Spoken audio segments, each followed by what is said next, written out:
right. Why can't Naraka crawl? Shut the hell up. Thank you, Boomvis. Welcome back. Appreciate it. Everybody. It's in Diablo 2. Nope. Nope. I fell asleep. I had a long nap. Multiple naps. So here I am prepared for a very long stream. And then next stream we have to dive into Metroid. We have to. I don't have a choice. I have the AC adapter on the way for my 3DS capture card. And we should be good when that arrives, assuming the program for it still works.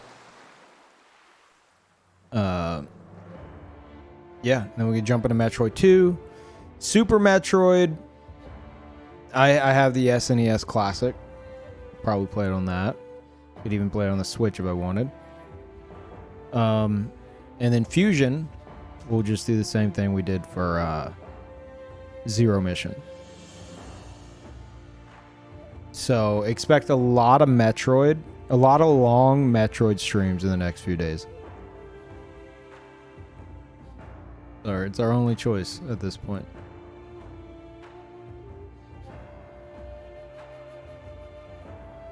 Wait, what the hell? Oh, am I on the wrong... Oh, what is this? This is weird. I don't think I've ever seen this happen. Huh. My computer about to crash? It's not a good sign.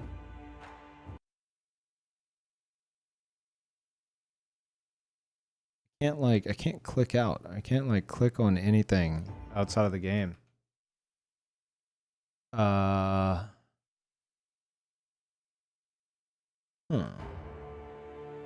Check something. Yeah, it's not working. Uh-oh. No, I think I need to close the game. It's like something with my capture is like bugging out. Weird. Okay, professional. Very professional. Good start, good start.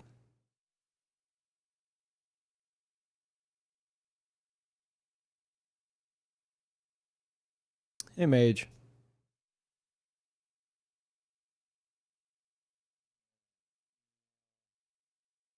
Should be a black screen to you guys. Okay, yeah, that should be fine. So bizarre. Okay, let's oh, what the hell? I can't click on anything on my left monitor. Why? Uh-oh.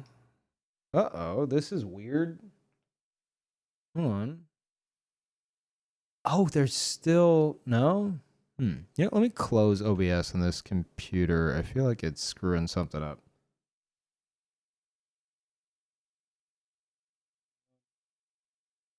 Oh, yeah, that's not right. Close that. Okay, now can I click on stuff? Nope, still can't click on anything on this monitor. Why? Why not? That is so bizarre.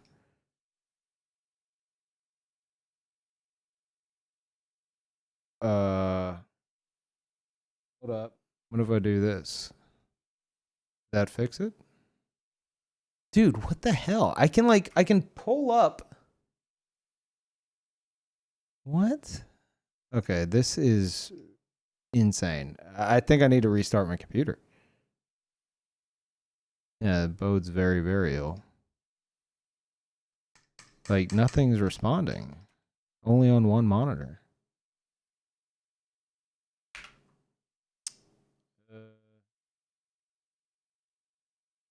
Task manager, maybe? Oh, wait. Did that fix it? That may have fixed it.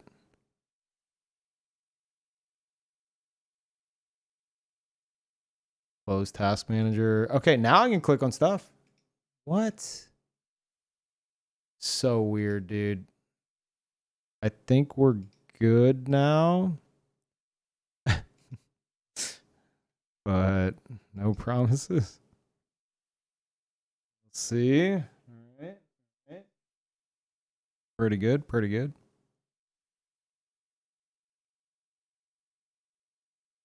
What time? I just finished your last Metroid stream. Loved every bit of your playthrough. Thank you. I'm glad you liked it, Ace. Yeah, I think it really picked up at the end there. That I didn't expect that last bit. That threw me for a loop.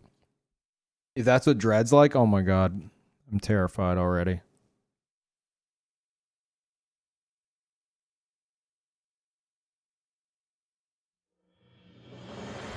All right.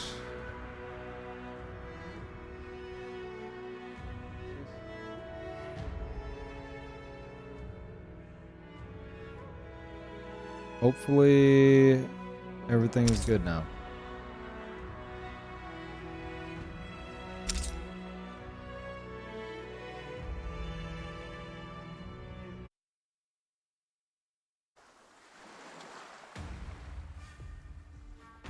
All right. Have any of you guys been playing this lately? How's the didn't they adjust matchmaking? Like I haven't played since. You're mastering this game by now. I don't know if I'd say master. How do I escape getting stun locked like an idiot? By stun locked like an idiot, you mean? Well, there are some combos that unless you have like a specific hero or specific ability or something, you can't break out of if they don't screw it up. But if you're talking just like normal spam, then it depends on the weapon. You need to learn, for example, you need to learn the light attacks of all weapons, like the basic combos. Everything is pretty much like a 1, 2, 3 kind of situation, except the spear, for example, a single left click with a spear is like a 1-2 poke. So the combo goes 1, 2, 1, 2, and then the third attack of all like basic light string combos is going to be a focus attack. So if it's someone truly spamming, then you can parry right after getting staggered by the second 1, 2. And you should be able to land, depending on them and their latency, you should be able to land the parry of the focus attack that's coming out. But some people, especially the spear, will do 1, 2, 1, 2, and then they'll dash, and then they'll go, which will reset them to 1, 2, 1, 2, or they can cancel it with a crouch, and that resets it as well, or a jump would reset it as well. There's multiple ways to like reset combo strings, to cancel combo strings, etc. For example, if they expect you to try to parry that third attack, they could do 1, 2, 1, 2, and if they know you're going to attempt to parry, instead of following up, they could crouch cancel into like a rising uppercut and then juggle you, because you're going to try to parry, and you can only parry focus attacks. So you can get juggled to punish you for your parry attempt.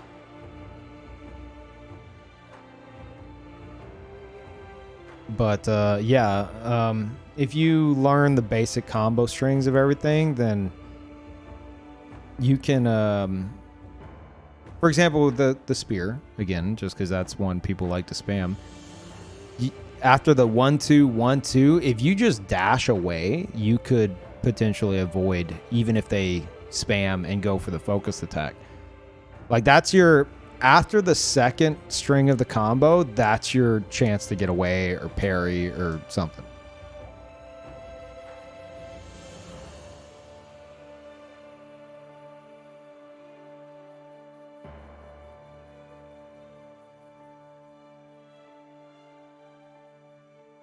Been running into a ton of teamers lately.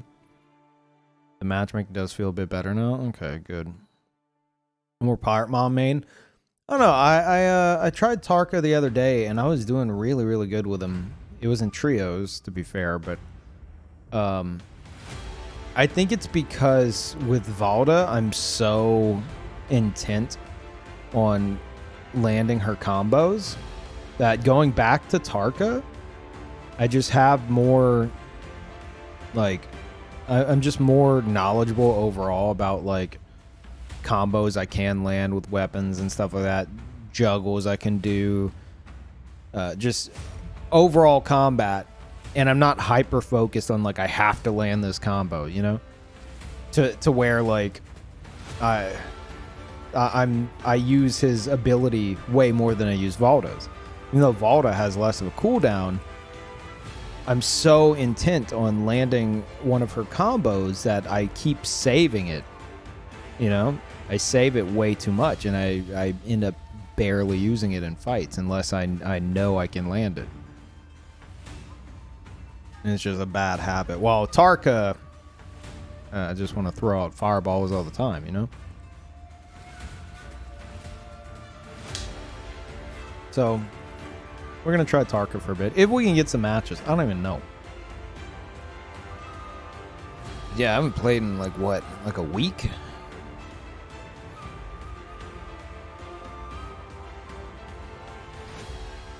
At the level where people use dodge or crouch to cancel the focus attack. Okay. People still get me with a simple 1-2 spam. Yeah, that was my biggest hang up. That is so frustrating at first to handle. Even now it can be frustrating. But if you recognize it early on, you could potentially punish it. Did you change your audio slightly, or am I insane? Don't think so. What sounds different? My mic?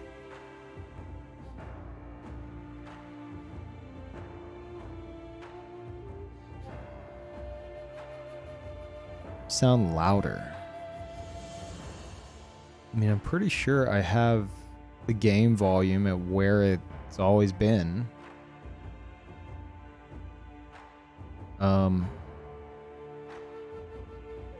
Yeah, it should be the same.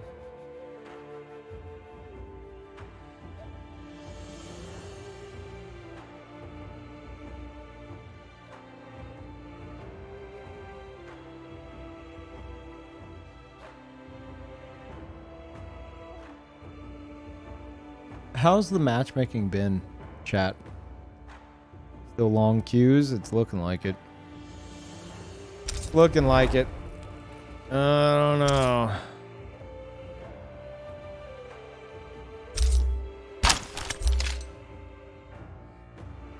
Slow? Really? 2 to 3 minutes for me? Slow. Want to see a cheater clip while you wait? No, I don't want to see that crap. Finally got a hold of the mythical PS5. Oh, crap. Well done, Karen. Also, chat, are you guys getting drops? Are you getting drops from this? Do I need to tune into my own stream? It's Sunday, so I don't know if it's counting. Maybe it hasn't, like... I know they stop it on Sundays. You haven't seen the drops message? Okay. Unless you already got it once this week. I don't know.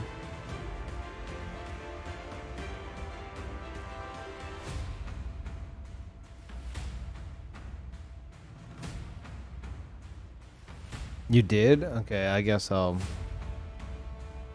tune into my own stream.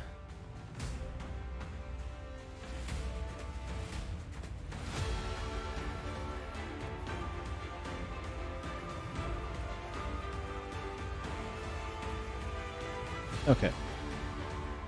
Let's see if I get some. Also, chat, I think I've decided I'm done with New World. I don't know if I was discussing that last stream. I mean, last stream was only like an hour, 40 minutes or something. Very short. Yeah, I think I'm done with it. It's just, it's so painfully generic. If you're not into, like, Zerg rushes as like the primary content, then it's not for you. Well, if you are into just giant Zerg rushes for factions, then maybe you'll enjoy it. Why? Because the game itself is just, I don't know. It's the same few quests over and over. The quests are like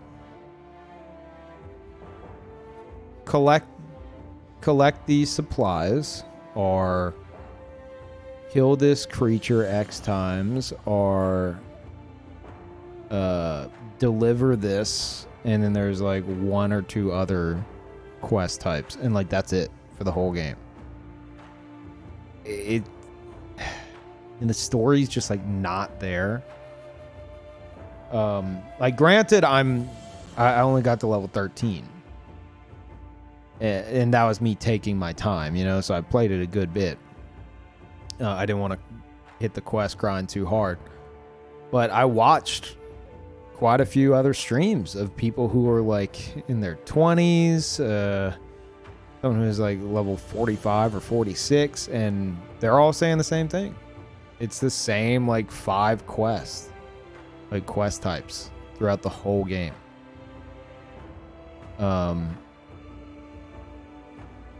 So like the main thing is like the Zerg rushes.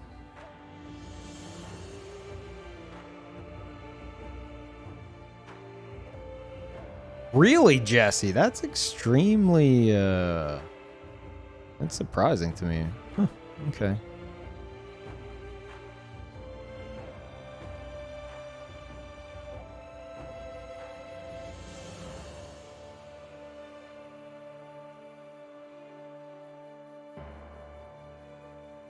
It's like an MMO made by people that don't play games, completely uninspired. Yeah, it feels very uninspired. Said it's very basic and does nothing right. Damn.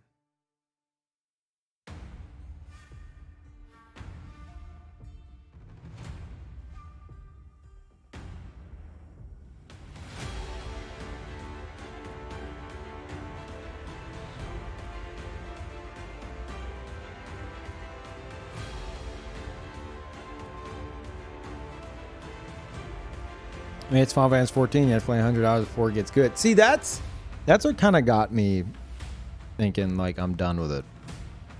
Because I sat there and I was like, well, maybe this is kind of like Final Fantasy 14's A Realm Reborn stage, you know? And then I thought about it and I was like, oh my god. Even if you were to consider that, with all the shit A Realm Reborn did wrong, it was still way more unique and interesting than New World is in its current form. And that's saying something.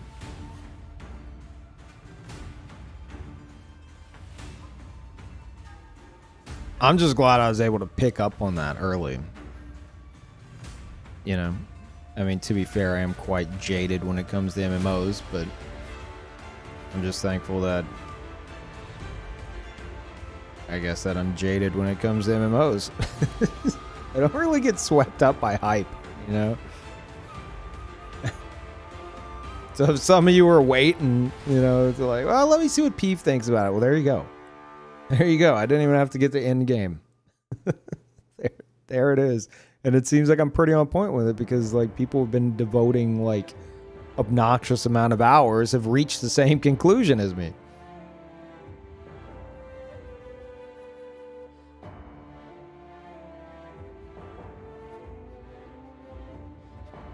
Like, all this has done is make me think that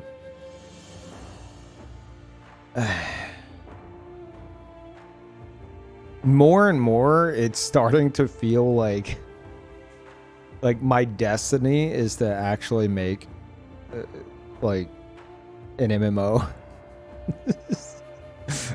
Because I sit there and I'm like, someone else will do it. Someone else will make an MMO that's not shit.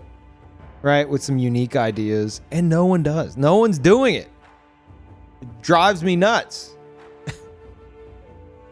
Fine, I'll do it myself. That's what it feels like. obviously no time soon. It would be like I'm at the point now where I think I might just start jotting down ideas that I have, and regularly come up with ideas. And then if in, say, like 15, 20 years, there's still a void there, maybe I'll take all those ideas I've come up with and be like, okay, it's time, you know? And by then I'll be like a multi-billionaire. So, you know, I'll be able to just fund it myself. Right? That's the plan anyway.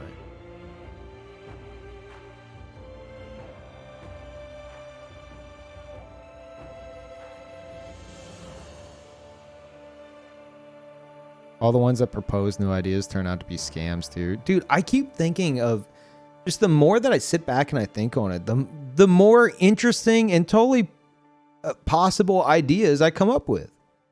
Like earlier today, I was in the shower and I was, you know, thinking about how much New World sucks. And I started thinking of ways to like spice up like PvE content. And what was it? What did I think of? That's why I need to write this stuff down. Something like maybe a specific dungeon or something where you have your party, right? And you're going through, and then either there's a chance or maybe it happens every time, I don't know, where one of the members of your team can get like pulled in, similar to, think of like Old Monk from Demon Souls. One of the members of your team can get pulled in to become like essentially a bad guy for the dungeon.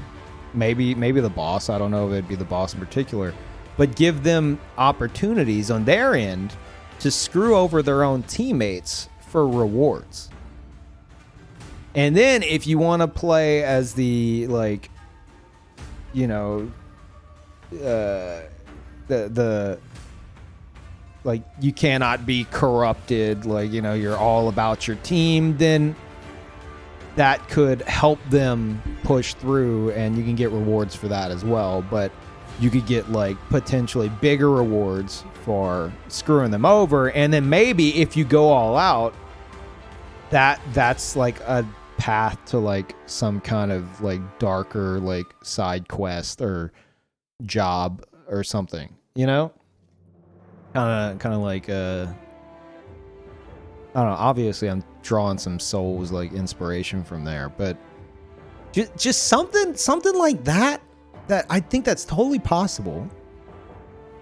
And it's just like, it's mixing it up. It's taking the usual formula, instead of just being like, okay, let's have them go through this dungeon and they're not going to care about anything they're running past and they're just going to rush the boss anyway. Mix it up, you know? I can see that being abused. You'd have to set it up in a way to where, like, even if they're on a Discord call and he's like, okay, I'm going to do this or whatever, like, whenever they, like, the choices they have will, like, potentially really, really, really screw up the team, you know? Like, the kind of thing where if they agree to it, it's going to piss off their teammates. That's what I'm talking about. That would be amazing. And Caleb, thank you. Appreciate that. Welcome. Enjoy the emotes. Thank you so much. What if RNG screws you and you never become the boss? I'm sorry, but if I ever made an MMO, fear of missing out is just gonna be a thing. I think that's where. Okay, apparently queues are still extremely long for this time of day. I feel like that's where the MMO industry suffers. No one wants to miss out on anything, and because of that, because no one can be allowed to potentially miss out on something, everyone's got to be the hero, everyone's got to be the champion. No one can miss out on any experience or else they get mad, and they just all blend together and become the same. And it's fucking boring. And a lot of players will disagree. They'll absolutely disagree and be like, well, no, dude, I'm putting in all this time, so I want to make sure. It's like, well, great. You can do that, Yeah, but don't complain whenever it's the same shit that it's been for 20 years, you know? Like if you're like, well, no, if they get to do this, then I should be able to do. If you're gonna do that, then no one's gonna be unique. No one will have any unique experiences. It's gonna be the same, just quest to quest to quest. It's gonna be a single player with built-in like co-op, essentially. Final Fantasy 14. And that's gonna be what it is. That's the only experience left. That's all you can do. That's all you can do. And that's extremely frustrating to me. Especially, did you say emo? What? No. No. Did I? Oh, no. Did it? I said fear of missing out. I don't think I said emo. Now you got me questioning. Why would I have said emo? I don't think I did. 14 has some pretty cool hard content though. Yeah, I know 14's expansion's coming out, and I'm always on the fence about whether or not to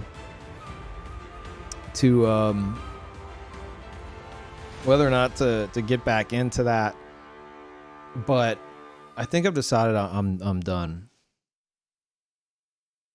I've decided I'm done. Like I want to be interested in 14.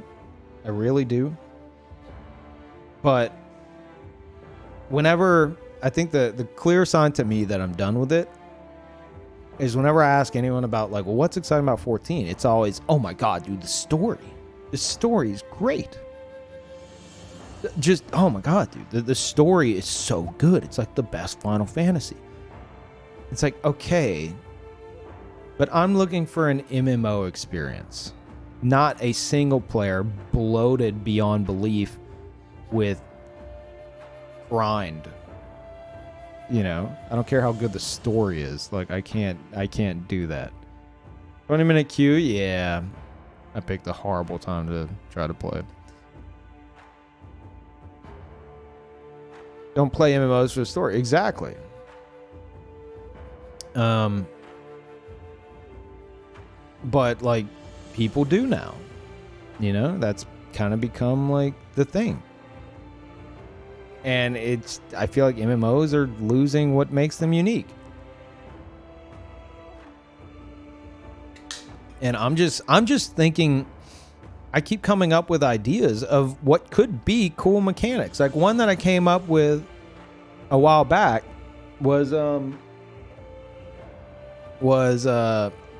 something I'd really love to see in an MMO is roles that actually like seek to make you feel like you're actually part of that role, instead of just like, oh, you want to be a paladin, well, here's your fancy flashy spells and your sword and shield. Like instead of that, I mean obviously that'd be a part of it, but instead of that being like the only thing that really sets you off as a paladin, like have it to where you have like essentially an in-game job to fulfill, an actual role to fulfill as such a thing.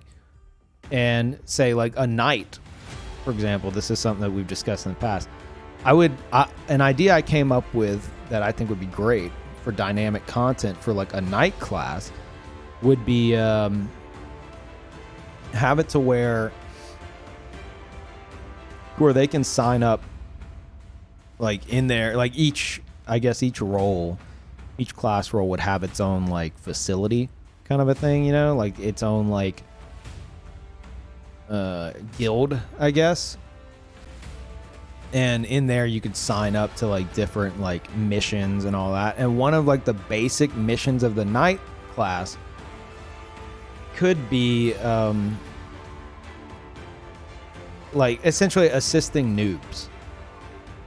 So have it where a new player, if they need help with something, whether getting through a tough area or they don't understand something or whatever, they could actually summon a knight to help them and guide them for a bit. And you would essentially be on call, right? And then and in a queue. And then whenever, I guess you could say, a ticket comes up, you like accept it. You get teleported to where this player is, and then you like protect them and guide them through the area they're stuck going through or something like that. And maybe you can help them out along the way, obviously talking to them or whatever you choose to do. It's also possible people could be complete shitheads while they do it, and the player after that will be like, wow, I hate knights. I'm going to become something that kills knights. I hate them. That's possible. And then at the end of it, you know, you get teleported out whenever you completed whatever it is, and they like give you a rating. So like essentially like the Uber of MMOs, like the Uber role. You're essentially an Uber driver. Yeah, it's very obviously inspired by Blue Sentinels, but with an MMO spin on it. I think that would be awesome. That'd be really cool, dynamic content, helping new players. Yeah, I think it'd be great. And then maybe that new player might be like, dude, that was awesome. I want to be a knight when I grow up. Smiley face. Like things like that. Like just maybe not even that at all, but mechanics like that help with like the social aspect. Because now no one does that anymore. There's no social aspect to any of it. Just, okay, put your head down and do the quest grind. Final Fantasy 14 they do have a mentor system. How does that even work? Does that work in any, isn't that just a chat room? Like in game? I don't even know how that works.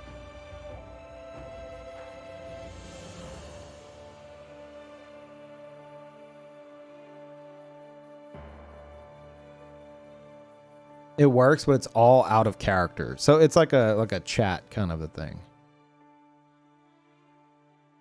Similar to what you described a knight to be. What, can they teleport to you to help you through an area?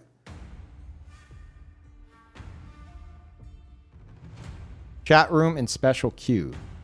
Includes extreme rate. And everyone likes to roleplay. You don't have to role play it. That's what I'm saying. You don't have to role play it. There's a difference between role play that's like, aye, good morrow, lads. Anyone having some fine mead this eve? Like, you don't have to be doing that shit. There's a difference between that and something that is such a well done immersive role where you have to think like your role. And again, it always goes back to it for me. Ultima Online, the thief class. If you didn't think and act like a thief, you would not succeed. You would be terrible. You had to be scummy and dirty, and you could work with other thieves and pull off some crazy stuff. But you had to actually get into the role. That doesn't mean you had to be like, good morrow, lads. No. But it was it was a role that demanded you fit it, you know?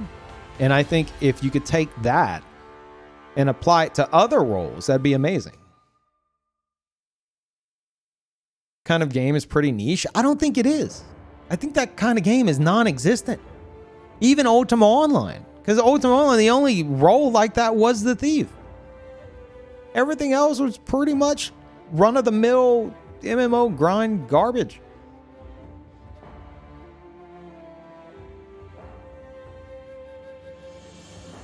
I think that it's just something that no one's really attempted because everyone wants to play it safe, and it's like, well, no, that's kind of weird. Let's not do that. Let's just make the same crap. And then you get New World. Kind of like Fortnite? Okay, you're trying to piss me off.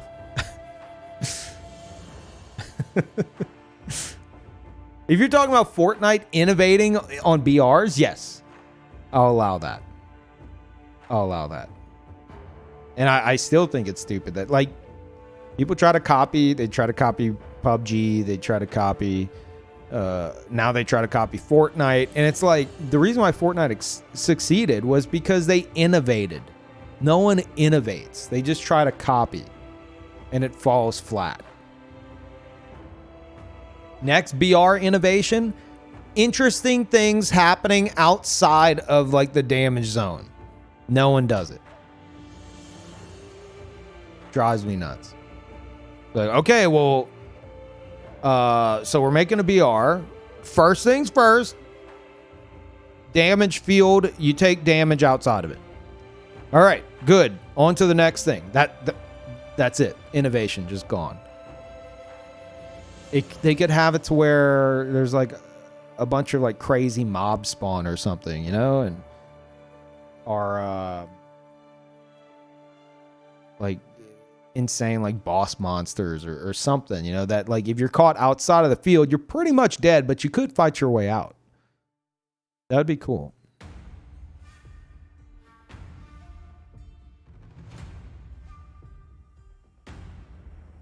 How much I see of Ashes of Creation? Not too much. I watched like a dev interview with Asmongold and something else, but I haven't seen much. We might have to switch off of this if this isn't happening. I'm gonna give it 5 more minutes. I picked like the worst time to start up with Naraka. I was gonna start up with Metroid 2, but I couldn't get my 3DS capture card working. Was Dying Light's BR like that? If so, then that's cool.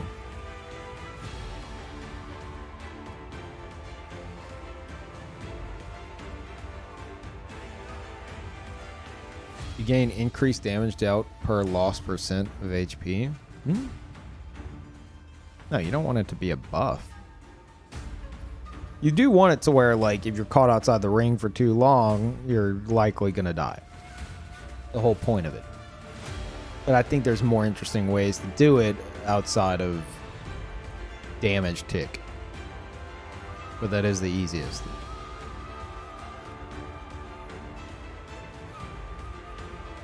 Companies be thinking that sometimes innovation may hurt accessibility and therefore dollars. Probably, but I mean, it doesn't, like, just look at New World, dude. They have Amazon's budget, and it's the most generic thing ever.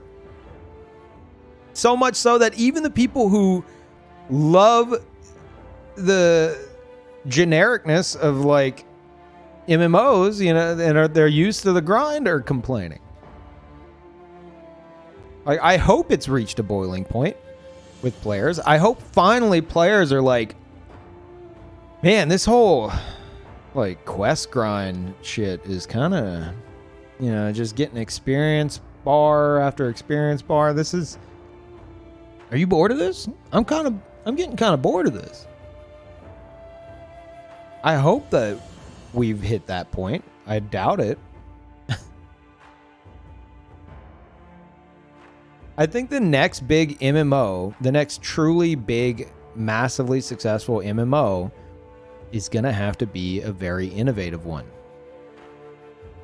And if people are scared to do it, it's not going to happen. And again, I know we're talking about a lot of money, but New World could have done it.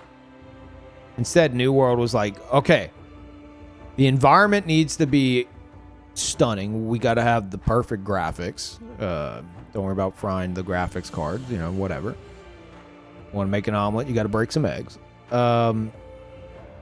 And we need we need god tier sound design in the environment. Okay, all right, we got that. What about the rest of the game? I don't know. Give them some quests and some loot. Like that's what it feels like.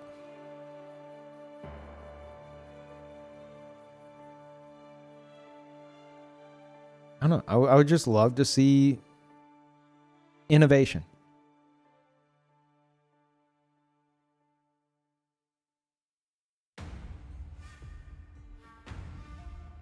Keep him going while I eat my cereal, or while I get my cereal. Yeah, I'm sure I will be. Oh no, if this doesn't go through in the next like 2 minutes, I might just log out of Naraka and jump into just chatting. I'm enjoying this little talk here. And I know I'll lose my train of thought the moment I get into a match, but it doesn't look like I'm getting into a match anyway. I throw up a fight club. I'm not. I wanted to get into some solos.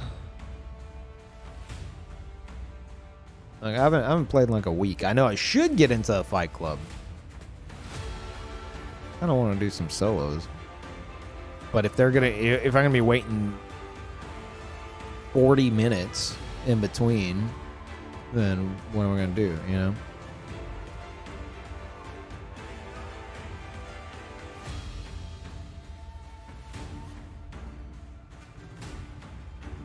30 more seconds, then we're gonna deep dive into this topic here, chat. I'm really liking it.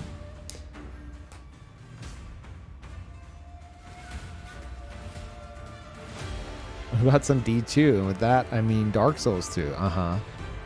Yeah, let me go ahead and start that up.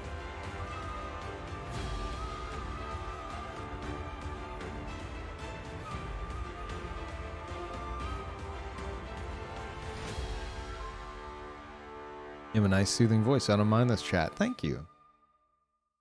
Oh. A good thing you don't mind it.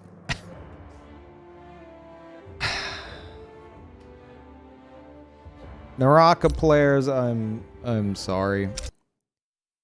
Sorry. Maybe later I'll jump back in. I know you guys aren't seeing anything. Hold on. Yeah, screw it. I'm gonna be lazy about it.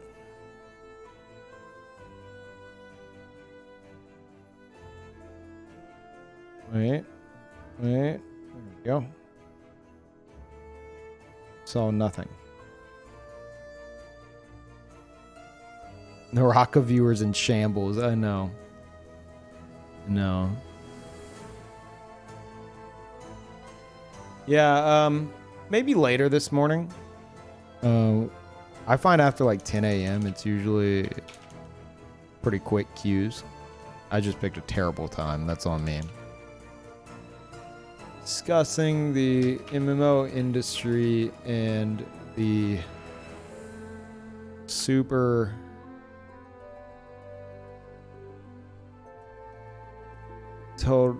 the super success of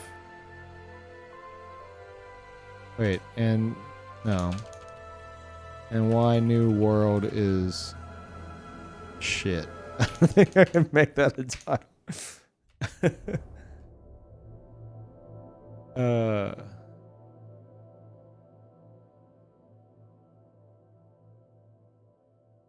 Discussing the MMO industry, call New World. He's crying. Cry face.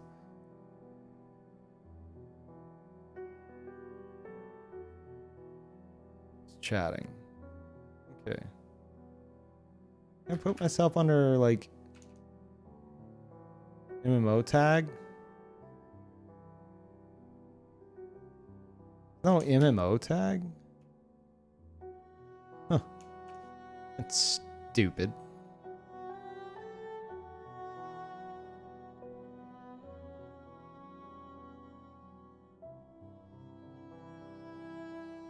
Whatever. Whatever, that'll work.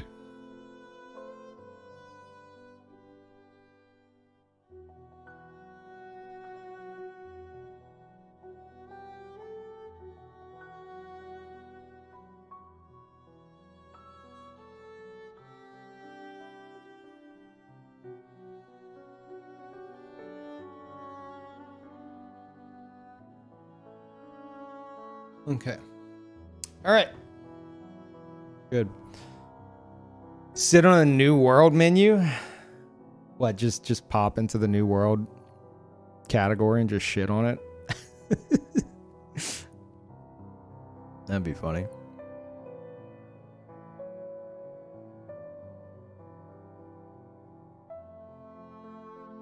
I think shitting on New World is an objective thing to say. I'm just saying I don't think that you can have the word shit in your title. That's what I meant. Do that, please? No, dude, I'm not doing that. Kidding me?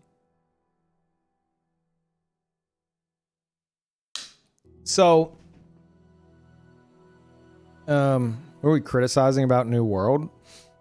How painfully generic it is. Like that's kind of the whole. That's kind of what got me on this topic to begin with. Is it's just painfully generic, and even the people who are pumping ungodly amounts of hours into it, like they agree. A lot of them agree. You know, it's there's nothing really fresh going on with it. And the weird thing is, I saw on my timeline, someone was like, they like added like play New World, and they're like, thank you for bringing old school MMO players like a taste of the past. Like, this is fantastic. And I'm like, what? I hear comparisons of like Dark Age of Camelot to New World. Is that accurate? But anytime I hear that comparison, they're talking like Zerg rushes.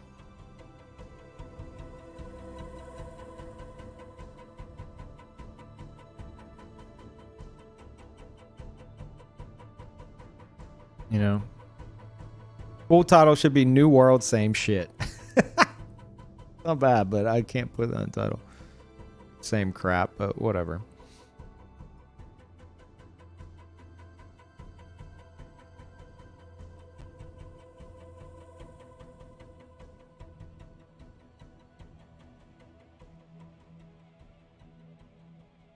I think they play it because there's nothing else new. I agree, dude. I agree. Like I'm immune to hype these days. Like in terms of like I get excited for stuff, right? But in terms of like, oh wait, this is the game everyone's excited about? Well, I mean, that kind of makes me excited because everyone else is excited. Oh, dude, let's go, dudes. Let's grind this out. I can't do that. I can't do that. I absolutely cannot. I wanted to give it a fair shot, and I feel like from what I was wanting out of it, I did.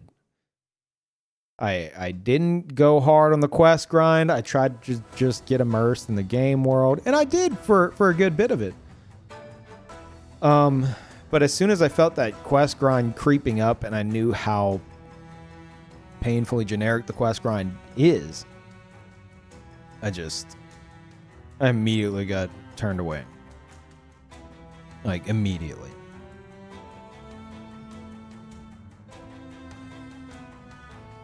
And then it was very reassuring to tune into streams of people who were like level 26, 27, 45, 46, 47, and they're saying the same thing.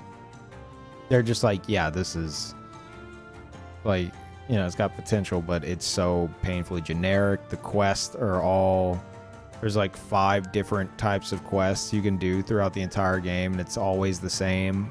It's like one of these 5 quest types. And then there's like faction Zerg rushes, which are kind of fun, but like that's it. And then I think, if I understand correctly, do like late game dungeons not have like soundtracks to them or something? I saw Sky's playing, and I think he was saying that.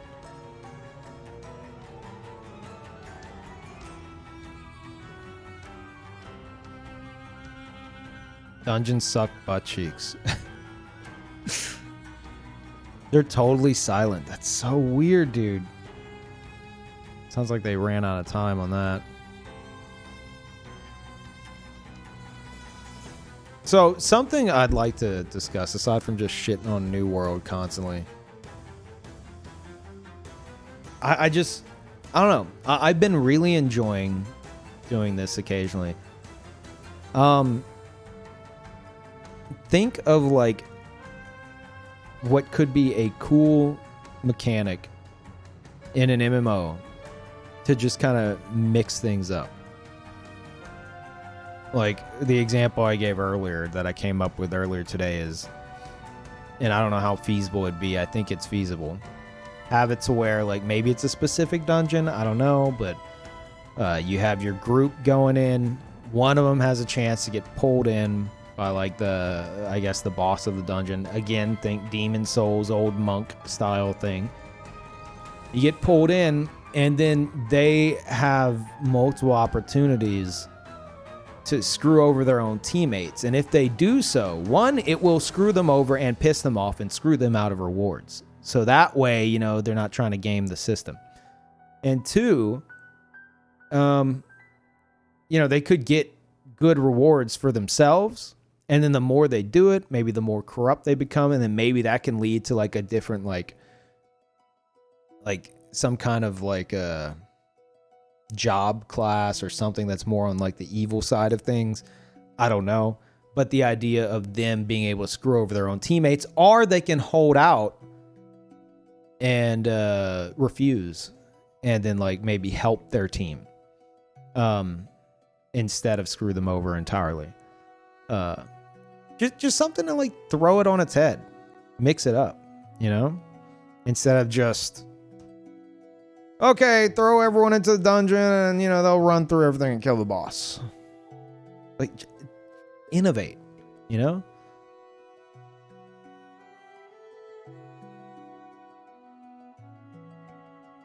Guild raid on towns/kingdoms instead of just evil monsters and shit. Well, see, that actually leads into something that I'd be a bit wary of, where it's like the more you're reliant on like massive involvement in like from like the community. It's like, oh dude, we're gonna have like, you're gonna be able to siege someone else's kingdom and you could take over their land and this and that. It's like, that all sounds cool on paper, but in actuality, it's like, that's very, very freeform. And like the repercussions could be like not so good. Like at that point, I feel you should just like have a custom Rust server, you know?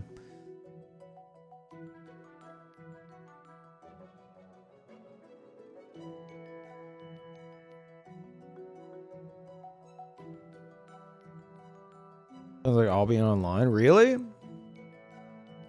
Albion, actually, now that you mention it, Albion has, they have invasions and dungeons. Yeah. At least they're doing something unique with that.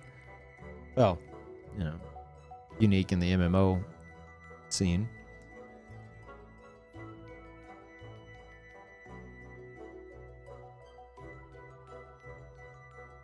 Being able to ruin your teams makes it so bad for people who don't have regular friends to play with due to trolls. I mean, it would, maybe it's like a random occurrence. I don't know. That could happen in any dungeon, you know? I don't know. I think it would be great. And if it is like a random crew, you're just like, oh my God, is this random about to completely screw us? Oh God damn it. Oh God damn it. Well, if it's one of your friends, could you imagine that? Could you imagine if one of your friends has been wanting this opportunity and they get squelched or whatever the term would be, and you're just like, oh my God, they took Kevin. Oh no. And Kevin's on Discord like, no guys, I'm not, I swear. Come on guys, I'm not. And he's just like, dude, don't do it. Like that. That's amazing, dude. I would love that. I would love that. That makes it interesting. That makes it, God forbid any player is put in a scenario that they're not comfortable with, or they're not guaranteed the best loot or what. The more you just dry it out, the more it's just like, there's nothing left. There's nothing left. It's all the same generic crap, because the moment you have to step out of your comfort zone for 5 seconds, you complain. People would just quit. Fine. Let them quit, dude. That's what I'm saying. Like, that's the problem. That's the whole problem. Is that the MMO industry, it's just, they're so scared of their players like not feeling like they're the hero every 5 seconds, not the fear of missing out. The fear of missing out is like the worst thing to happen just in general, let alone the gaming industry especially, because it's, oh my God, it just leads to painfully generic experiences. Like,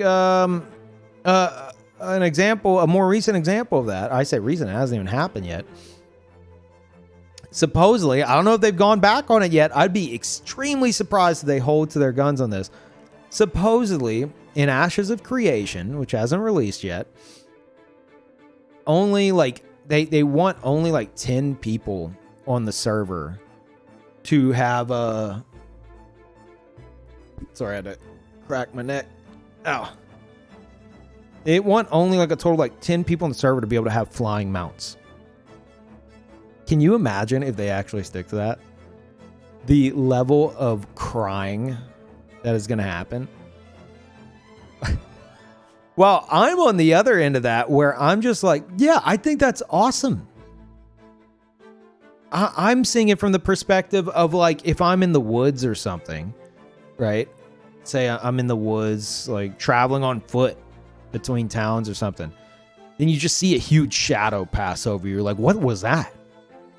What the fuck was that? And then you look up, big ass dragon flying overhead, and you recognize it because there's only 10 of them. And of course, you know, everyone talks. Everyone would know what the mounts look like. And you're like, oh my God, that's so-and-so.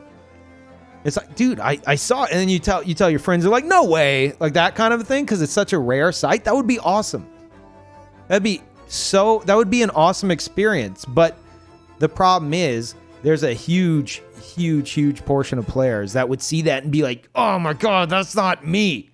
Oh, this is such bullshit. Why can't I can't get that? Oh, this game sucks. And it's such like a childish crybaby mentality. And the more like the MMO industry just feeds into that, the more you get painfully generic experiences like New World that are just hyped up and hyped up and hyped up. And then it's just, you know, even they play it and they're like, well, this is boring and generic. And it's like, well, what else are we supposed to do? Their questing and their storyline could have been way more interesting for sure. But whenever like all that's left at that point is the storyline and the quest. That's it. The social aspect is practically dead because you can't have much of a social aspect whenever everyone's supposed to be on equal ground throughout. You know, there's not enough uniqueness. Still getting progress for your loot drops? Oh crap. Did I get my loot drop? Did I get it? Let me see. I was watching my own stream. I forgot.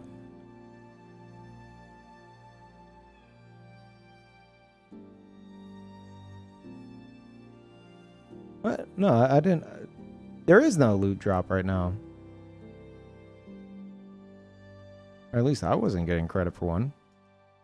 Huh. Any fix/innovate questing? I was thinking about that earlier today too, honestly.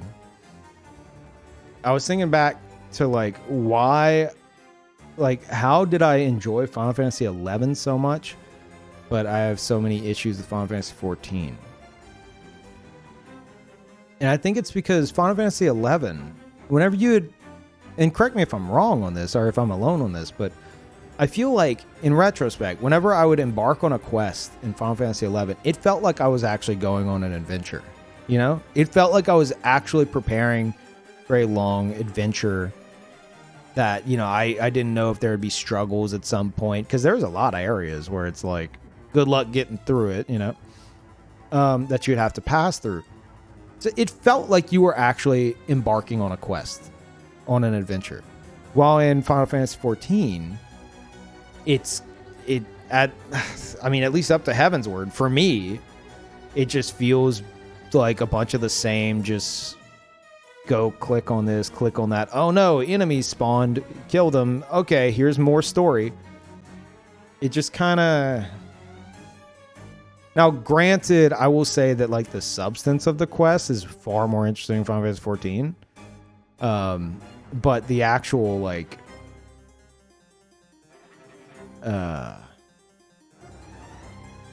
it doesn't feel like I'm actually going on a quest. It feels like a chore in 14 versus 11.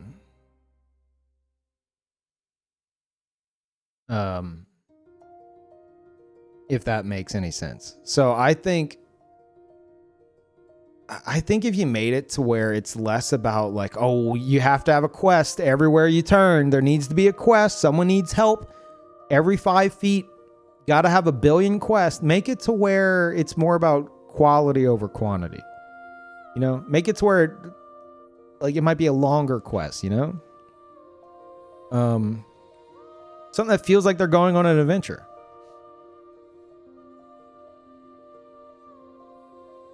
I think that could be a start. Again, that's a very what would be the term? That's as bare minimum as it gets in terms of how to fix it, you know, but I think that's a good philosophy to aim for. Make it a quest that gives you more experience. How about we just get rid of experience? Is that possible? Can we just fucking get rid of experience and levels? Can that stop? No?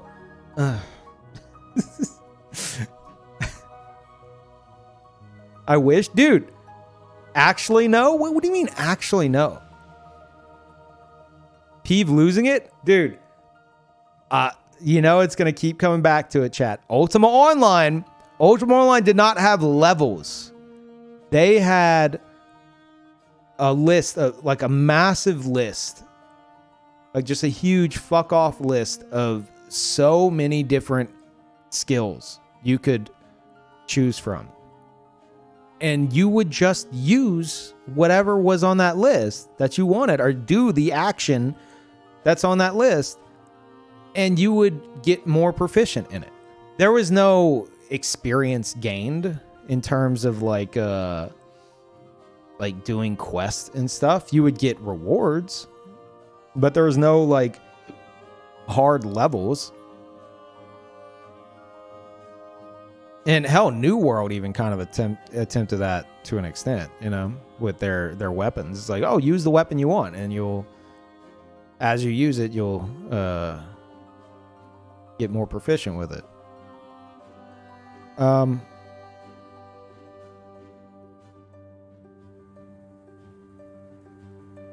It's not experience for stats, it's experience for skills. Okay. You're getting, well, technically, Peeve, in the coding, there is going to be a number that will go up, that will determine. Yeah, okay, I get it.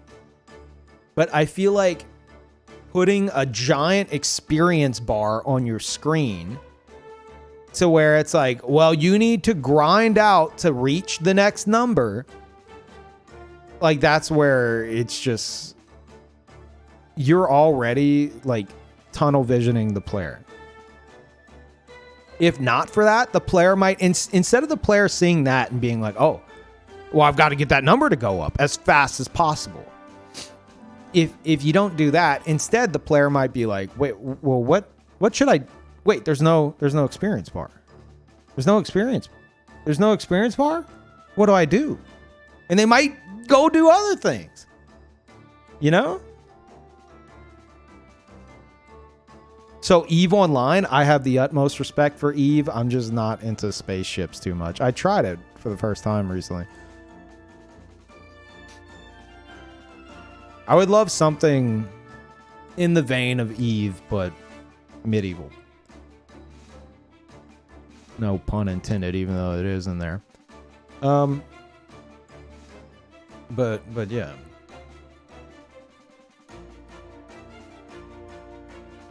The experience gain not being the most important part of progression will make playing games more enjoyable. Dude, I've always found it so ironic. I've said this a million times. I've always found it so ironic that everyone's so focused on getting experience that they're not having as much of like, it's like they're losing out on experience, like an experience.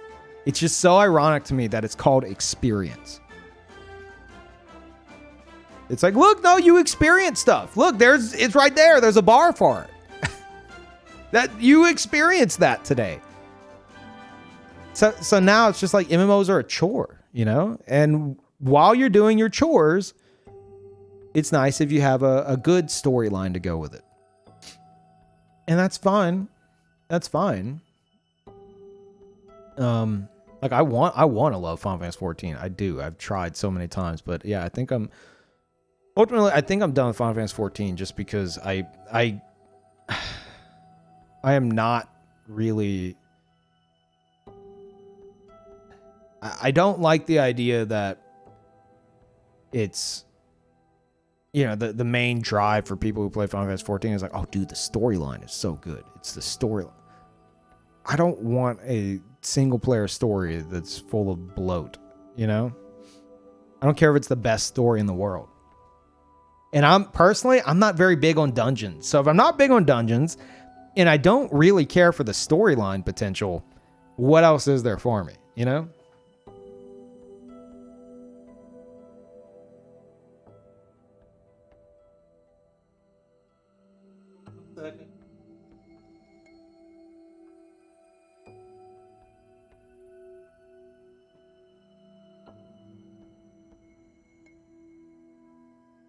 Phone's at 1%.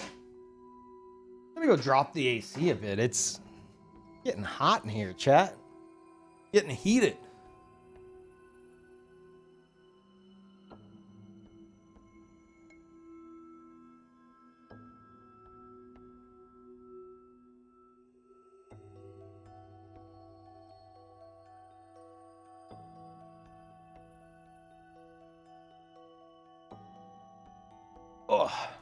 Oh, God.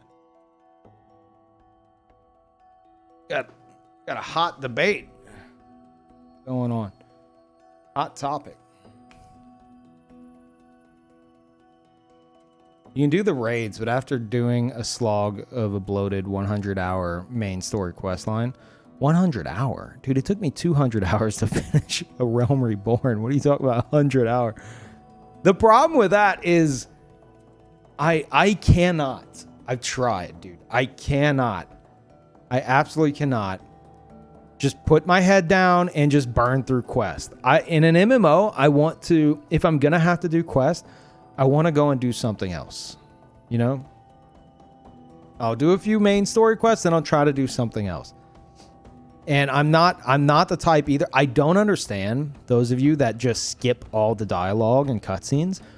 Why are you even playing? Oh God, I don't get it. I don't get it. You just want to see that experience bar go up. You want to reach end game. I hate that. I hate the idea that like the true experience of said MMO is at the end of the game. I'm okay with an end game existing, but oh God. Oh man, whenever you tell people, it's like, oh yeah, I have like, if I tell people I have like 300 hours in Final Fantasy 14, and I've gotten to Heaven's Word, like halfway through Heaven's Word, they'd be like, oh dude, you haven't even played the game yet.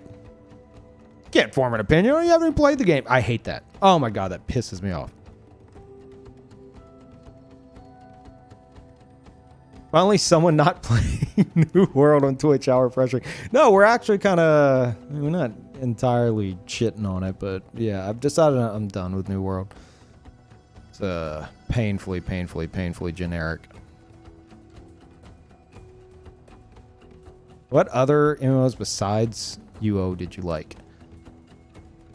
I mean, Ultima Online was the big eye opener for me. That was the one. I got into Red Moon, which I played on stream before. That is like I mean, at the time it was amazing, but yeah, it's nothing special. My first one was a super obscure one called Last Kingdom. Those are the 3 main ones. And I got in Final Fantasy 11 a good bit. So 4 main ones.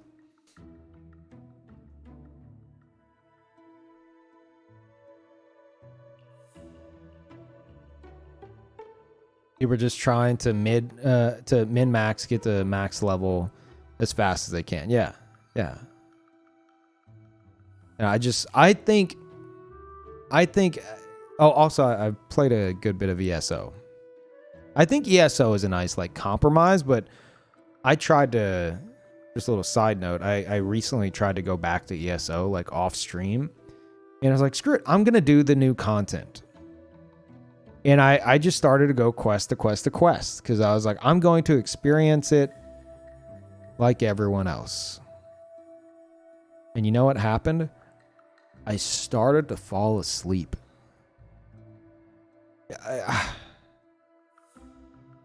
It's just, oh my God. Whenever there's, like, I don't get it, dude. Whenever you have, like, thousands of quests in your game, where's the quality control? It's non-existent.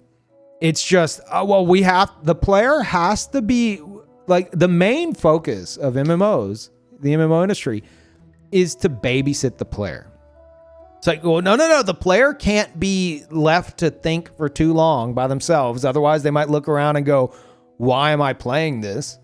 We need to, you got to keep their list of chores. You got to keep it going, because if they have even a second to themselves, they might quit.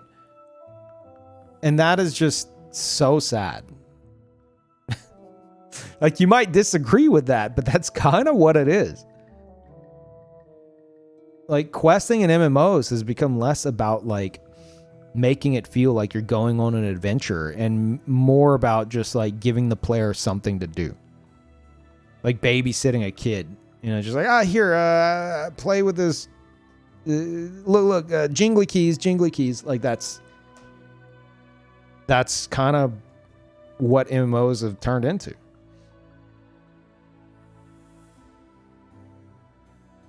Have you saved the date? Thursday, December 9th, 2021? What is that? I don't even know what that is.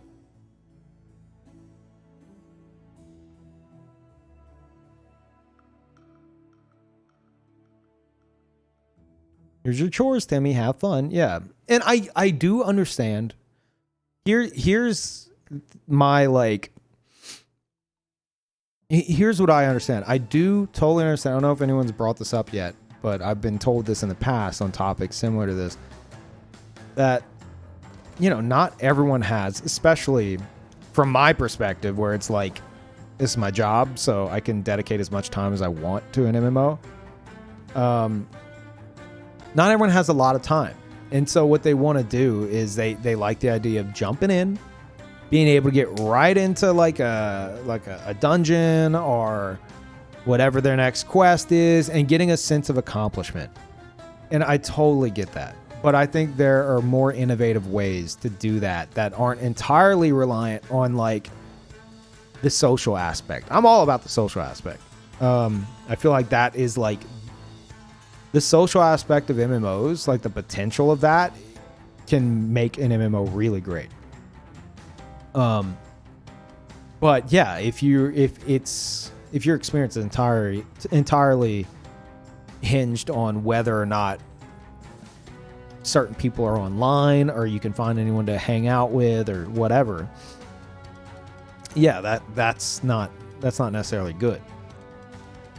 But I think there are ways where you could innovate upon that, and it doesn't have to just be, you know, go do said thing and reach said level. And like the perfect example I can think of is what we discussed earlier, which was my my idea for like a mentoring system, which draw the comparisons to Final Fantasy 14 if you want. I totally forgot that was a thing.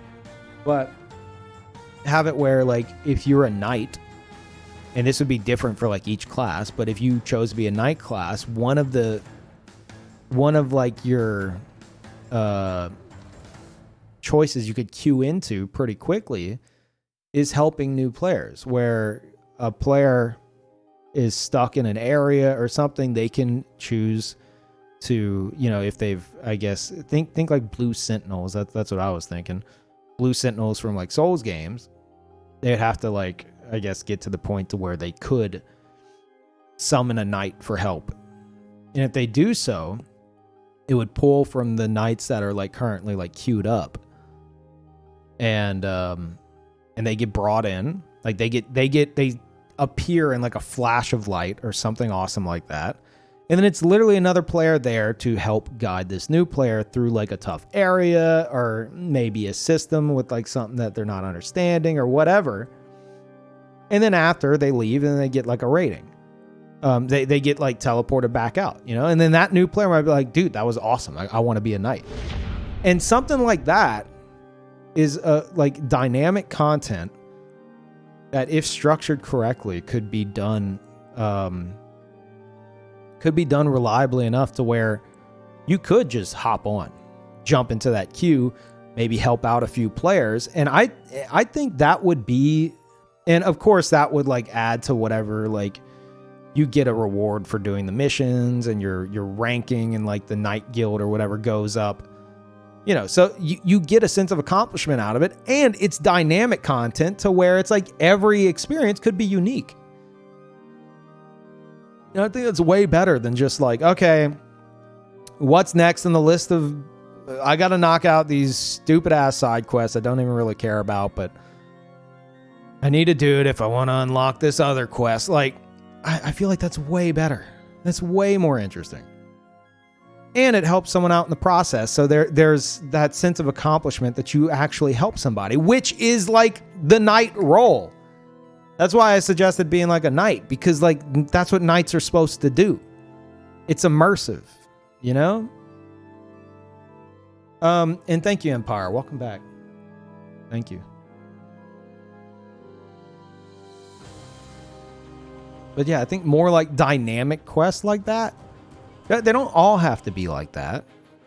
But things like that could be really interesting and really...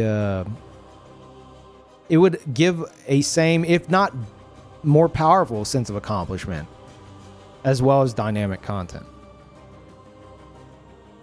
Just start your own MMO. Dude, that's what we were talking about. I was saying, like, after like New World being so painfully generic, that I'm just like, I'm about to just start jotting down all the ideas I come up with, and if in 15 to 20 years no one has made an interesting MMO that innovates, maybe I'll be like, okay, let me take my billions I have set aside and go ahead and just, I'll do it myself, you know?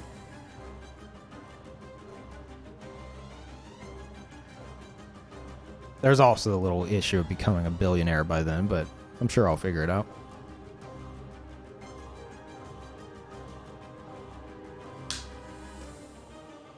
That's the easy part.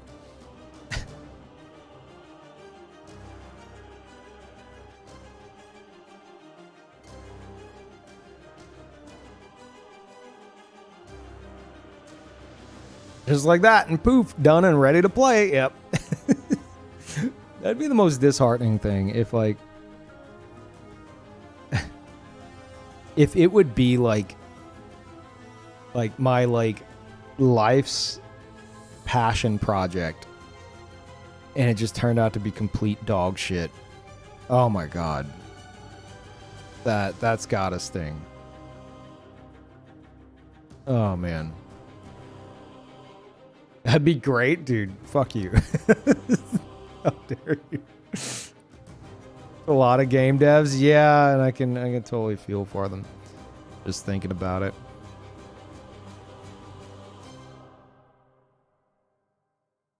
Like, that was a lot of y'all probably aren't aware, but like I was going to college to, like, my goal was to make MMOs. That's what I wanted.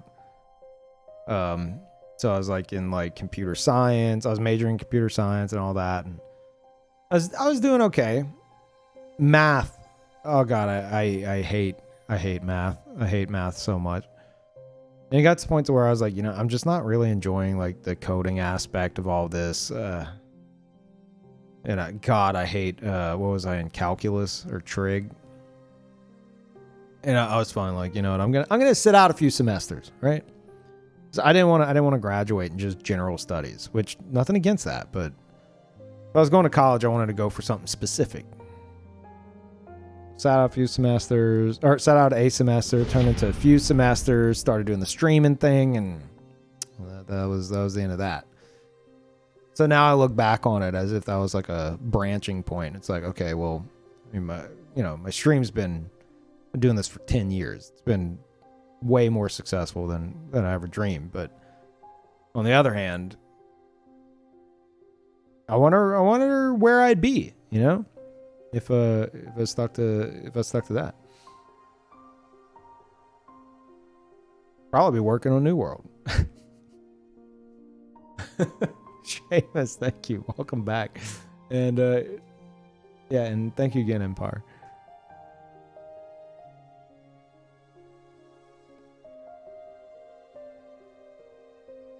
Working at Square, helping make Final Fantasy 14, probably. So I don't know. Like, I'm at the point where I've lost so much hope in the industry that I'm just like, maybe I should just jot down my ideas. And if in like 15, 20 years we're still here and I have enough ideas and like structure, you know, planned out to have something feasible come of it, I gotta start working towards something. I don't know. But wouldn't be bad to jot down ideas, you know? At the very least. If only just for funsies. I think New World is pretty well polished. I think New World's environment for an MMO is extremely immersive. Very well done. The sound design in said environment, not so much in towns, but in the environment, oh my god, hitting a stone with like a pickaxe in that game, hearing it crackle in the distance, so good. So good. But like everything else is just so painfully generic. The questing, the quest lines, the stories, it's all so generic. And then like the dungeons I hear don't even have soundtracks to them. They're just like completely silent. All that there really is to look forward to is Zerg rushes and factions. And like that's it. I mean, yeah, it's an MMO. See, and that right there, that statement right there is why I'm like at the point where I'm like, I should just start writing down ideas. Because it looks like nobody else is going to actually like do anything, to the point where players are just like, dude, I've talked about my ideas my issues with MMOs and stuff in the past, and people have been like, peeve.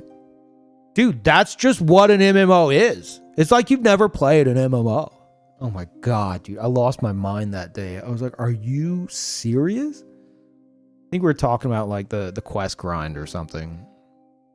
And I was talking about the potential for more. And there was someone in the chat that was arguing with me like, dude, that's what MMOs are about.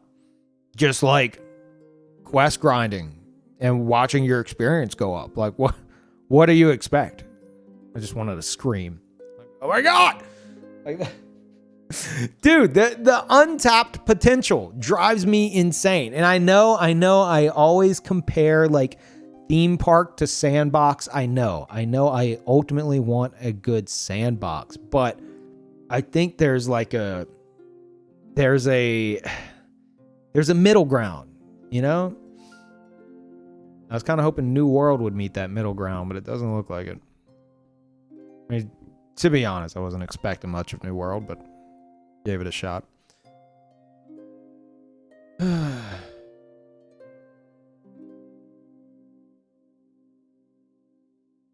Yeah, it's like I think the big thing would be because players are they're gonna want their quests, you know. But make it to where a quest feels like a quest. Make it to where a quest feels like you're going on an adventure.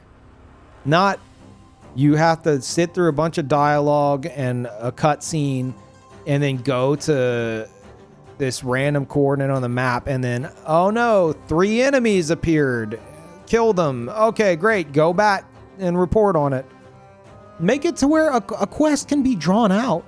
Why does that quest have to be completable in like 20 minutes? I don't know. I think it'd be cool if you were on like a long quest, right? That you could continue, you know? It doesn't have to be something you knock out in a day. Have it to where like the quality of the quest is more quality over quantity, you know? And dynamic content. Absolutely dynamic content. Not with everything, but with a lot of it. Yeah, I always shit talked RuneScape, and then for the subathon I did earlier this year, one of the tiers that I didn't expect to get reached was I play RuneScape for 5 hours. I was surprised. I was absolutely surprised. The quest I did, which was something with like a waterfall and like a room filling with water, and I don't know. It was engaging. It was absolutely engaging, and the dialogue was refreshing. You know, it felt like real dialogue. While at the same time kind of like charming, you know. I was very impressed by it.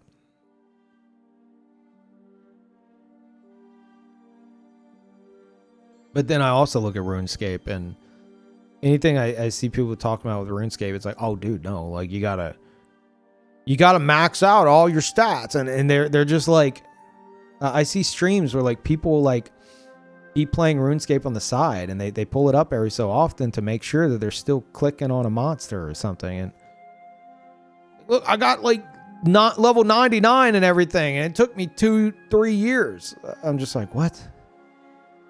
Why? Metroid 2 today. I was gonna do Metroid 2 today, but I couldn't get my 3DS capture card working. I've ordered a new. I need a new AC adapter for it, which is supposed to arrive today. I don't think I'll be getting to it today, but it should be arriving today, and I'll have it for next stream.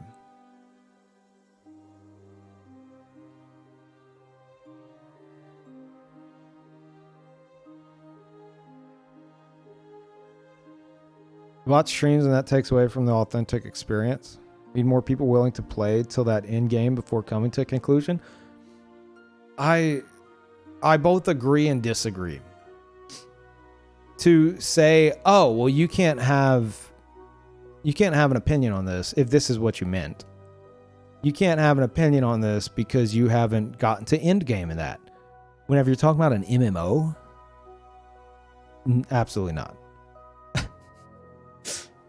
Like that's what people tell me about Final Fantasy 14. I've played Final Fantasy 14 for 300-400 hours over a few years. Still not vibing with it. Got halfway through Heavensward, right? Because I definitely take my time with stuff. Otherwise, I'd go insane. And people are like, "Oh, you're halfway through Heavensward, dude? No, you can't even have an opinion on it. No, you can't have an opinion on it. You haven't gotten in game. You haven't done this. You haven't done that."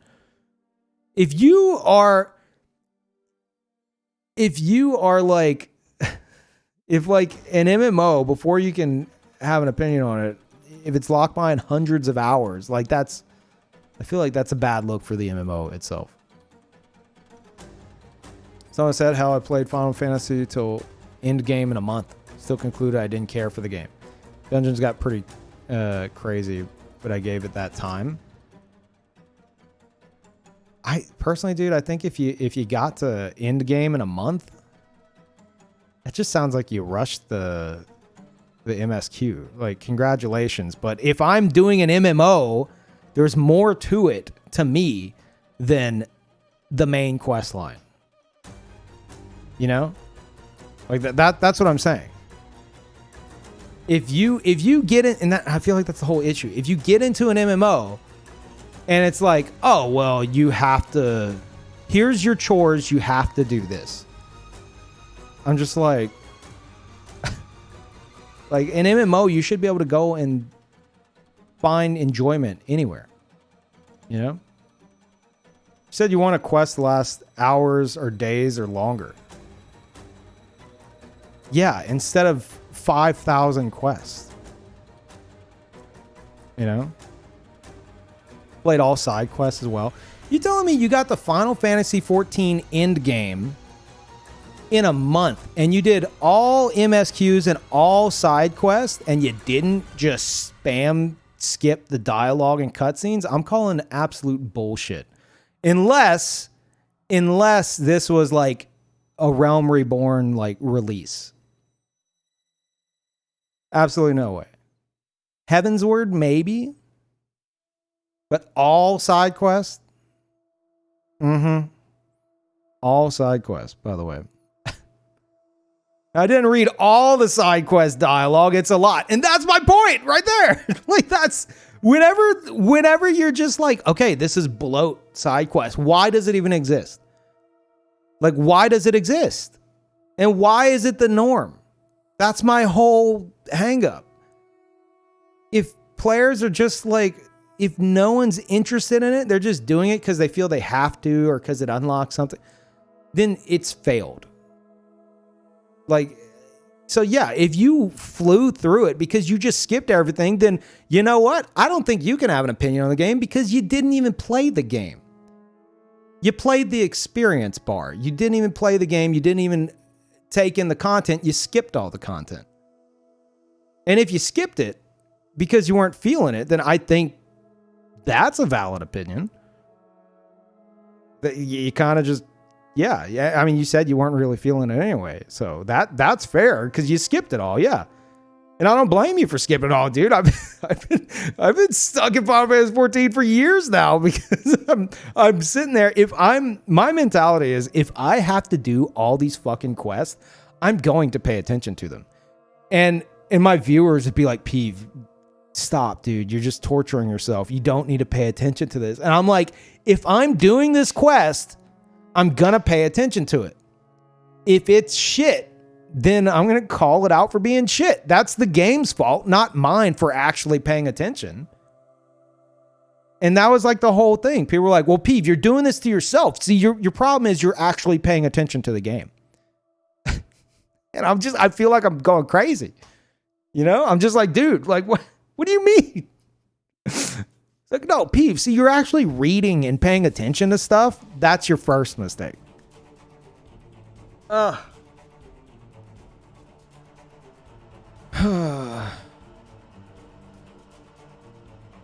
do they work hard on quest stories if people skip them? If you make them more engaging and interesting, I mean, if people are going to skip shit, they're going to skip it. But to be like, okay, all right, you know, I got to follow up to that. Why does it need to exist? If it's not interesting, if they know it's not interesting and it's just there as side content, why does it need to exist? Because either A, stuff's locked behind it to just keep stringing you along, or B, because the player needs to have something to raise that experience bar. And no one these days wants to go kill a bunch of monsters. No. They would prefer to skip dialogue to get experience. And this is how all MMOs are the fucking same thing. I'm going crazy. I swear to God, I'm going insane. They're all the same. Because between that and fear of missing out, where like no player, you got to make sure no player misses out on anything. Everyone needs to be able to get the same stuff if they want. No one's unique. Nothing unique is happening to any individual player.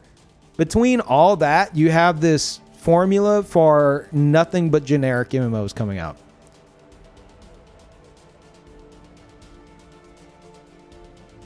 But on the same note, like, yes, I would much prefer a sandbox MMO.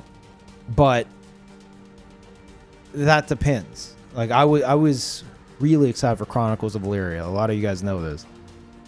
And it was like it was in retrospect they like went bankrupt. It just a huge disaster. But in retrospect, I don't think it could have worked because it was too freeform. You know, it was too much like, oh well, you can do everything you want. You can do literally everything. And it was too reliant on the idea of like oh well, players can attack your kingdom or your city or whatever, and then there can be these wars going on, and that's where it's too freeform. So I think there's like something between that and between like modern MMOs that are like, you know, theme park. There's like this needle that could be thread where you can have these cool, interesting systems, not necessarily attacking kingdoms and stuff, I suppose, but stuff that's more structured. You need that structure to like keep things from just turning into like a custom Rust server, which is what I kind of, that's what, what is it? I keep forgetting the name of it. Mortal Online 2. Everyone's like, dude, Pete, you see Mortal Online 2? You excited for it? I watched some streams of like the beta or whatever. I'm like, dude, this is Rust. Like, what is this? You spawn in completely naked and you go and chop trees and stuff. Oh my God. I'm just going rant to rant to rant today, I guess. That is the dumbest. Oh my God. I hate that. Like, did my character appear out of thin air? Obviously. He had to. What's his backstory? He appeared out of thin air, completely naked, and punched trees. It's so dumb. Like, a better way to do that system is to have it where you can choose a background, one that suits what you're going for. It could be a knight, so you spawn with like a sword and shield and some armor.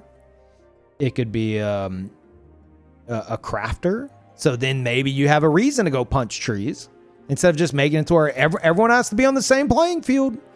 No one can have a unique start. Everyone has to be the exact same. Go punch trees. I hate that. Like, stop trying to mix in survival games with MMOs. Just stop it. And if it is, then make it be specifically a crafter thing instead of like a requirement starting out, because you have to feel like you're coming from the bottom.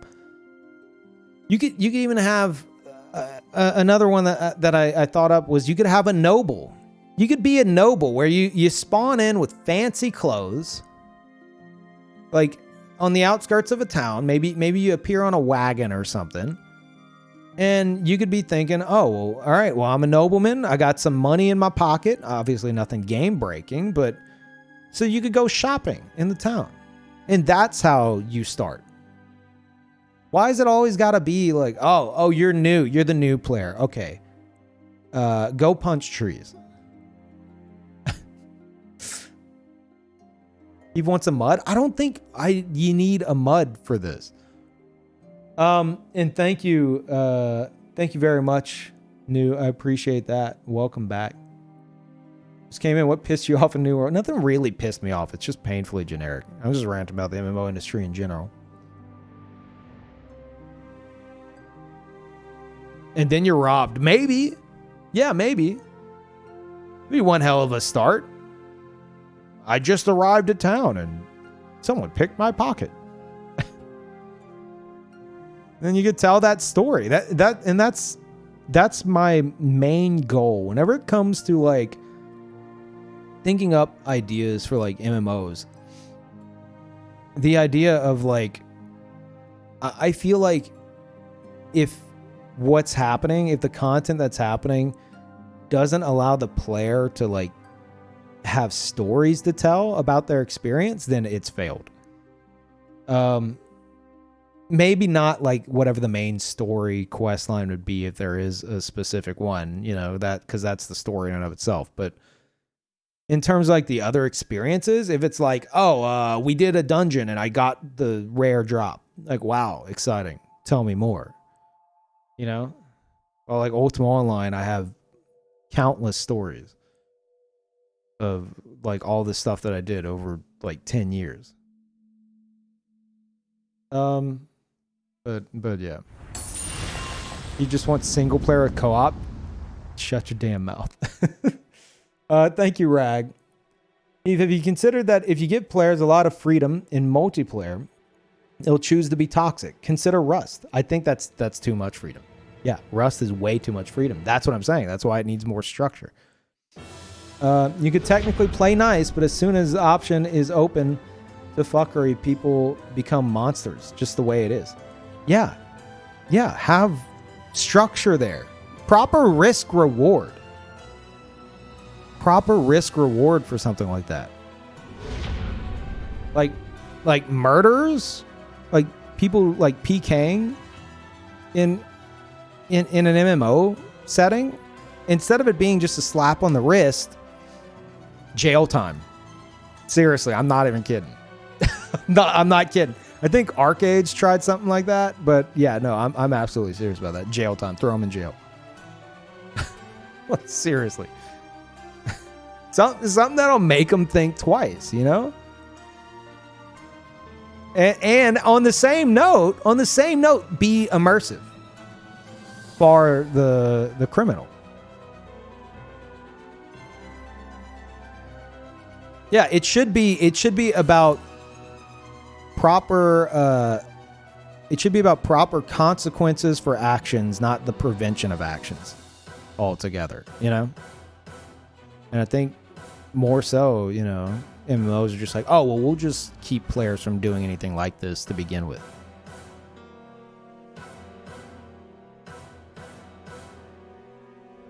So that way, it's like, if you want to be a criminal, how long would the jail time be? I have no idea. Like, but something to where they're just like maybe have it where I'm going to throw out a number. First offense is like 10 minutes. Second offense, 30. And then after that, it's like an hour, 3 hours, 6 hours. And then have it to where if you don't do it for a certain amount of time, it goes down. Just something to make them think twice. That's how you deal with trolls. Something to make them think twice before doing it. And they could absolutely try to make like a burner account or something, but you know, they'd have to put some time in, because otherwise it's like, what are you gonna do in a completely noob character, you know, aside from try to scam people.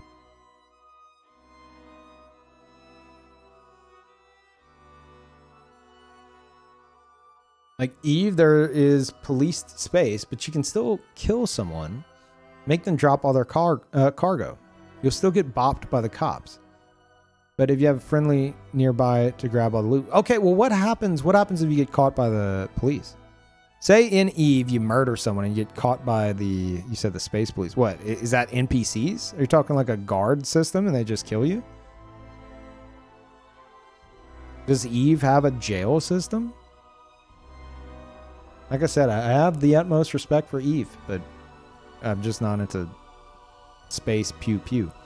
And thank you, Skip. Welcome back. And iCal, thank you too. Thank you guys. They just kill you. But when you die, you lose your ship. Oh, and that's a big deal, right? Try GTA RP, dude. I wanted to for so long. I've watched so much GTA RP. But I can't do it, dude. I can't. Like I tried with Rust. Whenever the Rust RP started popping off, I got on like the big streamer server, right? I got access to it, and I can't, dude. It's like a mental block. I can't do it. I just cringe at myself. I can't do it. I'm jealous of people who can. Also, Jen, thank you. Welcome back. How's it going, Jen?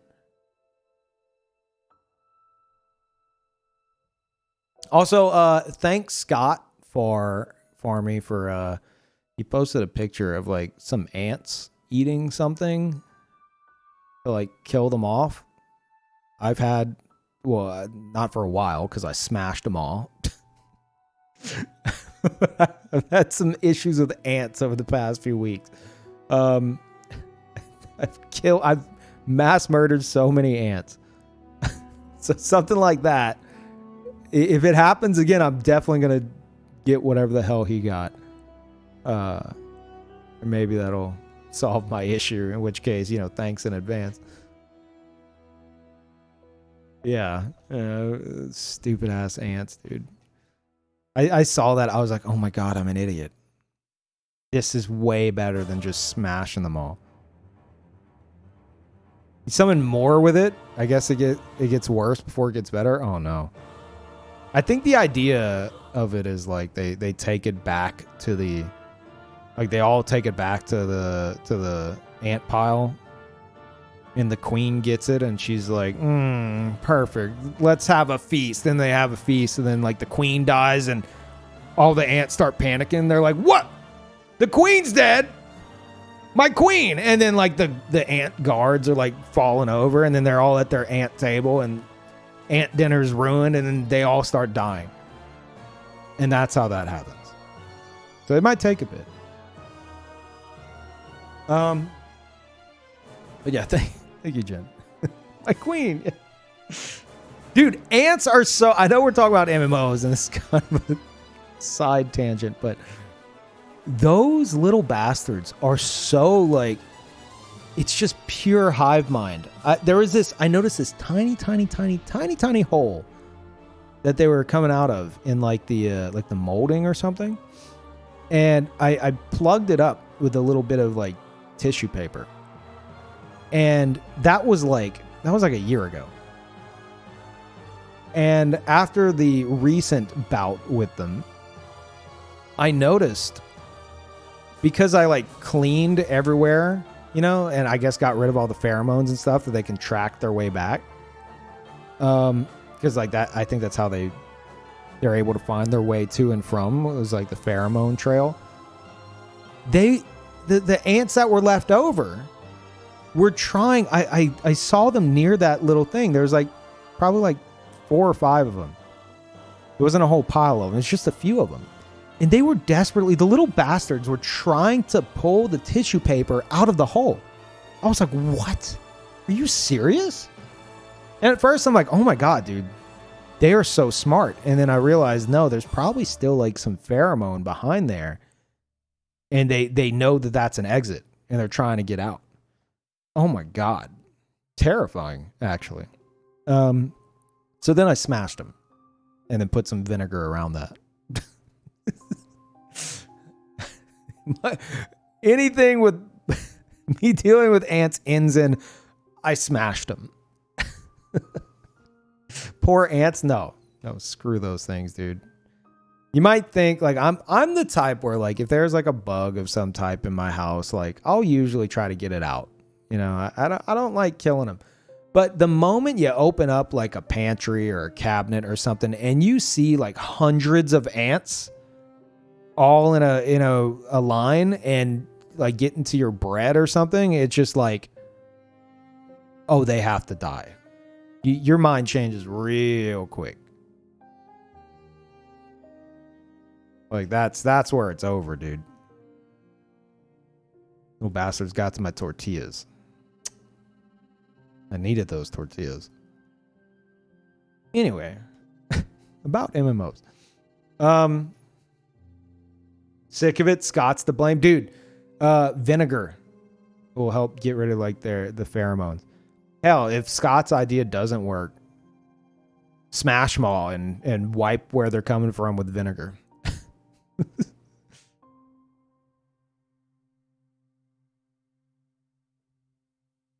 Yeah. Well, Jen, I'm ranting about the MMO industry as a whole, which kind of includes stuff like Final Fantasy 14 and like the quest and stuff. But I do have respect for Final Fantasy 14. I wish I could get into it. I really wish I could. I've tried so many times. I just can't. I can't do it.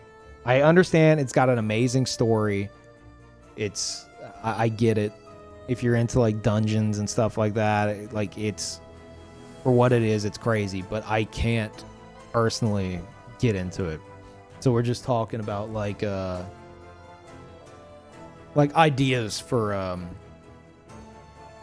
innovation for like the MMO industry in general. Let me see what y'all were saying. Is Pete bullying New World? No. Oh yeah, GTRP, dude. I can't do it. I've wanted to, but I can't bring myself to do it. I need to be able to talk in like text chat. Like and I'm not even talking just from like an RP perspective. I think VoIP, outside of maybe allowing for like organization, from like people doing like dungeons or something, VoIP has no business being an MMO. Absolutely not. And I'm seeing more and more MMOs that are coming out and doing VoIP, and I want to scream. Mortal Online 2, New World, like they're all trying to make VoIP happen. Just stop it, dude. No, that's such a bad idea. I think VoIP's okay if it's within the party. If it's within the party, yes. I disagree, but it shouldn't be fully open VoIP. That shit is wild. Oh, you mean like a global chat VoIP? Absolutely not. VoIP like proximity chat. We're talking proximity chat, like voice chat. But here's the problem. It could be good. Except for one key problem. Streamers.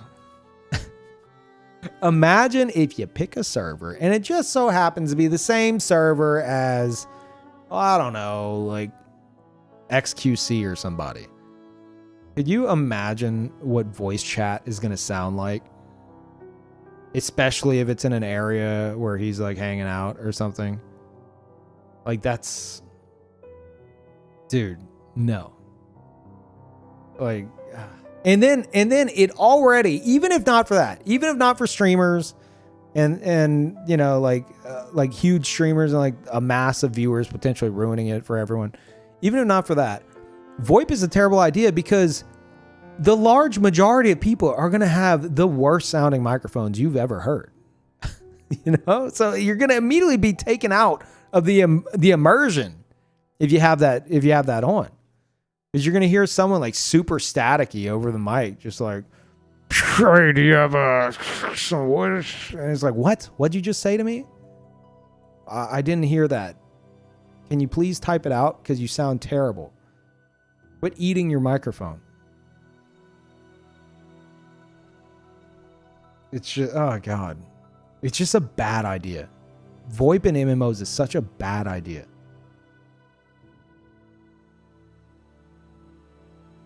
One thing that I was happy to see from New World was overhead text. That surprised me. That's something that is kind of being phased out. Like I don't think Final Fantasy 14, they don't have an option for it, right? And I think that's I've talked about that with like Crowfall. I think not having overhead text in an MMO just absolutely kills any social aspect. Because what do you do in like say Final Fantasy 14? You're say you're running through Limsa Lominsa, right? You're just trying to get to like the market board or whatever, and you run past everybody, and then you run back. Everyone's just tunnel vision. They're in their own little world. But if overhead chat was a thing, if someone was like in town or something, maybe in town's a bad idea because it would be filled with like selling this and selling that, and I mean that charming, but then you get people trying to get you to go to their sketchy code website, to scam you. But the idea that like even if you're in like your tunnel vision and you're just running point A to point B, if someone's right there and they're like, hey, excuse me, if it's overhead chat, you're gonna see it. If not, you're gonna be, dude, your little chat box at the bottom left is gonna be in like the guild tab or something. You're not gonna see what the hell they're trying to get your attention for. And because of that, no one can get each other's attention. Unless they like specifically whisper you. And not many people are gonna actually do that. But like the general just social interaction of passersby is non-existent if you don't have overhead chat. People chat all the time in towns in Final Fantasy 14. Yeah, the people who like go there to like dance and stuff, of course they're in like the area chat. You catch people's attention a lot with emotes. I suppose you could run up to them and just start emote spamming until they stop running and they're just like, what? Do you want something? Yeah, that's not that bad. Why you need someone you don't know's attention? Because that's what an MMO...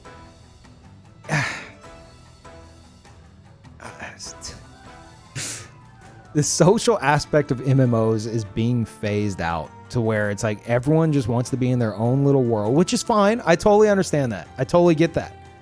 I tend to keep to myself a lot in MMOs, actually. But if you have it to where like you will not have any chance of communicating with anybody, then yeah, that's your choice. But if that's the default, that's a problem.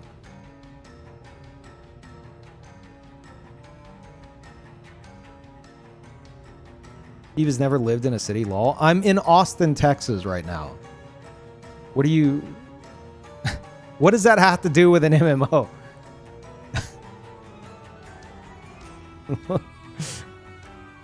What, you mean people ignoring each other on the street?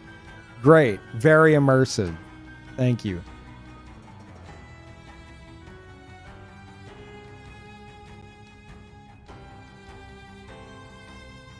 Difference between sandbox and a theme park.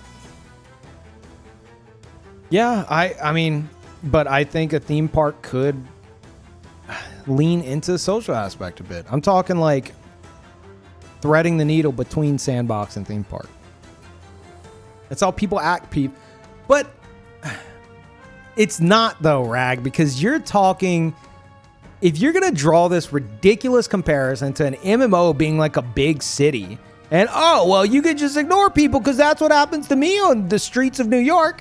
Okay, great. But the difference is, if you're in the middle of, like, the sidewalk yelling at somebody, help, I need help. Hey, can you help me? They don't have you on mute.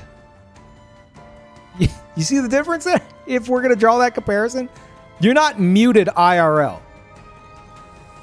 So to just completely take that out as the default in an MMO is and be like, oh well, you know, it's like a big city. It's like, okay, no, you're just making shit up.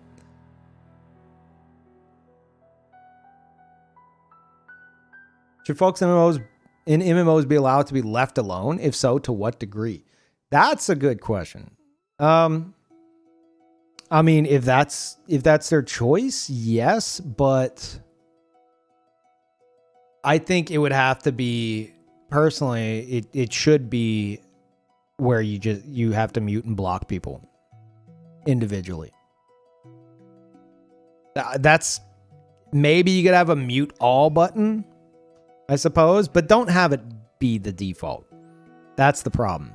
What's on default? You know.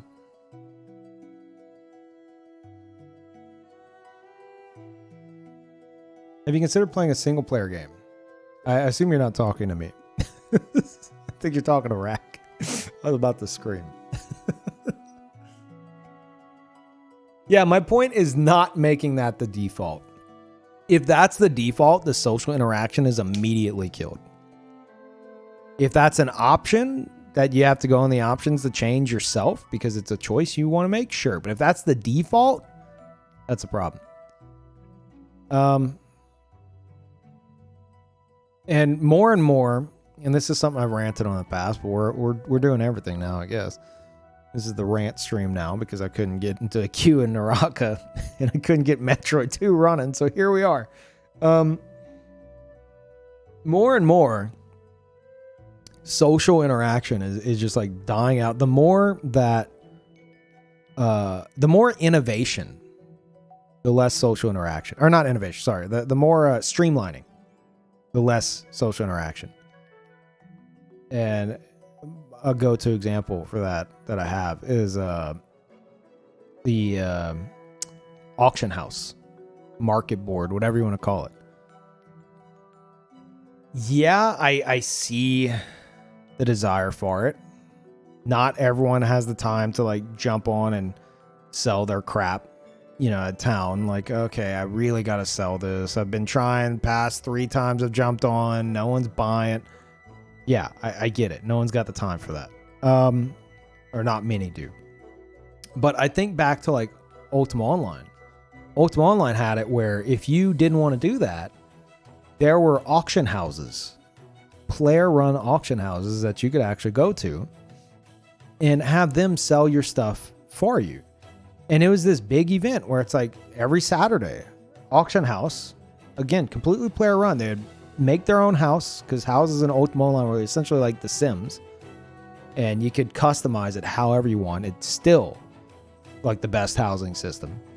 And you'd have an auctioneer in the middle, and then a bunch of chairs around the auctioneer, a stable downstairs for everyone to put their mounts, because you couldn't, there'd usually be no mounts allowed upstairs.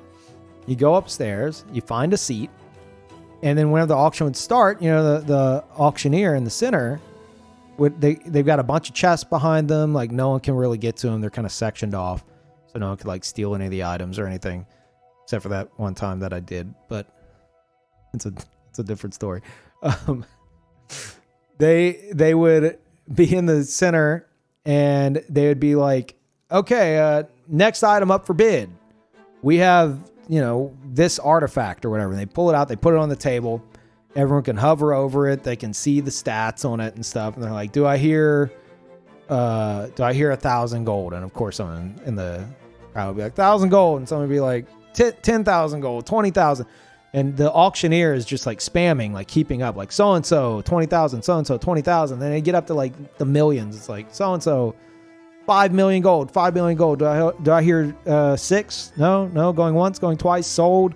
They'd put it on like a vendor that's like right there for the person to purchase, right? Because what's going to happen? Someone's going to buy it for the price that they...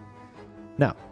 Like that person's the one that's going to buy it because they're the one that bid the most. No one else is going to try to buy it off the vendor. And so they would buy it, and it would continue with the next item. And even if you're not like getting anything, it was such a great like social experience, because anytime I'd hear of an auction going on, I'd be like, oh yeah, I'm going. And I would show up, and I would just sit in the audience and just look at the items, watch, and it was great. It was just a very social atmosphere, you know. And the more automated that is, the more automated that is, like that's completely died out. That's just gone. You've zero interest in doing that. That's fine. But I think instead of like an automated auction board, if you would like make it to where there's, I don't know, maybe some kind of profession where like players who want to do that could do that, you know, give them the tools to sell people stuff for them without, you know, risk of like you getting scammed or something, and then they could build up a name for themselves and stuff, instead of it just being just completely automated. Or maybe have it to where there is an auction board, like a market board, but there's like a fee or something where if you want to make the most bang for your buck, you would have to seek out someone like that. Or I don't know. I just, it's a shame to see all these systems being so streamlined that no one has to talk to each other anymore, you know? Sounds like an actual job. And there's people who wanted to do that. It's not an actual job for you, Rag. It's a job for the people who want to do that. Role-playing game where you can actually have a role that's not like, well, you're DPS, you're tank, you're healer. That's it. That's all the roles. We're fresh out of roles. Have it where you can actually have something obscure like that. And that could be your entire existence in the game, and you can get a rewarding experience out of it. I knew a guy in Ultima Online who was a librarian. Did they have a librarian class? No. But you could write books. Players could actually write their own books in the game. And it's like a book item, and it opens up, and you have the pages in front of you on the screen, and you flip through the pages, and you read what they typed out, and it's in like a cursive kind of font. And he loved that so much that he modeled his house to be like a library, and he would collect these books, and you could go there and just read a bunch of player books. Or like there was a point where, like, as a thief, I got sick of telling other thieves exactly, like, it's like, oh, I'm new to this, can you help me out? I got sick of repeating the same thing, so I just wrote it all down in books, and it became something that was like a really big seller, like, in the game. And so that's how I got to meet him, because someone was like, dude, you should sell it at oh god, I can't remember his name, something Bob, you should sell it at his library. And I was like, you know what? I'll go talk to him. And he set up a vendor for me, and my books were like his highest selling item in his library. And he just made it a point to be a librarian, and that's what he became known for. So having that potential, again, sandbox versus theme park, but my whole thing here is I'm talking like social aspect slowly being phased out with the more streamlining that happens in these games. It's killing the potential for stuff like that, you know? He became a best-selling author. Author? Yeah, in Ultima Online? Yeah, I did. And thank you, Incurable. Tier 3, thank you so much. Welcome back, dude. Thank you. Alerkatum, but I really appreciate all your content. Thanks so much, dude. Thank you. Extremely generous. Thank you very much. No one has that kind of patience anymore, and that's the threading the needle I'm talking about. There's gotta be a compromise where the people who don't have time for all that don't have to. They could then entrust whatever it is that they're wanting to sell, or whatever the case may be, to the people who do have time for that, who are passionate about that, and let them do said thing. Like if it's selling an item, let them go, like that item can go through all these systems, like all the way to the auction house or whatever, and get sold in front of an audience and all that. And then have it come back to you. And you will just be like, oh wow, thanks for selling my item. And like that's that, so you're just seeing the beginning and end result, while they might have had a huge bidding war over your item that entertained other people. And I think that's cool, and there's got to be like a way to keep that and not just let it die out entirely. Casual player base just wants to log on for 2 hours and do funny stuff. Streamlining is a good thing for them. Again, talking compromise here. Like, it's not so black and white. Anytime I talk about this, people are like, Peeve, ain't nobody got time for that shit. Sounds like you just want real life. How about you go outside? And I'm just like, oh. Like, you can have both, dude. It's possible to have both. Like, have it to, like, I don't know. And this is what I'm talking about. Feel free to chime in. Maybe someone did and I missed it, but have it where it's like you can have your like streamlined auction board or market board, but for unique items, you would probably be better off. You would be better off because of maybe like fees or something. You'd be better off seeking the help of someone who's profession, again, something with some structure in the game, to where you can actually allow for there to be a profession, whether it be auctioneer or whatever their title would be.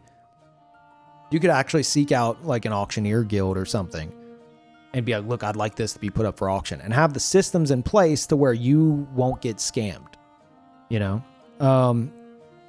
And then they could go and deal with it, you know, and get it done at their next auction or whatever. And you don't have to know anything else about that. And then you just get your money whenever it's done. Like that's, I see no issue with that. How, like, you're telling me you've never had anything on like an auction board, a market board for like days, if not longer, that just didn't get bought because people undercut you? Like, no way, dude. You could wait a bit, you know? So I think the more you take out like that potential, the more stale and lacking in social aspect things get. Like the one thing where I'm like, yeah, okay, I can kind of understand that is like queuing for dungeons, you know? That's something where I can understand the need for that. But the more automated we get with this stuff, the more it's like people in MMOs are interacting more with like menus than they are with players. And that's my entire thing here. Rag says, honestly, Peeve, what you described sounds great. I just can't imagine an MMO these days populated with like-minded quote-unquote role-play users. Again, it doesn't have to be role-play. I've met like 5 players total that think similar to you, even more so. Can't imagine that game selling a ton of copies. You're missing the point. I appreciate that, Rag, but you're missing the point. It doesn't have to be... I discussed this earlier. Like, it doesn't have to be like a level of role play that's like, good morrow, sir. But if you have roles that are set up in a way that are immersive enough, then the role play just kind of happens. What's up, cowboy? I need a Mario MMO already. Yeah. Something like a party? Is that what you're looking for? Like a Mario's party? We need a Sonic MMO. Oh, okay. Never mind then. How's it going, cowboy? Yeah, you could have it where, like, my example is like the Knights, right? Helping out, having like queues where they help out new players. That's a system that would be in the game that is immersive for Knights, because Knights are supposed to, you know, do that kind of stuff. They're supposed to protect weaker people. Supposedly. I don't know. I also had a thing I thought up for like Dragoons, where like Dragoons actually are trained to, you know, fight dragon battles, and have it where you can't fight. And this would be a fear of missing out thing, where Dragoons are trained to fight the dragons. Like if dragons would appear or something, a group of Dragoons would have to be called to fight them, and other players could see them fighting them and be like, oh shit, that looks awesome. You know, I kind of want to be a Dragoon. Something like that, instead of it being like, oh, you're the Dragoon class, you jump in fights. Like you jump and then you like face tank the floor, I think is the meme. Have it to where within the game world, there's like immersive stuff built into your own role. And yes, you could have it to where there's something for like people who want to actually get into like the market side of things, you know, like the someone who's involved in the like the business side of stuff. There are a ton of players who want to do that kind of stuff. Not everybody wants to be like, oh, I want to be the knight, or I want to be this, I want to be that. There are people who want to be super obscure shit, like a librarian. I don't know if there would be a librarian role, but I'm just saying there are people who want to do that and fill those roles, and they could. And to just immediately take that and be like, no one's going to do that. I think it's just selling the game short. But yeah, you sounded so old saying that. What did I say? I don't even remember. I'm just yelling now.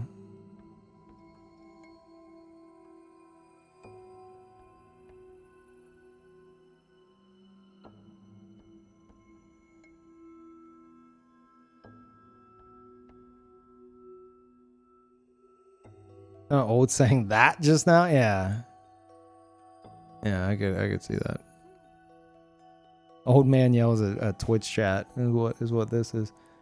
And CSC, sorry, I missed that. Welcome back. Or CVC, CSC. Speaking of old, I don't have contacts or glasses on, so that V looked like a Y. Am I old? Maybe.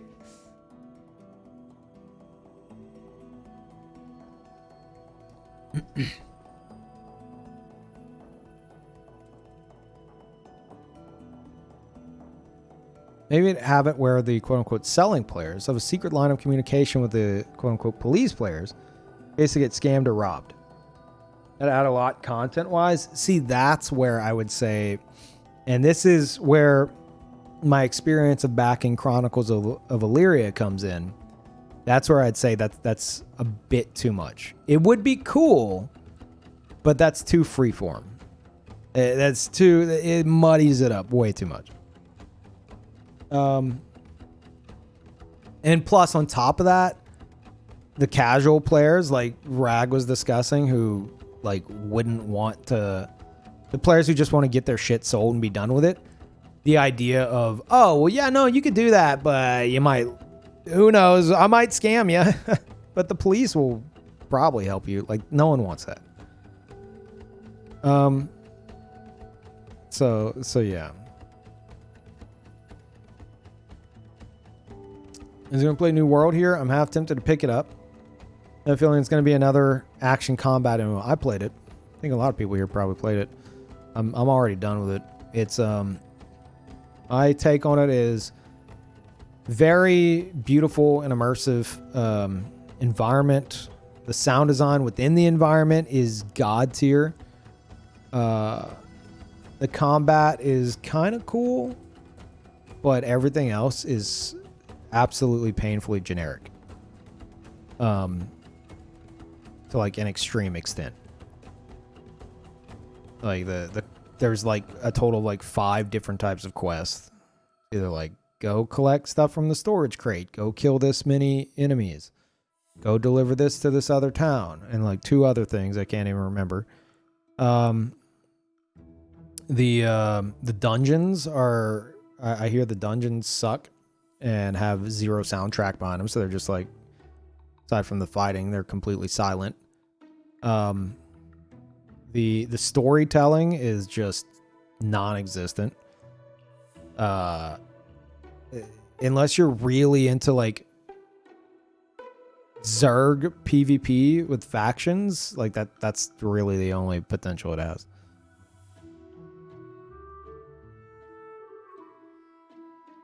Yeah, someone asked about New World like 20 seconds ago. Yeah.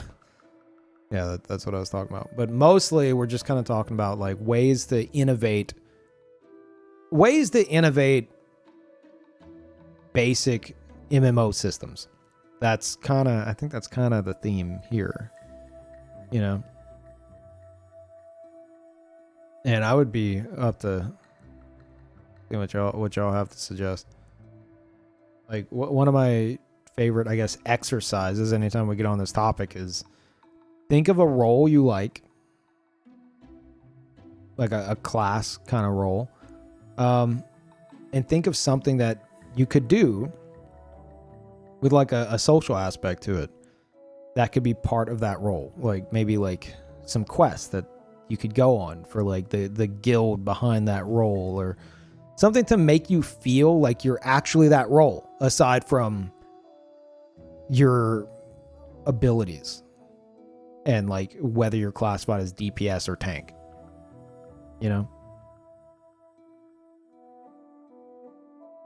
Like we've discussed knights, I've discussed dragoons. I had an extensive thing I thought up for monks, but it's a bit of a stretch. I would love it if the monk class, if you chose to be a monk, you would start, again, I don't know what exactly this MMO would be. This is just random dream MMO, right? But I would love it if you chose to be the monk class, you would start off on a completely secluded part of the map. And this is where people are like, that's Mist of Pandaria, Peeve. I don't care. All right. Draw the connection if you want. I don't give a shit. The monks start secluded from the rest of society. And their whole drive is like the monk class you're looking at it right now. I don't know if it's possible in an MMO with like latency issues and stuff. I have no idea. But if monks could have anywhere near a level of like, not full-blown Absolver, but that's what I picture in my head, right? Like Absolver style combat. It doesn't have to be to that depth. But the idea of monks being like unarmed, like their main thing is they're unarmed and they're PvP focused. And you could stay at that like spawn point, the temple or whatever you'd be at, and just practice with other players to where you get like really good at PvP. And then whenever you're ready, you set out. You know, whenever you feel like you're ready to go on whatever the journey is, your main quest as a monk, then you set out. And they could have like a dueling mechanic kind of a thing where, you know, you go and you fight other players that do have weapons. But the idea being, as a monk, there's this really high skill ceiling for PvP, but it's high risk, high reward. So, because you're fighting people with actual weapons, you know? So if you're just a shit monk, you would get your ass beat and people would laugh at you. But if you were really good, maybe have it to where like whenever you duel someone, like the benefit from that, aside from like your standing going up or something, is like you get their weapon or something like that. Like that's the wager, you know, as like a trophy. So I don't know, just a thought. And not many people would do it, but some arrogant people would be like, oh, dude, I could beat your ass. It's like, well, okay, do it. But if I win, I get your weapon. I think something like that could be cool. Again, it's not all there. It's not all there. But the idea of monks being PvP focused and high risk, high reward for whatever it is they're setting out to do, I think that'd be cool. What do they get if they win? I don't know. Again, I haven't fully fleshed this out. I don't even know if the collecting swords would even be a thing. I'm just saying monks being like the PvP, the sweaty PvP tryhards would want to be a monk. And their whole thing would be going out and proving themselves, you know? I think that could be cool. Just thinking min-max, no one would play monks. I don't care. Like, people, if it's there, people will play it. And if someone's good enough at it, they'll make a name for themselves. And it'd be cool. If you're thinking purely min-max, then yeah, there's a lot of shit people won't play, but who gives a shit? And Cowboy, thank you, dude. Welcome back. Peeve MMO, yeah. Yeah, I said if I'm going to start jotting down my ideas and stuff, and if in like 15, 20 years we're still seeing shit like New World, then maybe I'll be like, okay, well, I have all this stuff that I've written down for 15 years. Maybe I'm ready to pursue this with my billions of Twitch dollars I now have.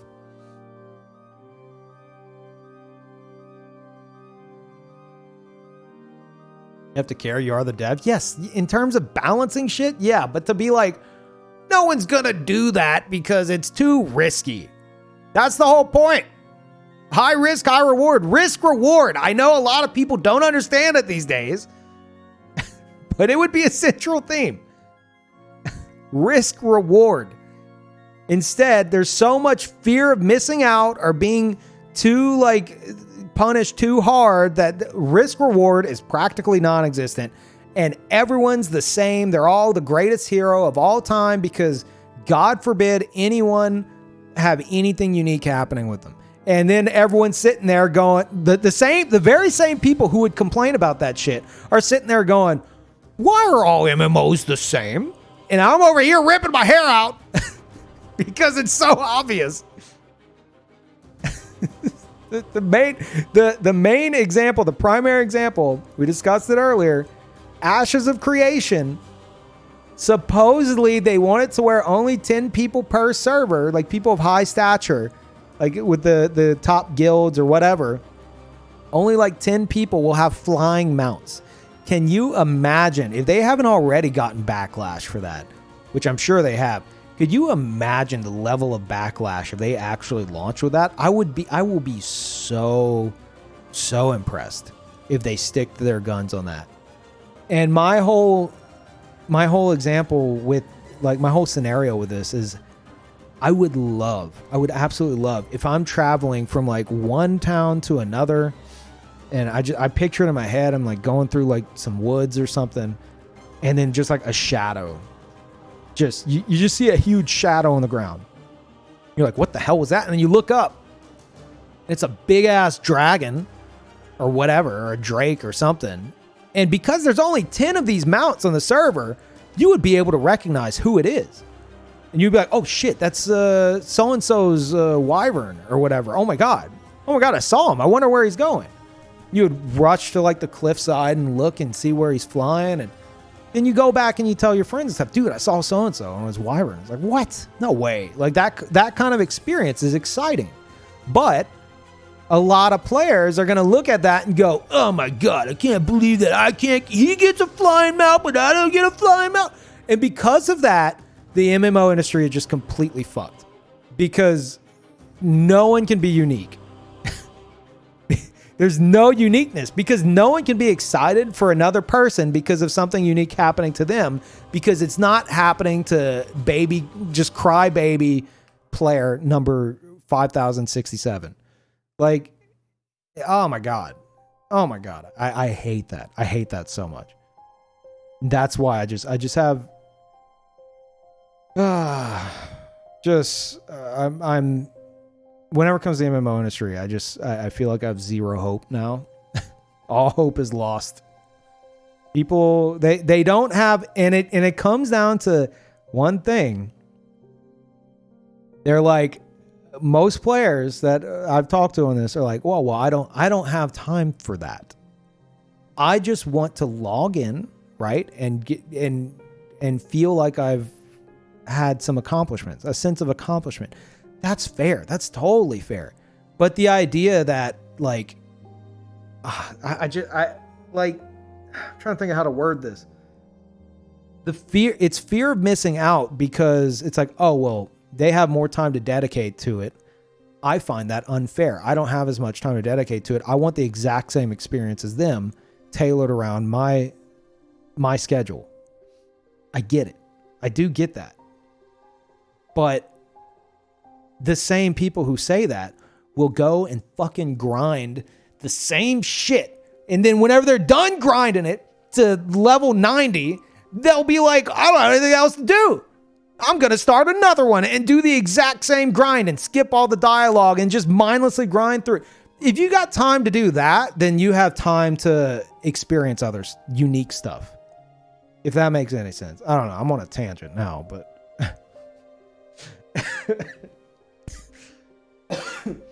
it's just, it drives me nuts. It's like, oh, I don't have time for that. And it's like, do you know what you do? You know what you have done in these MMOs? Look back on what you've done. The mindless grind that you have done 1,000,000 times over. Look back on it. And you're telling me you don't have time? I don't know about that one. But the problem is everyone's so focused on the standard MMO formula of like, oh, well, reach max level. Well, that's what it's about. Reaching max level. That's the end game. I say do away with levels. Do away with the experience bar. And just make it to where like things are just more interesting. It's time to call an ambulance. Maybe. Ugh. He once again confirmed that old school RuneScape is the perfect MMO. Dude, I will say, I said it before, the 5 hours I spent in RuneScape, I was very surprised. I used to shit all over that, but I get it. However, I think RuneScape still suffers from that, right? Isn't RuneScape's whole thing reach like level 99 or something and in a bunch of crap, and that takes 500 years?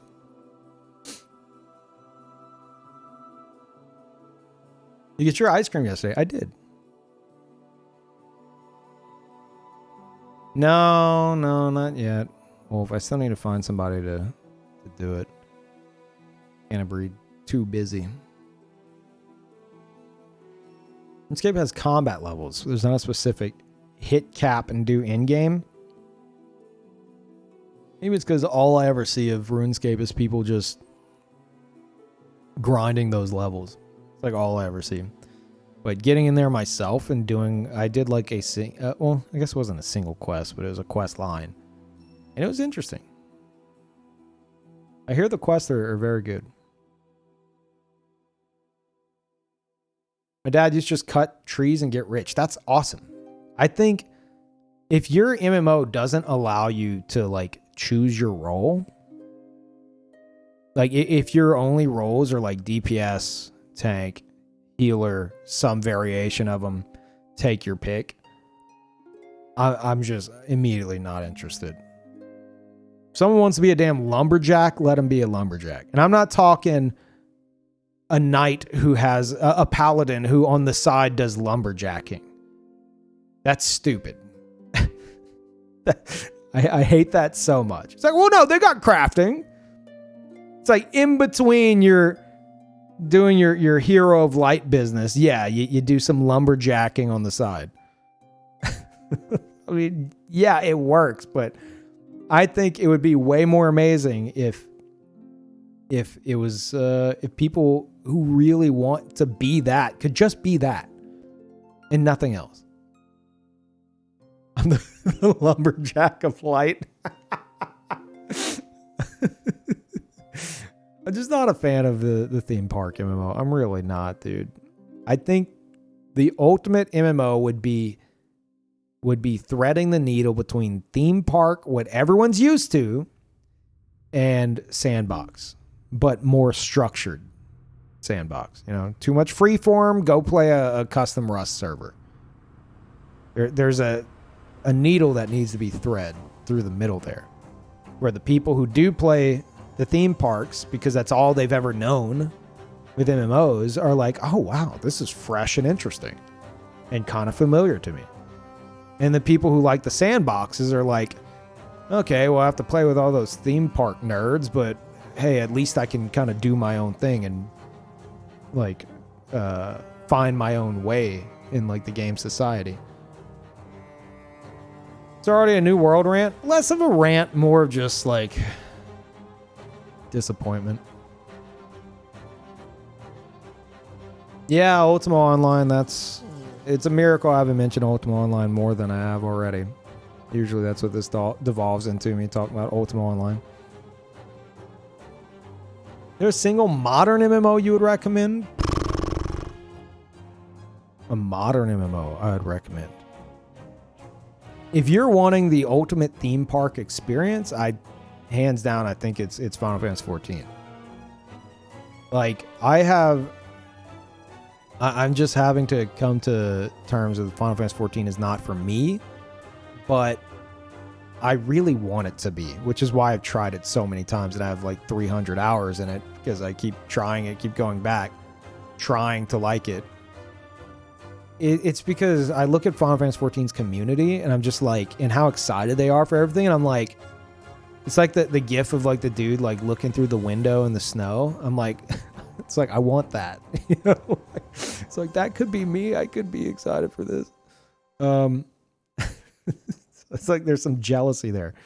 And Final Fantasy 14, for what it does extremely well. But for me, it's just that I'm not big into like dungeons being the end game in like a huge focus. I'm not real big on dungeons.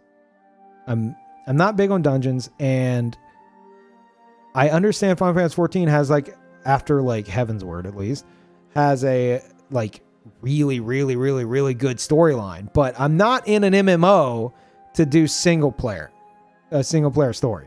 I can appreciate it, especially such a quest-driven MMO, but I don't really care. So if I don't care about those two things, Final Fantasy 14 is not really for me. But as for something that I would personally consider in modern MMOs, the best compromise that I've seen, Elder Scrolls Online. And a big part of that is you can jump into Elder Scrolls Online and you can essentially do anything in whatever order you want. So it's kind of a sense of like, oh, I want to go do that. I'm going to go do that. Because the game scales around you, or most of the game scales around you. So you can kind of just wander and experience things in whatever order you please. And the combat of Elder Scrolls Online, while not perfect, is like for an MMO, it's got more of a free form to it. You know, it feels a bit more immersive. But again, like I recently tried to do, I said earlier, I tried to do like they just came out with an expansion, and I was like, screw it. I was off stream. I was like, I'm gonna play ESO. I'm gonna just do a bunch of quests like everyone else does, right? I'm gonna be a normie. Started doing the new quests, and I started falling asleep at my keyboard. Not even exaggerating. I was falling asleep at my keyboard. So yeah. However, I did. If you want to experience ESO and get a good appreciation for it, do the Clockwork City quest line. Maybe it's because I'm big into like gadgetry and like pocket watches and like, so the whole like clockwork theme I'm all about. But that quest line, I genuinely enjoyed. I was very surprised, especially by the end of it. Oh my God. Sotha Sil is like, I love him. Yeah, it's like a steampunk kind of vibe. Yeah. And Sotha Sil, like as like a god or deity or whatever, it was an amazing experience. It really was. Yeah, for me, I would say if I'm finding something that's a good compromise between what I want and typical theme park bullshit, Elder Scrolls Online. In terms of I think the highest quality MMO out there right now, I think even I have to admit it's Final Fantasy 14.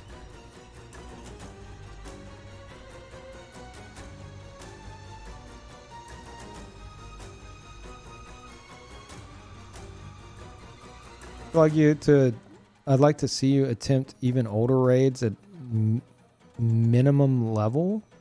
Final Fantasy 14. That sounds terrible, dude. I don't even like the regular. I don't even like raiding. Oh, item level? I don't even like raiding in general. That's the whole problem. Here's what you want. Final Fantasy 14 RP community is the closest you can get to in a modern MMO, but that takes effort to get into. Most of the useful stuff isn't supported by the game, like character profiles and stuff. Yeah, but I'm not looking for, as much as it doesn't sound like, I'm not looking for RP. I'm not. I'm looking for something similar to what I experienced in Ultima Online, with the Thief class in particular. Not saying I want to go stealing everyone's shit, but it was a class that you had to actually think and play like a thief to succeed. And I've not found that experience since. And it's so sad. Because that in and of itself is immersive, and it's like the role play comes naturally. Because even then, I remember one day I go to like one of the moon gates in Ultima Online, and I see these two people walking, and they're in Felucca, which is like where you're freely attackable. And they're not wearing any armor. They're dressed up in the girl had a gown and the dude had like some fancy clothes. I was like, what are you guys doing? And they're like, good morrow, sir. We're taking a stroll on this fine eve. I immediately pulled out my weapon and chased them down, tried to kill them. I chased them all the way back to their house. The dude's on the porch just yelling at me. Yeah. So I wasn't, even back then, I wasn't very big into like RP. I wasn't big into RP. I thought it was nerdy and dorky, but in retrospect, the role of a thief in Ultima Online was so demanding that you act and think like a thief that it was organic. You just like slipped into that role and you developed like a mind around that role, which was like the most immersive thing I've ever experienced before. And so I think an MMO where you take that concept and you apply it to other roles, I think that is the ultimate potential of MMOs. And no one's doing it. I don't know if anyone ever will. You're 100% RPing, but it's naturally mechanical, supported RP, so it didn't really feel like it. Yeah, exactly. Like, it was just I was a thief, and I was interacting with other thieves and stuff, and just getting into, because it's like my whole existence in that game was, I'm a thief, I need to steal stuff. How can I go about doing that? Plotting like heist, and the game, one of the most amazing things I've ever seen in a game. Ultima Online, thieves could get, and only thieves could get disguise kits. In a disguise kit, you use it, it allows you to change your appearance, and it changes your name to a random NPC name for 2 hours. So if I wanted to like infiltrate a guild, because like and that was a common thing, you'd infiltrate guilds, because like you couldn't be attacked or stolen from in Trammel, which is like the safe zone. But if you were in a guild with someone, you could have your shit stolen. So a common thing for thieves was to try to get into guilds to steal from the guild. And after, I started building a name for myself, I couldn't just waltz up as my character, because they'd be like, no, dude, no, I know who you are. You're not getting in. So I would have to go to great lengths to dress up and take on a completely different persona to get into these guilds. And like, that's like next level, it's like, it definitely is RP, but it's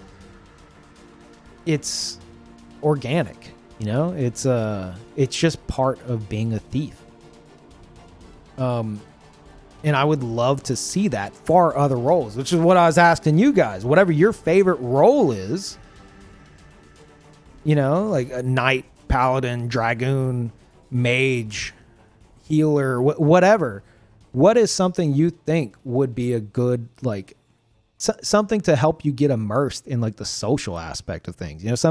Instead of it just being like your role in a dungeon and your abilities, instead of that just being what defines you, what is like an activity or something that would make you feel like you're taking on that role? Which is why I suggest knights maybe having a queue where they could be summoned to help noobs.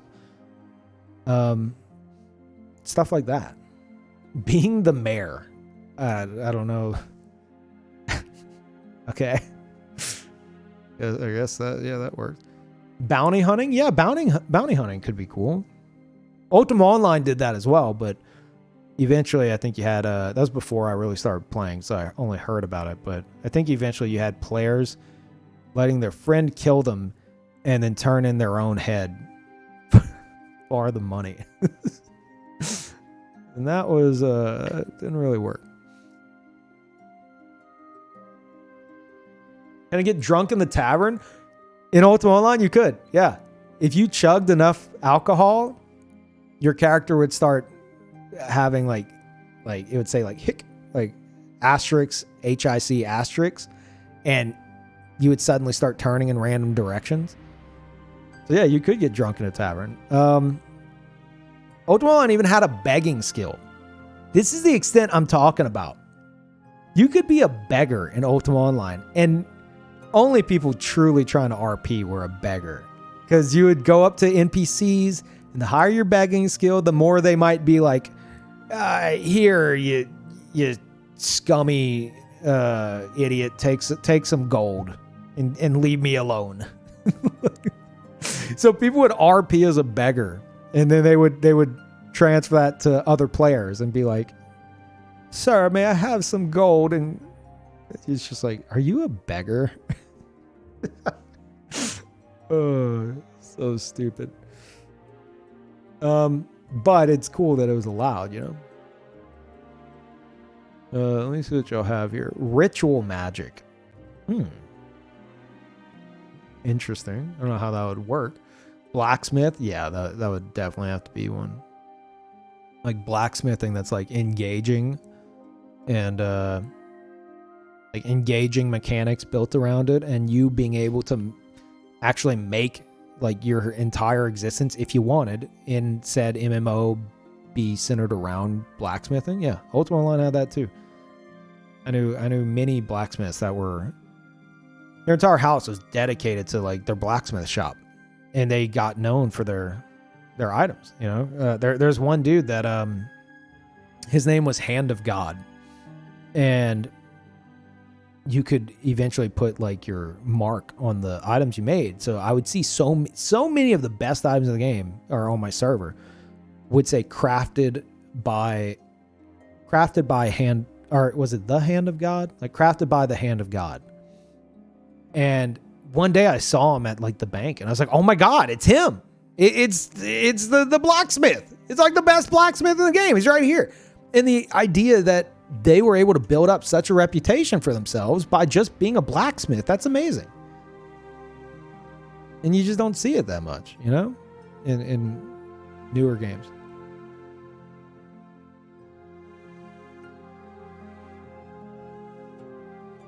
Shopkeeper? I never considered that. Just like someone who would straight up be a shopkeeper. I don't even know how you do that. I mean, players have always had like a form of like vendors or something, but merchant, yeah. Yeah, merchant is more in line with what I was discussing earlier, like a merchant guild with the tools to sell stuff for other players while guaranteeing the other player won't get scammed. So everything's not entirely reliant on like an automated market board. Instead, you could go to the merchant guild and have players actually who build their entire existence around selling items try to get you the best deal for whatever your item is. Obviously, you'd want it to be like a higher rarity kind of a thing. Otherwise, who cares? But I think that would be cool. But now everything's like automated on like the market board stuff. You know, it's like, oh, I'll just buy whatever the lowest price is. Or wait for a lower price. I'm just reading through y'all's suggestions. Evil class gets buffs when PKing players outside of duels. I wouldn't be opposed to something like that. I think it'd have to be a specific like class. But they would need consequences for their actions. So if you're like all about that and you get like killed by like a specific like player, maybe one that's like a guard or something, I don't know, I'm just throwing crap out there, a knight or something, they could you could get thrown in jail for like hours, in-game hours, where, well, but then who's to say you can't just like wait that out, you know, just go AFK. I don't know how exactly you do that, but I'm all about allowing stuff like that while also having proper consequences for people who only want to do that, to make you think twice before you kill somebody.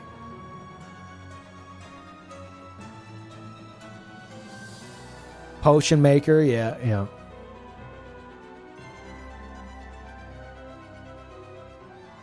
Any interest in Star Citizen? Absolutely not. Pretty good blacksmith title? Yeah. Let me scroll back down. Okay. Player skill equals PK? No. Oh, player kill. Yes. A player killer. Yep. It's an old MMO term.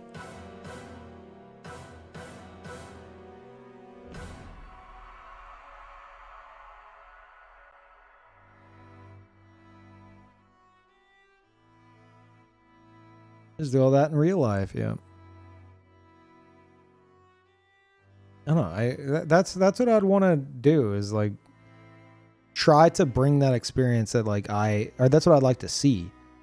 Try to bring that experience that I had with like the Thief, where you just organically got into the role because it demanded it to succeed, into other roles.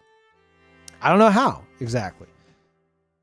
I already thought of some cool stuff for dragoons. Actually fighting dragons. Who would have thought? Dragoons fighting dragons as their specialty? Weird. And knights helping out new players. That kind of stuff.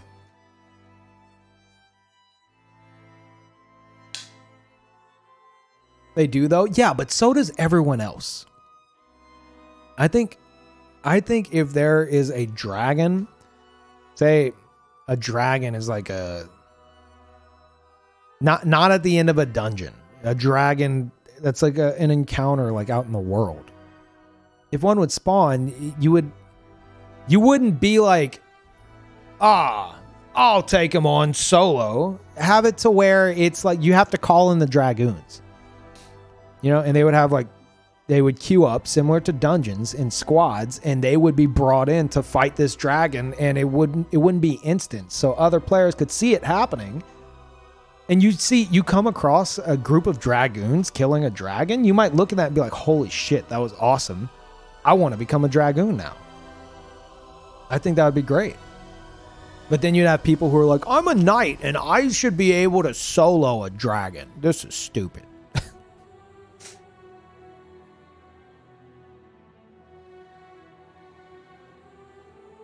Dragons have an armor ability that reduces any damage, not by a dragoon, by 50% or something. I thought of it more along the lines of like dragoons have like ways where they like would essentially be able to target like weak spots.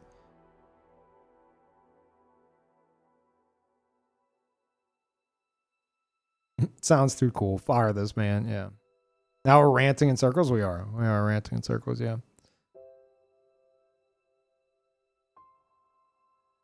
You're going to call dragon hunters. Yeah.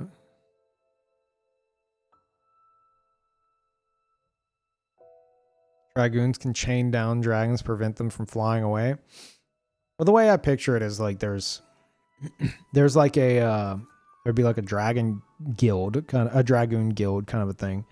And if you wanted to be a dragoon, you would, similar to like, if it's like, oh, let's do this raid like this weekend or something, like say in Final Fantasy 14. It's like, oh, you talk to your friends like, oh, dude, let's do this raid or this dungeon this weekend. It's like, yeah, I'll do that. And you dedicate like a day to it or a night or whatever. In a similar manner, it'd be like, dude, let's become dragoons this weekend. It's like, yeah, I'll do that. And you would go to the guild for it. And there'd be like a series of trials you go through that essentially train you on how to do like the various like dragon encounters. To where by the end of it, you know the motions that you have to do. And if there's someone that's like refusing to, help at all, we call him Kevin.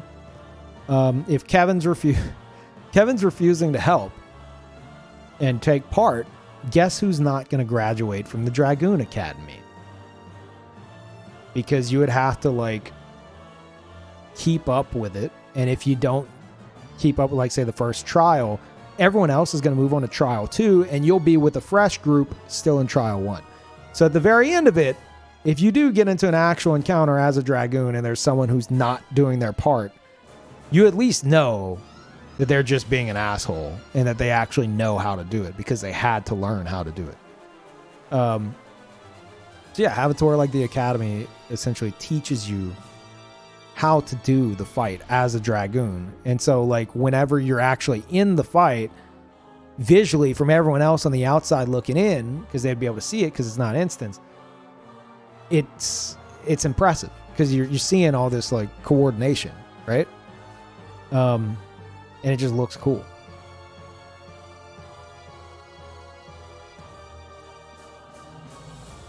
So I think that'd be a cool thing for dragoons. And then like you could, after completing the trials and stuff, you could queue up to whether with friends or random, to where like if a dragon appears, which obviously you would have to have quite a few dragons spawning in random ass places on the map in order to warrant so many people being dragoons, you could get pulled in, you know?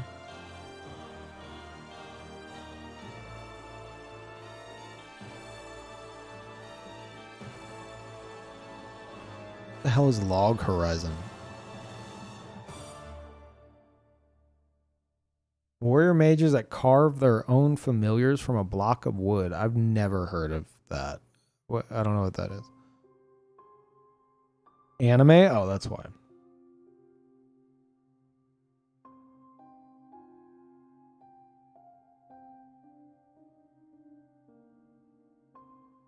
Your dream anime? No, I don't think so.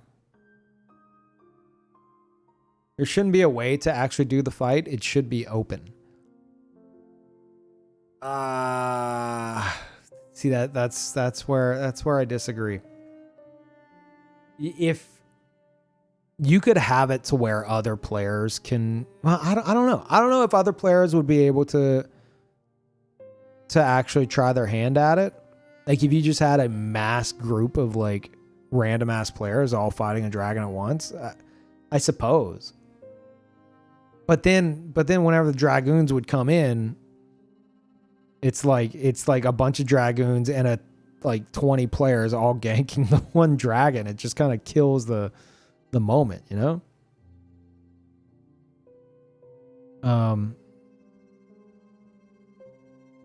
Yeah, I think it should be only dragoons, except maybe some dragon fights at the end of a dungeon or something, part of like an MSQ kind of a thing. But I think only out in the open world, only dragoons should be able to fight dragons. Like you can attempt it, but your weapons aren't going to do a damn thing to it, and you're going to get your ass murdered. And then if you're sitting there going, well, I should be able to fight the go become a dragoon. You know? Saying there shouldn't be a mechanic is all. Tank this part for 30 seconds, heal phase DPS stage. That type of stuff, I hate it. I mean, there's entire MMOs like built around that, you know? Like that kind of combat. But yeah, I'm not talking about that. No, you're missing my point. It'd be more like the way I'm picturing it. It's like, well, I don't know. Maybe there would be. I like to think of it more along the lines, instead of just dodging and attacking, there would be goals, I guess, in the fight. Like, one thing I thought would be cool, but it's very flashy, is like if there is a move that dragoons could do where like they implant like a spear like in the neck of the dragon, and then all the other dragoons like attack the back end of the spear to drive it through its neck or chest or something, like a big finisher. I think that'd be awesome. So just flashy stuff so that from the outside looking in, you're just like, holy shit, I need to be a dragoon. This looks awesome. You know? So it's not so much fear of missing out, it's encouragement to go and try that yourself. You know? And also, if you don't have something big and flashy like that, then people are going to be like, well, that's stupid. Why can only dragoons do it? Well, if you're having to watch a bunch of dragoons like coordinate to drive a spear through the neck of a dragon, you might be like, oh yeah, no, I can't do that as a knight.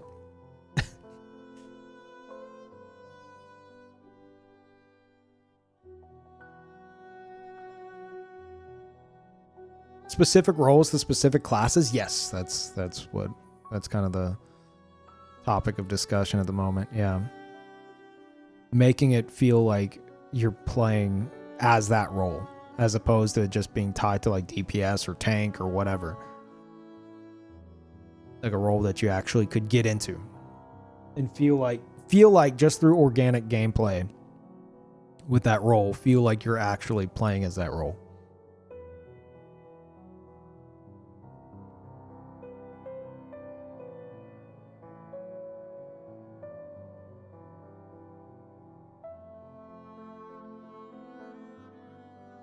Implement a For Honor type of fighting for PvP. I don't know. That's, if we're talking any type of fighting, it would be Absolver if I had my choice, but I don't think that's currently possible in MMOs. Maybe in 15 to 20 years, whenever I'll actually make my MMO, because I'll be a billionaire and I can fund it myself. There's a bit of copium going on in this stream. Maybe then it'll be possible. But right now, I think there's a reason MMOs have it where like you hit somebody from like 10 feet away and the hit still lands. Because I don't know, and if anyone does know, I don't think that level of like hitbox porn is possible in MMOs. It'd be amazing.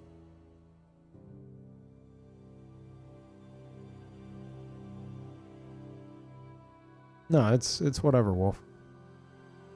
Reason would be lag? Yeah.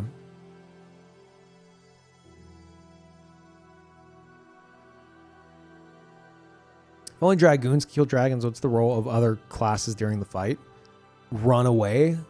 I'm not talking like at the end of a dungeon. I'm talking like a... What's it called? You know, there's like a big like boss that can spawn in the world. World boss. All right. How did I not figure that out? Yeah, like a world boss kind of a thing. So if there's a dragon that's like wreaking havoc on an area, you call in the dragoons. You don't call in random massive players nearby.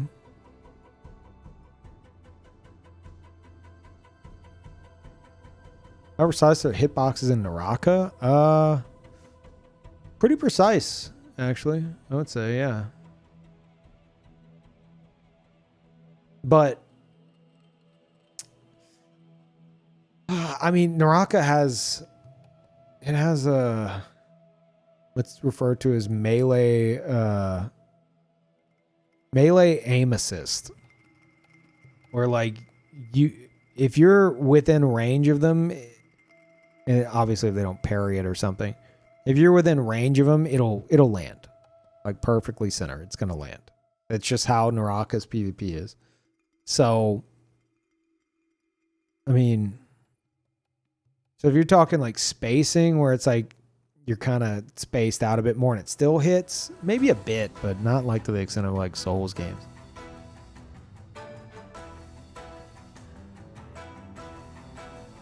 Those kinds of hitboxes are possible in MMOs, but it would have to be instance PvP instead of open world.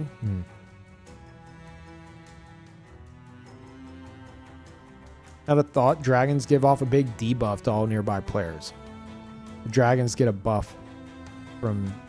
Dragoons get a buff from the dragon debuff. Dragoon is nearby. Other players have the debuff negated. No. I mean, not a bad idea, but... I think... They literally have, like, they're... Aren't dragoons... Isn't the whole idea behind dragoons is they're specially trained to fight dragons? I feel like dragoons themselves, as players playing as dragoons,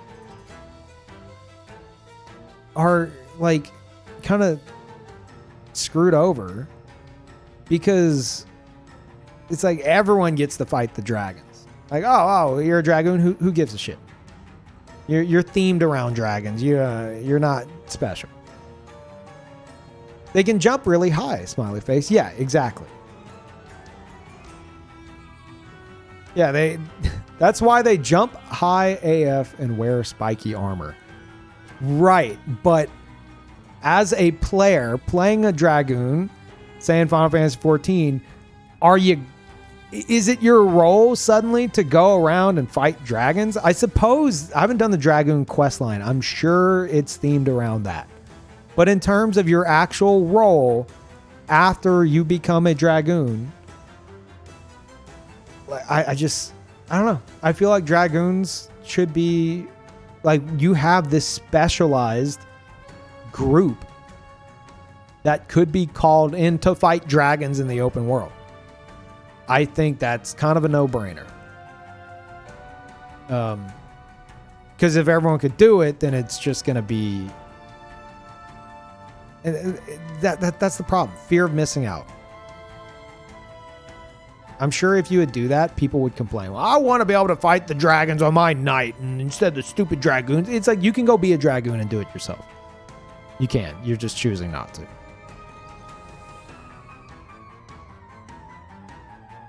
Talking about real life dragoons? I'm talking fantasy dragoons, yeah. I didn't even know there were real life dragoons.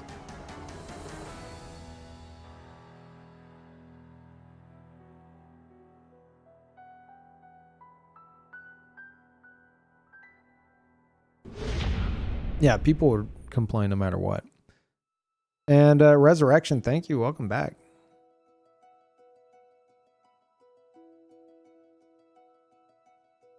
Wouldn't dragoons just be OP? Because they'd be able to kill dragons more efficiently, while also being able to fight regular enemies just fine. And if you were... make it so dragoons would be weaker to other mobs, no one would be... What? No. Missing the point. No. I'm talking a role for dragoons where they are trained. They literally go to the Dragoon Academy to practice, to practice how to fight dragons. And then they can queue up to be called in to deal with dragons that pop up in the open world. And that is like one of the missions that they can do. Like one of the dynamic content missions they could do. That doesn't mean that it's like, well, if they're fighting dragons, then they're super OP. No, absolutely not. They're just trained to do that specifically against dragons, not just regular ass enemies. They queue into it. And they're like, they all like, instead of teleporting in, maybe they all just, their form of teleporting in is they all just come flying down from the sky or something. And then they start the fight, you know? And other people can witness it. Like that's it. I think you're thinking too much into it.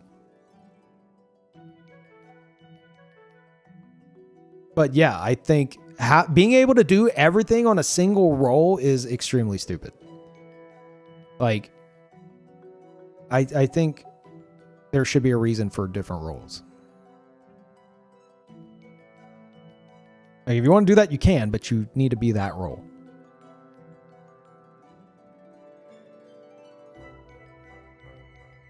Question is, what role-specific other cool content would there be for other classes? There you go. That's it right there. That's what I'm telling you guys to think up. Yeah. Whatever your favorite class is, what is something you could do that you think would make you feel cool and as if you're actually playing that role?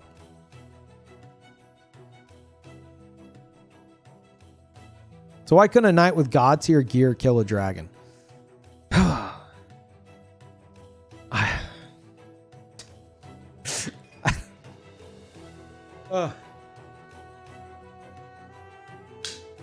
Because this isn't the MMO that you've been playing for the past 20 years.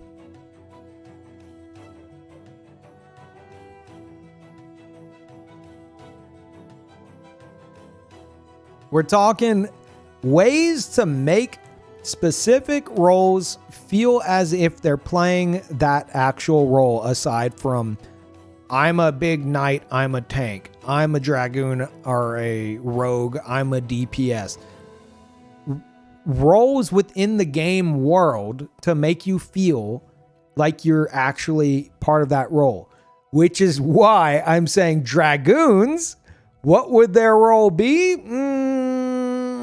I don't know. Delivering groceries?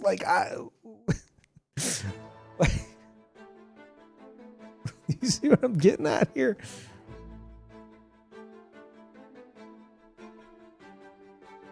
Yeah, they don't have the training to do so. Exactly. There you go. Like I said, like the fight for, and again, we're getting deep into this. The fight for like the Dragoon fight or whatever. Like maybe they could have it to where their goal is to pierce the dragon with a spear, which would be like a specific attack, obviously. And then after that, the other dragoons hit the spear to drive it further into the dragon's neck or whatever. So there, as a knight with OP gear, you're sitting there watching going, yeah, I don't know if I could do that. You know? Like I'm talking like something with substance instead of just, I have OP gear, so I go hit the giant dragon and its HP goes down and I win. Aren't you fucking sick of that? Aren't you just a little bit fucking sick of that? Seriously. Like for real.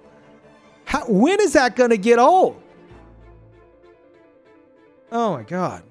That's another thing. If I ever made a game, dude, like, oh my God. I don't know what I'd do. I get so tired of just, and it's all RPGs, dude. Like it's all of them, where it's like you have this big badass sword, this big badass blade, and then you're fighting like a strolling sapling. It's like this little creature made of grass, and you have to hit him 50 times before he dies. Like you have swords that don't cut. I know that's just how RPGs work, but I'm kind of sick of it personally, where it's just like everything is an HP bar and there's nothing interesting happening. Everything has been just whittled down to HP bar versus damage number. I don't know. But I'm talking in terms of like innovation. So like, not looking to reinvent the wheel here, but just for the record, I hate that. Because then you have the mentality of like, oh, I have giant damage number. I can kill thing with giant HP bar. Yeah, in every other game, yes. In my non-existent game, no. Sam, so you're saying what could game designers add to classes beyond combat abilities that makes a player feel immersed into the class archetype? Exactly. My number one way to explain this, played Ultima Online for over 10 years. And for that 10 plus year span, I played literally 99.9% of it only as my thief. I was a thief class the entire time. There was like a few months span where I played a PvPer. You know, I got pretty into the PvP. But other than that, I was a thief, and it held my attention that entire time because the thief class in that game, you had your stealing ability, and you had, like, the thief had 4 main abilities, like go-to ability. You didn't have to have these because you could mix and match any abilities you wanted in Ultima Online. You can make whatever build you wanted. The go-tos for thieves were stealing, snooping, hiding, and stealth. And snooping, you would actually, like, players, if you open up their paper doll, which is like their equipment screen, you could do it by like double clicking them and you could see what they're wearing and stuff. Bottom right, there would be a backpack. That was their inventory. If you double click the backpack and you're within range of them, you're like within one tile of them, you could look into their inventory. And other factors of like, couldn't steal things that were blessed or insured, but that's a whole different tangent. You then use the stealing skill. If you have their backpack open, use the stealing skill and you click on the item you want to steal. And you could literally steal their items. You could literally steal items from them. And then the hiding skill would turn you completely invisible. Players couldn't see you at all. And stealth would allow you to walk around while invisible. So these were like the go-tos for thieves. And after they introduced insurance, which would allow people to like, it's like if you have something you don't want to lose, you could insure it, and then it couldn't be stolen or lost on death. And a lot of people say that killed the thief class, but like the way I saw it, like you had to just get more into the thief role. I'm going on way too much of a tangent here. Point is, in order to be a successful thief in Ultima Online, you had to think and act like a thief. Like I went for over 10 years playing this role, and I did everything from organized, like large scale heist to just casual stuff with like other thieves, to eavesdropping on guilds, to infiltrating guilds, to I even created like other thieves referred to as the Machine. It was an organization of these things called communication crystals that I set up in my house that would allow us to eavesdrop on all the banks in the game at once. So whenever someone would say bank, aka they're opening up their bank to deposit or take something out, we would know which bank they were at, and we would go there to steal from them. Like, my mind had to be so focused around how to further succeed as a thief. Not because I wanted to role play, but because in order to succeed, I had to think and act like a thief. And I'm just trying to think of other ways to spread that to like other roles. Like roles in a game where instead of just being like, oh, well, you're a DPS, or oh, you're a tank and you have these cool abilities, you know, that fit your theme. Roles that make you actually feel like you're playing as that class. Where you have to actually get into the mindset of it, you know? Organic RP kind of a thing. But I'm just trying to recapture that with other roles.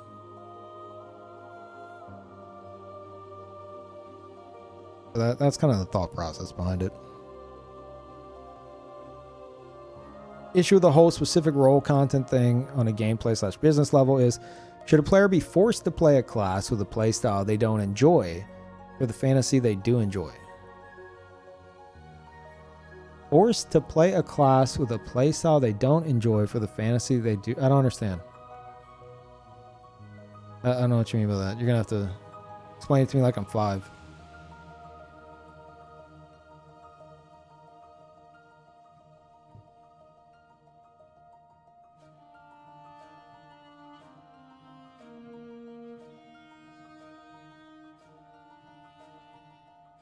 Everyone wants their own power fantasy. What? So like you want to be a knight, but you don't want to do knight things? I mean, I'm not saying you have to do these things. I'm just talking like dynamic content for you to get into the role that's there if you choose. I'm not saying like if you're a knight, like one of the things I suggested was knights could go on missions to where like new players could request a knight's help, and then they could get summoned in to like help them through a difficult area and like kind of be their bodyguard or mentor or something for a bit, and then teleport them out and they get like a rating afterwards, you know, that like, but you don't have to do that, if that's what you mean. I'm not saying you have to do that. Just dynamic content options to make you feel like you're part of that role. Like thieves in Ultima Online had disguise kits. We discussed this earlier. We are talking in circles. They had disguise kits where you could change your appearance and your name for 2 hours.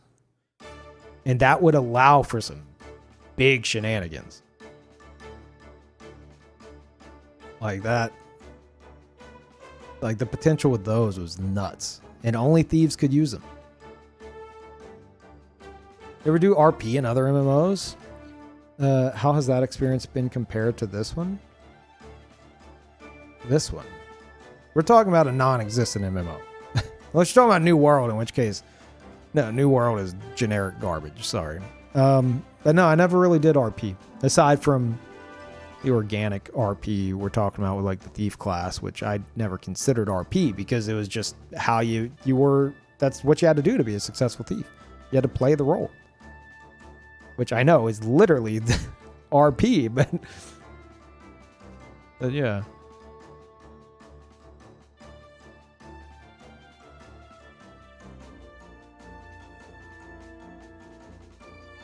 I think Kim is basically talking about, for example, how in the olden days, MMO players played healers, not because... Well, let me read Kim's thing. Sorry. I know, but if those options are locked to specific classes, it can be a situation where someone who hates how Dragoon plays, either suffers that for the dragon killing content or missed out on that stuff and plays something else. I mean, like I said, you could have it to where, like, in whatever the MSQ would be, there's a dungeon with a dragon. I'm sure if there weren't dragons to kill on all classes, people would freak the hell out. So maybe anyone can kill like a drake, but like an actual dragon has to be a dragoon. I don't know.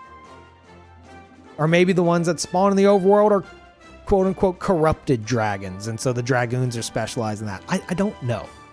I don't know. But this fear of missing out where it's like, well, I need to do everything on my class and no one else can be unique in doing. If I can't do it on my character, then I'm going to be mad.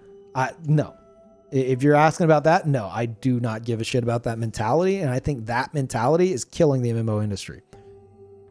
The fear of missing out, where people will get upset if anyone experiences something unique. It's ridiculous.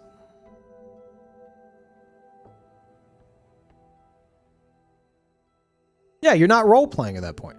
Exactly. Yeah. It's like, at some point, I feel like the plot was lost in the MMORPG. Where it's like, oh, you're here to play a role. Okay, well, pick from these 6 roles, and their only differentiation is their abilities. You're all the hero of time, and you will all have the exact same experience. Like,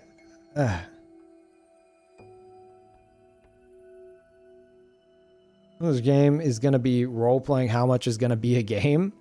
Well, that's something that I discussed that earlier too. I backed Chronicles of Illyria, and I was super excited for it because it sounded like everything I wanted. But after it failed spectacularly and like went bankrupt, I came to realize that there is such a thing as like too much freedom, like too free form, too reliant on like the players to like, oh, well, they're gonna do these things, right? Because why wouldn't they? You know, like I think things need like structured systems to facilitate the possibilities. Only people would read it. Let me see.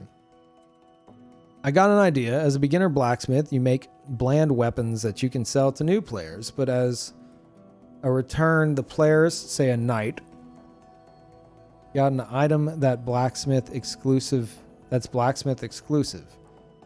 that got different rarities based on the level of monster it was dropped from. You can give it to you. You can implement it in your own designed weapon. You sell it back to the player. That's a bit too advanced for this conversation. That's maybe. But I guess the only thing I can really comment on that is I would love to see a deviation from, and I talked about this, not this stream, but a few streams ago, a deviation from the standard of where it's like every few levels. I would want to get away, I would want to, well, I can't think I've been talking for too long. I'd want to get away from levels, or do away with levels and the experience bar entirely. Just get that shit out of here. But in terms of like, I think well, I should word it this way. Levels, like the leveling system where it's just you got to get to the next level, higher. The issue with that, or one of the issues with that, aside from the player tunnel visioning it and just being like, oh, I need experience. You got any experience for me? What? Okay, let me grind through your stupid quest. I don't care about the dialogue. I just want the bigger number. Aside from that, it kills at least for me, like the excitement behind like armor and weapons and stuff. because it's whenever you're like, whenever you hit a certain level, you got to make the next weapon and armor set that you get sound real badass, right? Because you need them to look forward to it. But the problem with that is like 2 levels higher than that, it's got to be even more badass and sound even cooler and look cooler. And then you got to one-up yourself again 2 or 3 levels higher than that. And so you have all these weapons that are like the Shadow Blade of Oblivion Sending. And it's like a level 50 weapon. And then but there's better items. And it just gets ridiculous.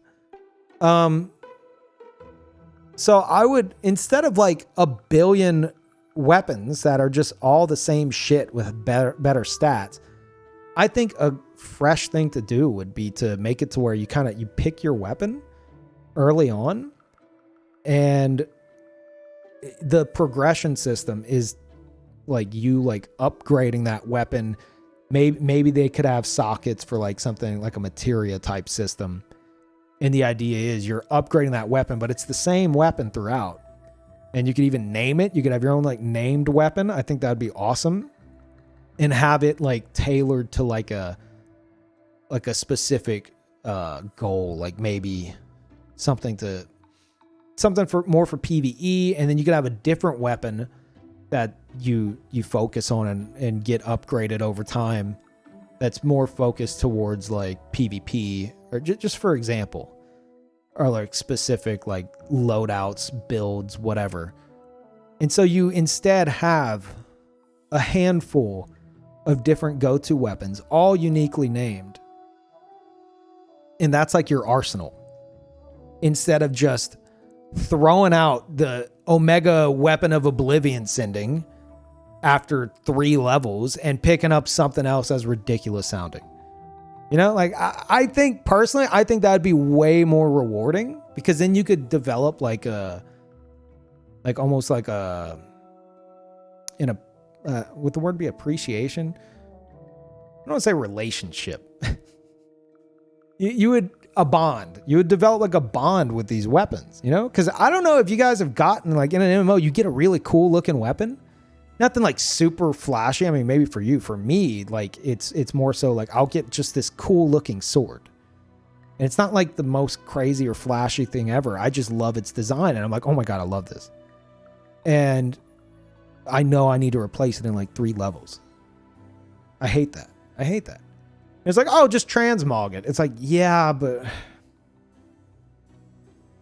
I think it's dumb that we're just throwing out these weapons after like 3 levels. It kind of kills the enjoyment of looking forward to stuff. So much so that whenever I played Final Fantasy 14, people would tell me like, "Oh, dude, don't worry about buying anything. You're not going to be buying anything until like you get to end game. You just get it all from the quest anyway. You know, don't even think until you get to end game." I fucking hate that. God, I hate it. I hate that so much. I think that system could be so much more interesting if instead you had like a custom made like arsenal of weapons.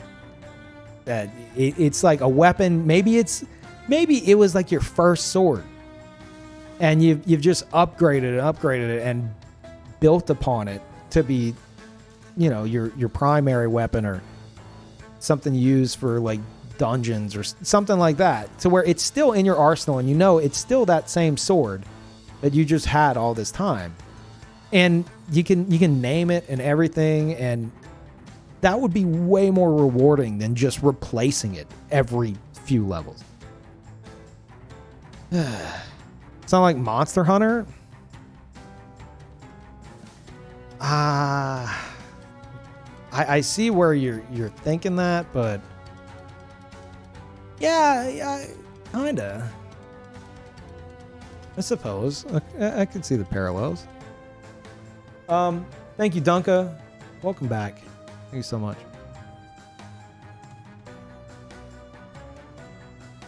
And my point being, because this was like in response to a blacksmith comment, that would make player blacksmiths way more of like a focus.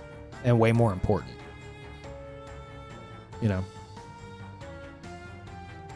Which I know isn't exactly what you're getting at, but that's my take on blacksmiths and that kind of stuff. You mean like a suit of armor that you build and then slowly upgrade it to your own taste? Kind of like a frame for war? Shut the hell up. If only we had a snappier name for such a thing. A war figure? A war armor? Ah. I can't think of anything. War frame? No, that's not it. A fighting suit. That's it.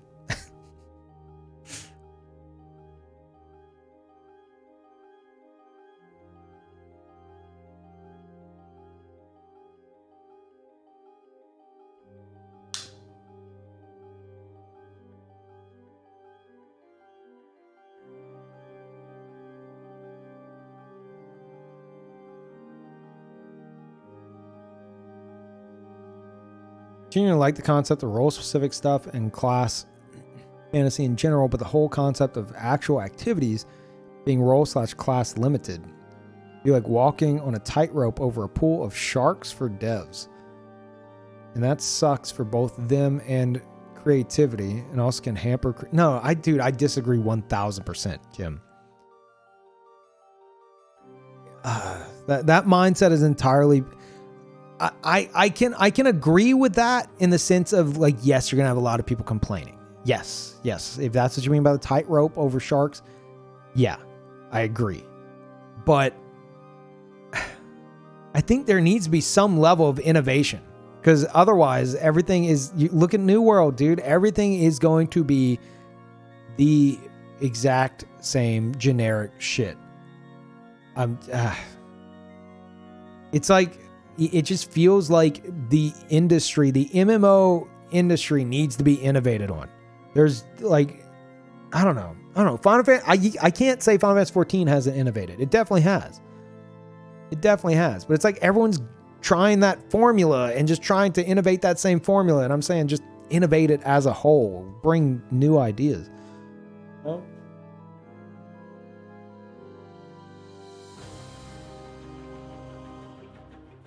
You bring up Ultima yet? Less than you'd think.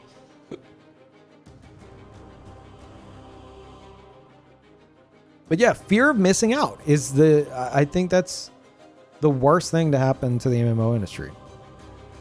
It's so obnoxious. Yeah, the devs would be on a tightrope over a pool of sharks. Because people be like, why do I have to be a dragoon to do that? Like, I'm a knight and I have the most OP in-game gear and I can't fight a dragon solo and chop his head off. It's like, dude, shut the fuck up. Like, seriously, just shut up. Oh my God. I don't know what would happen if I'd be a dev. Let's say old Peeve happens upon a few millions, if not billions of dollars in the near future and gets to make his dream MMO. How would that go in terms of PR?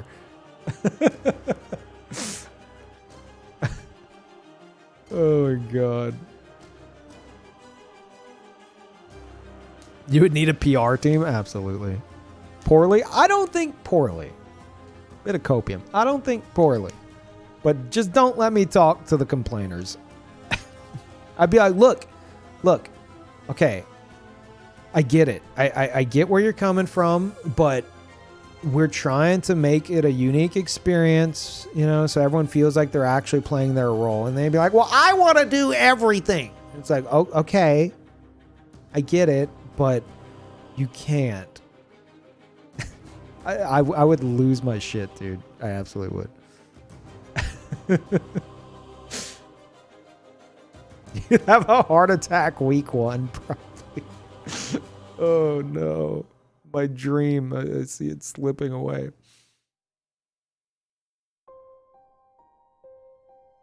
Look, I get where you're coming from, but you're a loser. And maybe if you were cool enough, you could kill dragons. The problem is, dude, the main issue is after so many like decades of this shit, of this same shit, all players in MMOs, like they literally, and like it can't be any more literal than this. They believe that those worlds revolve around them because, to their credit, they have in the past. They still do. And as soon as the world doesn't revolve around them, it's a problem. How do you pull away from that?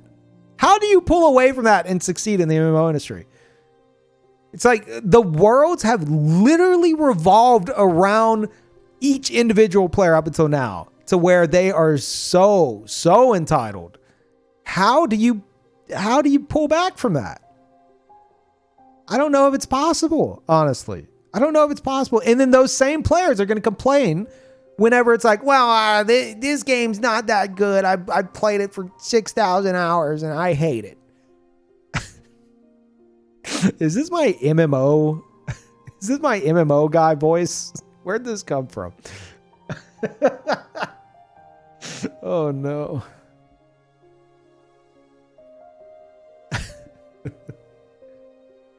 The same formula for too many years. Exactly, dude. Exactly. No one wants to deviate from it.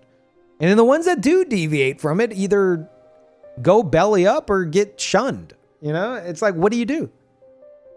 I don't know. I think if you could thread the needle between theme park revolving around the player experience and true sandbox, if you could thread the needle between that, you could get something. Not everyone would like it, absolutely not, but I think there's a needle that could be thread.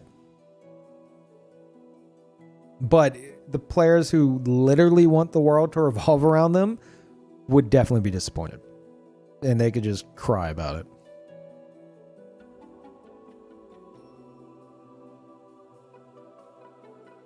Oh my God, I never even considered that. How's your blood pressure?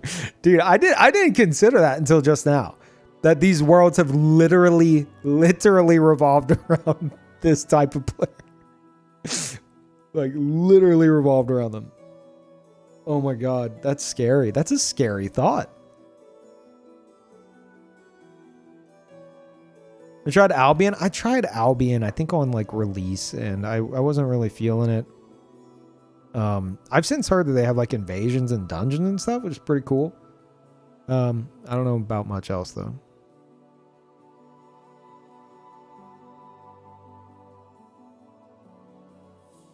But yeah, a lot of people go to MMOs now because they want to jump into a world that literally revolves around them.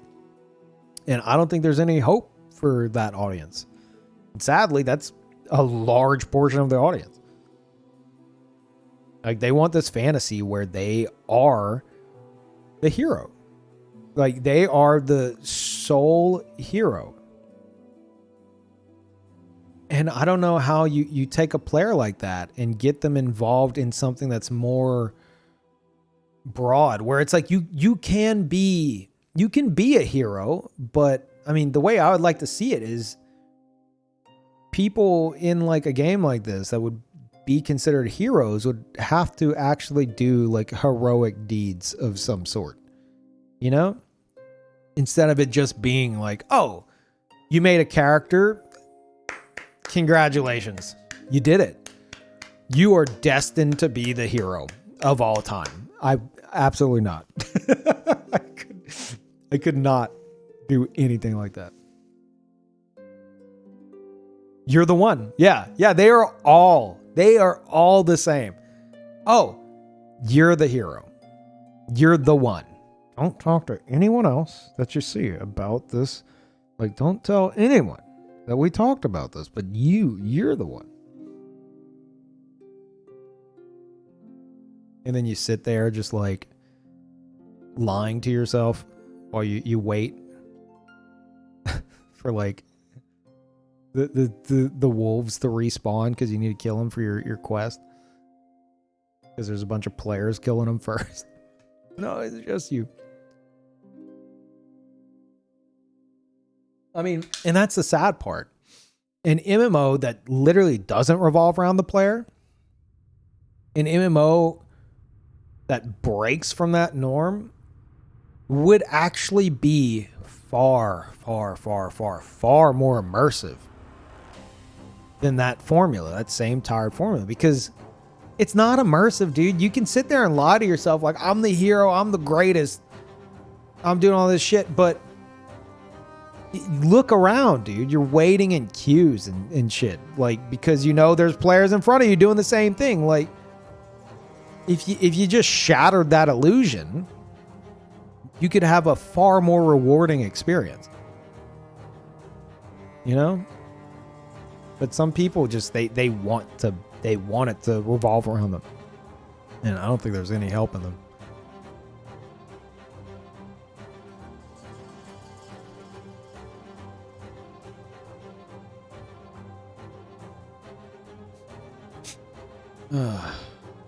Pretty good rant today, chat.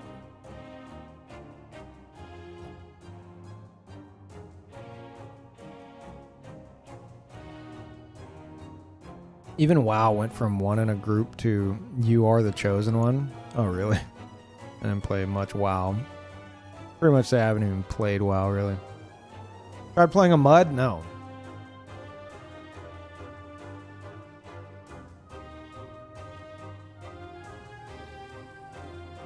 What are you talking about? I play a healer. I don't do Qs.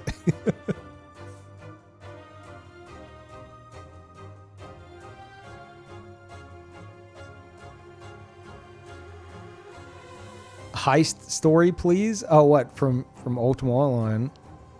Oh, God. Okay, I got one for you. I got one. You guys want to hear this? I mean, some of y'all have heard this before, but I feel like a lot of like my Ultima Online stories are like I might as well just be like a grandpa, like, gather around, kids, I'll tell you a story of my days as an Ultima Online thief. And people were just like, oh, he's gonna tell the story again. I love this one. We already feel that way. Yeah, I know. Who wants to hear the story of the thief tax? That's a good one.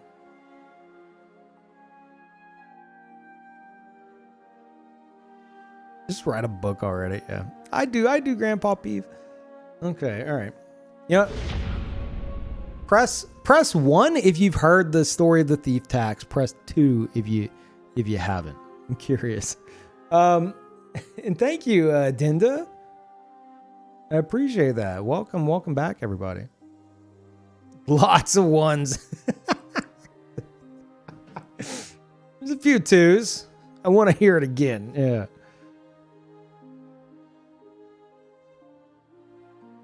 Oh, man. Okay. 999 Rants of Peeve by Peeve Peterson. Yeah. Shut the hell up. Yeah, I will. Okay. So, there I was, Ultima Online, right? I've been a thief for better part of a decade at this point.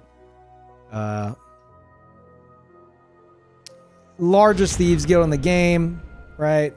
Easily the most famous thief in the game, right?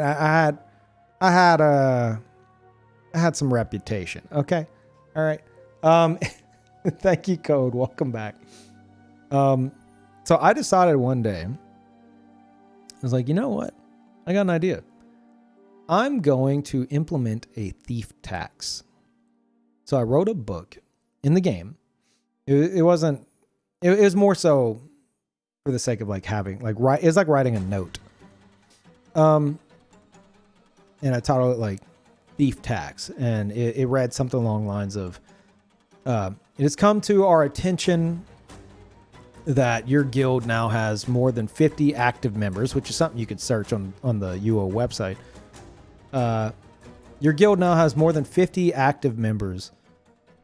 So as the largest thieves guild in the game, we're asking that you pay us 1 million gold a week, which is like nothing. Actually like nothing. 1 million gold a week, or else we will send thieves to infiltrate your guild to steal something worth far more value. And so I went to all these guilds. I had a list of them. All the guilds that had 50 or more active members. I asked to speak to an emissary or the guild leader. And I gave them these books. And of course, every single one of them laughed at me, threw it back in my face, whatever. That was my intention. Because that gave me reason. That was the intention. So then I gathered up all the thieves in the guild, had a little meeting, and it's like, okay, I'm going to designate guilds for you guys to focus on infiltrating. And I want you to be stealing something worth, like, you know, at least this amount. Like, do not steal anything until it's something worth an obnoxious amount of money. So I sent thieves into all these guilds. And there was one guild in particular. One of the largest guilds on the server, or in the game, actually. And their guild leader was so, like, high and mighty. So high and mighty. Full on, like, RP. Oh, my God. The dude was so smug about everything. And he's like, I forgot exactly what he said, but he was so high and mighty about it that I was like, I'm going to handle this one myself. So I knew this would be the toughest one to infiltrate, because they were aware of, like, how we'd use a disguise kit, and we'd just, you know, ask to join their guild, and we'd get in there and wreak havoc. So they had there was an ability called forensic evaluation. It was a skill that, like, nobody used anymore. But if you had it and you used it on a thief, it would say you catch the thief red-handed. So it is a way they used to detect thieves. And then another thing they would do is they would go onto the UO website. At the time, they had, like, a character search, and they would search the disguised name, and most time it'd come up with nothing, right? And they'd be like, oh, you're in disguise. We could tell. So it was like double protection. So to avoid the forensic evaluation, I left the NPC Thieves Guild, which means it wouldn't say caught red-handed. And here's the best part. I scrolled through, I kept applying the disguise kit, and every name that came up, I would search on all the servers. I would search, like, for the NPC name to see if I could find one that, like, correlates to an actual existing player. And I came across I think it was Dave. I think the name was Dave. And I searched and I found Lord Dave. He was on a different server, but he was a tamer. And I was also, at the time, I was a tamer thief. Like, I was a thief that was specced out in taming, so I could steal something from you and then summon a big dragon to attack you with. So it worked out. I was like, oh, okay, I'm Dave. And I looked at his exact outfit and everything, and I copied it completely, like, in terms of the look. Not so much the armor, but, like, the clothing, the right coloring, everything. And I essentially, like, took on the role of Lord Dave. And so I go to join their guild, and they're like, you're not coming up on the server. I'm like, oh, check, it was like Chesapeake or something. I was like, search Chesapeake. They're like, oh, here you are. Here you are, Lord Dave. Found you. Yeah, this checks out. Okay, you can join. So I joined, and after I joined, it was like, they were having a meeting about all this. Identity theft, Pog. Yeah. They were having a meeting about everything, and they owned a castle, so it was this huge castle, and they had like a meeting room set up in there. So I stroll into the meeting, and at the time I was using communication crystals to eavesdrop and stuff. So I drop in the corner of the room, I drop it was a broadcaster crystal. The communication crystals worked where you would have, my throat's getting dry. Hold on. Oh, one hell of a story. You would double click like the broadcast. They had a broadcaster crystal and a receiver crystal. You'd connect them to where anything said around the broadcaster crystal would come out of the receiver crystal. And so I dropped it in the corner of the room where no one would notice right before the meeting started. And then I left the meeting room, went back to the guild house, the Thieves Guild house. It was called Thieves Fortress. It was this big like stick fortress I created, where we'd all hang out and stuff. And it's one of the best experiences in the game for me, because there we are. Like, they're very proper, like nerdy, like PvE players, you know, no offense, PvE players, but offense. And we're like the scummiest, like Thieves Guild. Like they're all like in their little, like they had like benches lined up, kind of like pews. It's almost like it looked almost like a mass kind of a thing, like a church setup, where the guild leader was at the front talking, and he talked about everything in all caps, as if he was like screaming to like the room, you know, as if he was talking with like, as if he was like projecting his voice. He was so RP. It was crazy. So there we are.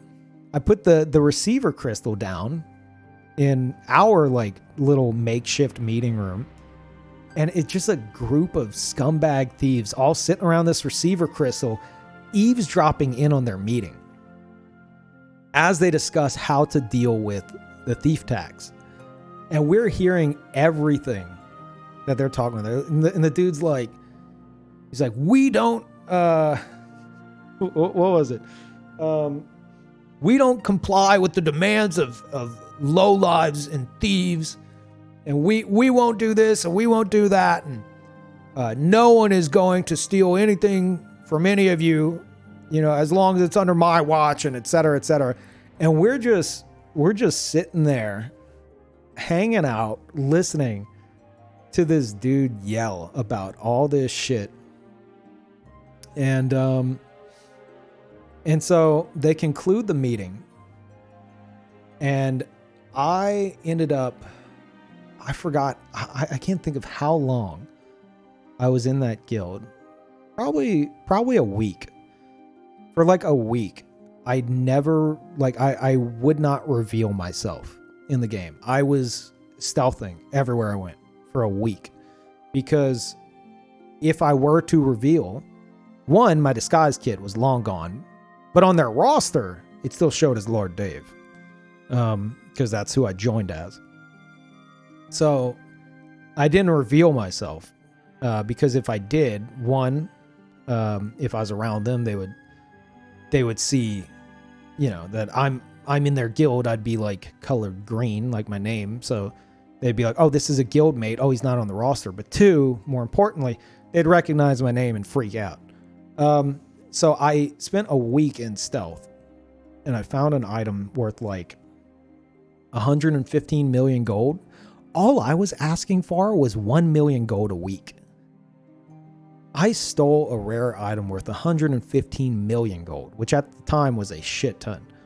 And they lost their minds.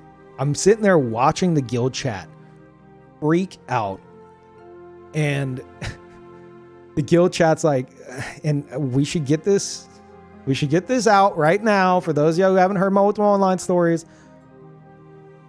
I was like 12 years old when I made my name. My character's name was Shinobi, because I already had a character named Peeve. And so whenever I made my thief, I was playing Shinobi on like PlayStation 2. I thought it was a cool name. Didn't even realize it literally means like ninja. Whatever. All right. I built a name around it. Always an edgelord. Yeah. So they're freaking out. They're like, oh my God, like, how is Shinobi in the guild right now? He just stole something worth like over 100 million gold. They're all losing their minds. So just to kind of push it even further, I decided, because there's guild chat and there's alliance chat. I was like, I'm going to talk in alliance chat. And so I'm like, and they had one of the biggest alliances in the game. I'm talking in alliance chat. I'm like, oh, thanks, by the way, for the item. You know, you guys should have paid your thief tax. And they're like cussing at me and freaking out. And then I see them suddenly talking in guild chat, like, whose guild is he in? Which guild is he in? They didn't know. Because they couldn't tell. I'm talking in alliance chat. They don't know which guild I'm in. They're like, he's not on our roster. He's not in our guild. So they're panicking, thinking I'm going to steal more. And and so their only solution was to break the alliance to get rid of me. So one of the biggest alliances in the game, they broke off their alliance, which would have been a massive pain in the ass to put back together because they were afraid of me stealing more. Like I caused so much havoc. And then just to make sure they never found out, I left on my own, right? So then they were just forever questioning it. After that, after all that chaos, this dude still refused to pay the thief tax. But his emissaries, his right hand was under the table, coming to my house once a week to pay me my 1 million gold check. And he never did. Oh my God. It was so good, dude. It was so good. Man. And I've got so many stories like that. It's so good. Unless he's watching. Yeah, I'm sure he found out later. I don't know. But my favorite part about all that, I mean, aside from, shattering one of the biggest alliances in the game single-handedly and causing all that trouble and getting the 1 million gold tax. Oh, hold on. A little, what would be an epilogue to the story. I came back. I quit playing the game for years. And thank you. Thank you, Denda. Again, thank you very much. Welcome back, everybody. And Experimental, thank you too. Thank you guys. And Code, thank you as well. I came back years later. I stopped playing the game. I came back years later. And I typed in general chat, just for something. And then a name pops up. I didn't recognize the name. They're like, Shinobi, where are you right now? Can I meet you somewhere? I was like, sure. Yeah, I'm at like a ship that was parked in like a certain spot. It's like, I'm on my ship. Right after that, portal opens up. This dude and two other guys escorting him come out. And I'm like surprised. Like, I'm just joining the game again. I haven't played in years. And here's this dude very formally approaching me with like bodyguards, like full on, like, yeah, I don't know. It was just this insane situation. And he's like, here, I wanted to give you this. Hands me a 1 million gold check. He's like, that's my advance for the thief tax. Welcome back. I don't even know who he was. He just knew of the thief tax. I was like, okay, so I jotted down his guild. I may have ended up stealing from him anyway. I don't remember. That may have happened. But to be fair, the thief tax said, I won't intentionally send thieves into your guild. Didn't say they were off limits. God, I was such an asshole. Oh, man. Yeah, no, my favorite part about all that is the experience of like having infiltrated this guild and their castle, and like while shrouded, like I was in like a shroud, which really added to the atmosphere, and sliding a device into the corner of the room so we could then go back at our own guild house and eavesdrop in on their entire meeting about what they're going to do against thieves. Just that being possible is like, that's nuts, dude. And that's what I did on practically a daily basis for over 10 years. Like that kind of shit. And it was great, dude. It kept my attention the entire time. The only reason I don't still do it is because, you know, the population has completely died out.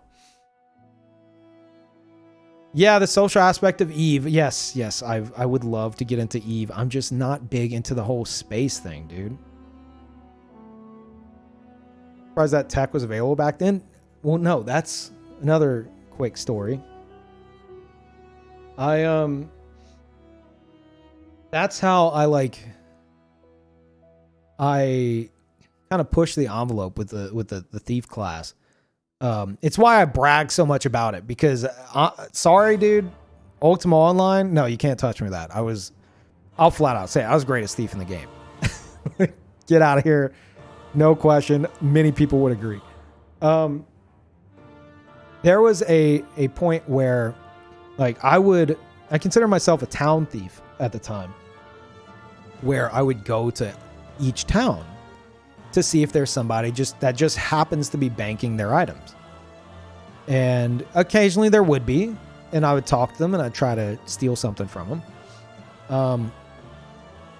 And I don't know. I was just like, there's got to be a better way. There has to be a better way. And I knew of this item called the communication crystal. It was this, it's been in the game since the beginning. It's like super cheap. You get it from any jeweler vendor. It costs practically nothing. You'd find them just lying on the ground randomly. It was just an item nobody used. And you had your broadcaster communication crystal and your receiver. You connect the broadcaster to the receiver, and anything said around the broadcaster appears out of the receiver, like a walkie-talkie. So one day I just bought a bunch of them, and it just hit me like a ton of bricks. I was like, oh my God, this has to work. I went to all the banks in the game in Felucca, which is where people could openly be stolen from. I went to every bank in the game, and I would drop a broadcaster, and then I would put that receiver, the corresponding receiver, in a specific spot in my backpack. And I had it all correlating to my rune book, you know, so I had the order of like the towns that I have in my rune book matching the order of like the organization of the receivers in my backpack. And I did this for every bank. And then I went back to my guild house, and I cleared out an entire room, like an entire floor of my house. And I placed a bunch of pedestals, and on every pedestal, I put the receiver and a book, and the book would say the town name. And I put all that on all the pedestals, and then I just sat back and I watched, because in order to open your bank, which is where everyone would store most of their valuables, you had to say the word bank. So I sit back and I watched as like I just see bank, bank, bank, bank. It was insane. It was groundbreaking for like the thief class, because suddenly from a single room in my house, I could watch over the entire game. And I became obsessed. And like the thieves in my guild were like, dude, this is insane. And so we would all stay in the guild house on this floor. And whenever someone would say bank, a mage thief would open up a portal. We'd all rush in. So if you were in Felucca and you said the word bank at a bank, a portal would open up and a bunch of thieves would descend upon you in an instant to rob you blind. I got so obsessed with it that like, I remember at one point, one of my emissaries came up to the floor. I was like the only one online, and he's like, and it's like, oh my God, this is like next level. He's like, dude, you got to get out of the house. But he's talking like the in-game house. He's like, you got to get out of the house. Like, this is next level immersion. And I'm like, and we're not like RPing or anything. Like, this is how it organically happened. This is what I'm talking about. You know, like this level of like getting deep into it, because you have to think like a thief and act like a thief. And this kind of stuff just happens. He's like, dude, you got to get out of the house. I'm like, I can't. Dude, I have this power now. I'm like, look at what I've created. I can't leave. Why would I ever leave this? So eventually I came up with this super complex way of making it portable, where like, it's hard to explain this to people who've never played, but like, oh my God, I racked my brain forever just trying to think of a way to make it portable. I was like, I know there's got to be a way. There's got to be a way. So finally I realized that I could make it to where like I would set up, you could connect multiple receivers to the same broadcaster. So it's like the first bank in my rune book, it was like, I think Britain. Second bank was like Scarabray. So Britain was 1 receiver. Scarabray was 2. Moonglow was 3.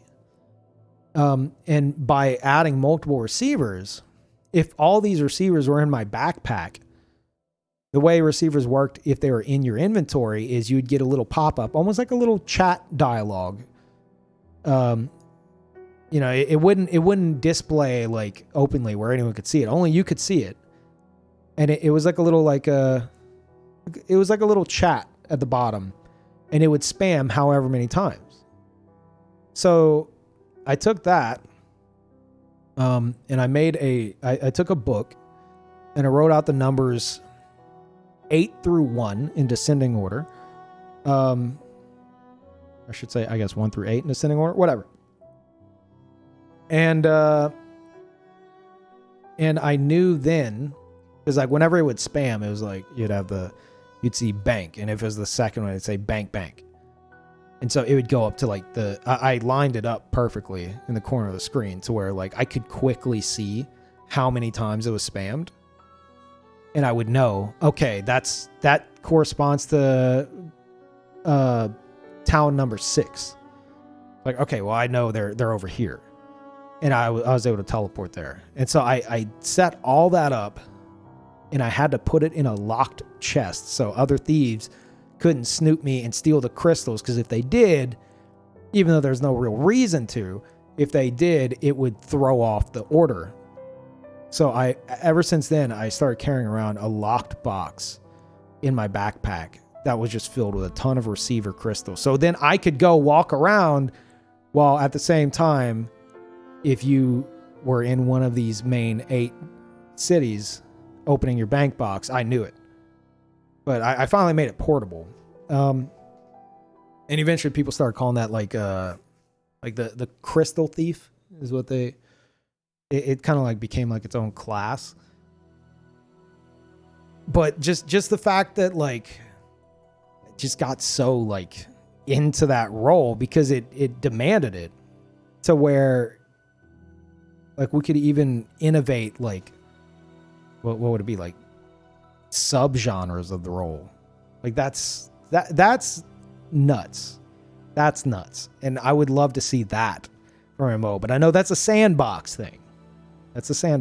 But if I could take that experience and then apply it to other classes, other roles, to where they can get even just a crumb of that, to where they actually feel like they're playing the role, like that would be the goal, you know?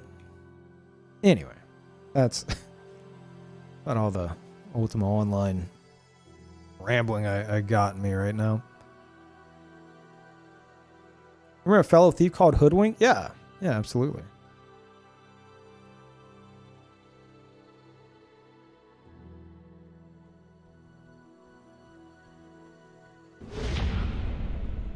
And thank you, Kilo. Welcome back. Tell us the rare item auction story. Oh, God. That's more of a regret of mine than like something to brag about, but it was a ridiculous situation. I don't know, man. I don't know if I can. These Ultima stories take a lot out of me.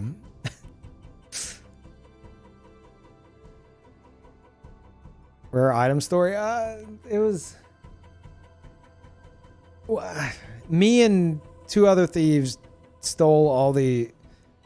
We may or may not have stole all the rarest items in the entire game, and then all backstabbed each other, and then got threatened to be brought to real life court. It's a whole thing. Yeah, I don't know. You wouldn't be interested. Dinda, thank you. Welcome back, everybody.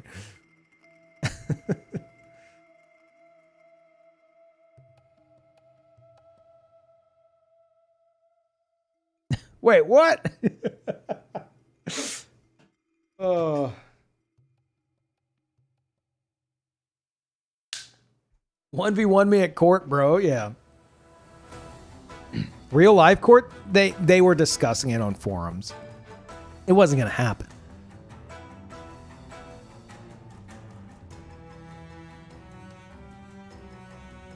You wouldn't be interested? Man, I always tell there's like, I have some very like go-to Ultima Online stories.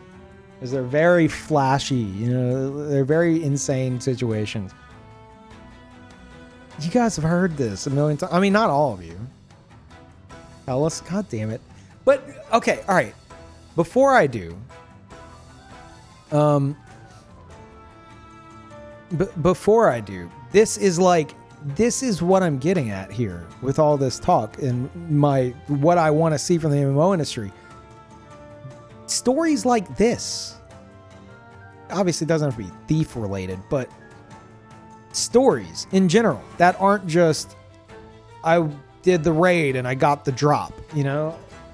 I mean, yeah, you can have the ones where like, oh, we almost lost and then it was like clutch and it was amazing, or I don't know, the closest thing to that I can think of would be like stories about like a huge battle or something. But I want stories like this from other players in new MMOs. Because everyone's so like tunnel vision to like finish the quest line, do this, do that I don't think these kinds of situations or stories can develop. They can't. Especially in a theme park. I don't see it happening.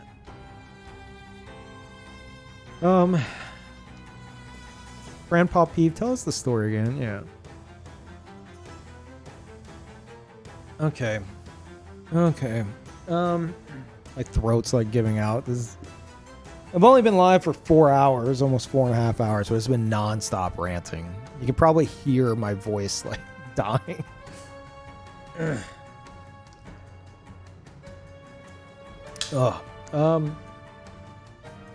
Okay.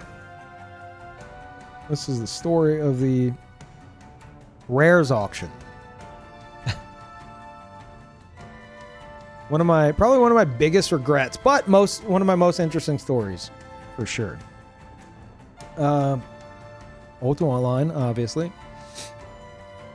I was always a fan of rare items, especially being a thief. Come on, like Ultima Online had, like, you had like artifacts and stuff you could get that were like they had good stats and everything like that. And then they had true rares, is what they were referred to as.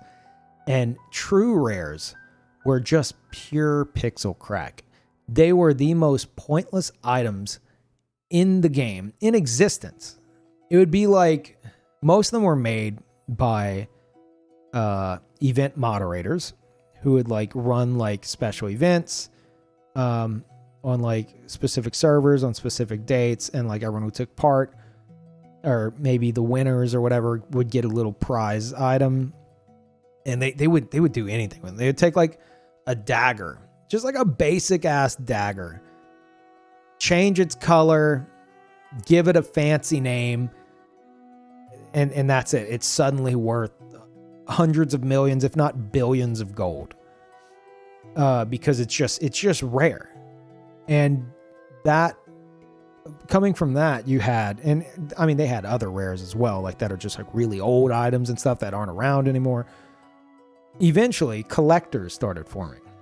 So you had rares collectors who their entire existence in the game was to collect these true rares, and usually they would build their house to be like a museum, and they had put them on display in these museums that people could go and look at. And they were this was like the highest of high society that MMOs could offer. These dudes, they were so into this. They were constantly buying and selling these rares from each other. Not for in-game gold. No. We're talking like hundreds, if not thousands of actual dollars. These people were like, they were tying an actual amount of money to these rare items because they're some of the rarest items in the game. They are the rarest items in the game. And they were just either selling them and making bank, or like buying some up and then selling them for higher, whatever. They were trading these items amongst themselves and to others for actual money.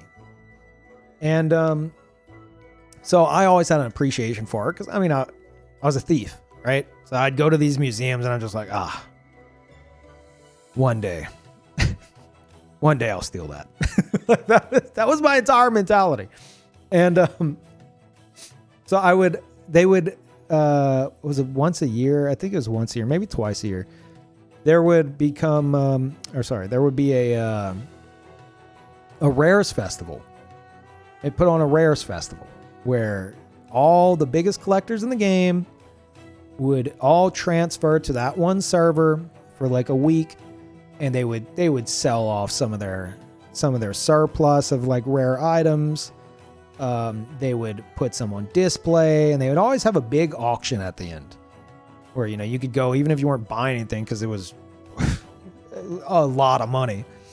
You could go and see them all, you know? And so it was like this big thing within the community. And so I get a message from a thief that was in my guild that, like, you know, he got to start my guild and stuff, and he became a really, really good thief. And he just kind of went his own way, you know, and I hadn't heard from him in a long time. And he messages me. He's like, dude, I'm in over my head. I've got this like insane heist planned. I could use your help. Like, okay, what's the deal? For the past few months, this dude, he somehow got in good with the main auctioneer guild on the server that was going to have the rares festival, and he was just laying low, acting like an actual auctioneer and stuff, not doing anything bad for like 6 months, and just, you know, gained all their trust and everything. And thank you, Alpha. Welcome back. Appreciate it. And his whole plan the entire time was to rob the rares festival. And I was like, dude, normally I'm not. One thing I always fought with, was that there's a fine line between stealing and scamming. Steals were, as far as I was concerned, if you use the stealing item to get it, it was a steal, right? A scam is just like, hey, let me hold that. And then you hand it to him. It's like, ha, mine now. Like, that's, you didn't have to be a thief to do that. You could do that on any character. So I was torn because I had scammed before. You know, you can't resist sometimes as a thief, and you cross that line. Hold on 1 second. Carl. Hatcha. Carl. One of them is just yelling bloody murder. So yeah, it's tempting. It's very tempting to cross that line. So I told him, I was like, okay, I'll help you, but as payment for my assistance, I want you to invite me to the Auctioneers Guild. Whenever the moment arises, invite me to the Auctioneers Guild, like, get me into it. I want to steal from an auctioneer mid-auction. That was my goal. You know, I wanted to literally steal something. He's like, okay, fine. So I transfer to Pacific, which is that's where this was going to be. I transferred there like the first day of the Rares event, the Rares Festival. As soon as I stepped foot on that server, I'm not kidding. As soon as I set foot on that server, the executive producer of Ultima Online, who was very well known in the community, or she's still in the community, she appears right next to me. I'd never spoken to her before. She appears right next to me. As soon as I pop in, she appears right next to me, and she's like, hey, Shinobi. I'm like, hey, Masano, what's up? She's like, enjoy the festival. I just want you to know we're keeping an eye on you. I was like, oh, me? Psh, no, just here to hang out. Like, okay, bye. And she left. And I'm like, oh God. So I start walking down the street, right? Yeah, little old me. I start walking down the street of like the main like city where this is taking place. And they have player houses lining the street. That's just how it was. It was Luna was like the main vendor city. And I'm walking down the street and, you know, just I'm trying to browse some vendors here. I haven't even done anything yet. I see you've been banned from this establishment. Go a little further. You've been banned from this establishment. I'm like, wow. So then I have to start stealthing. I talk to someone and they're like, yeah, dude, like everyone knows everyone knows who you are. You show up here for the Rares Festival. Nobody trusts you. I'm like, I had to sweet talk them. I had such a silver tongue. It was crazy. I was like, dude, no, look, I'm just here to check out some rares. what am I going to do? What the hell could I possibly do? So cool, Peef. Thanks, Beeb. Like, what the hell could I possibly do? And so I got unbanned from a few of them, and, you know, no one really messed with me after that. So the rares auction is about to happen. This was a few days later. And the plan was, like, we were going to... He had hidden a backpack underneath a vase, and he was going to pass all the items into the backpack and to me,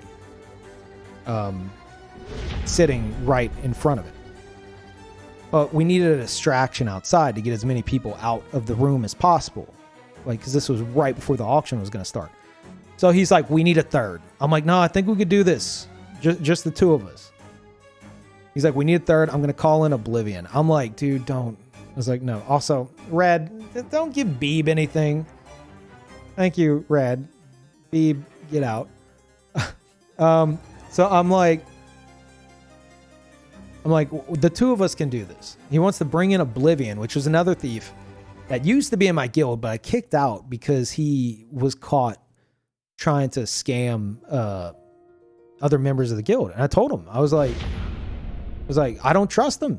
I was like, you shouldn't either. This is a bad idea. He's like, we need a third. It's last minute. I'm going to do it. I was like, oh, okay, it's your thing. Whatever.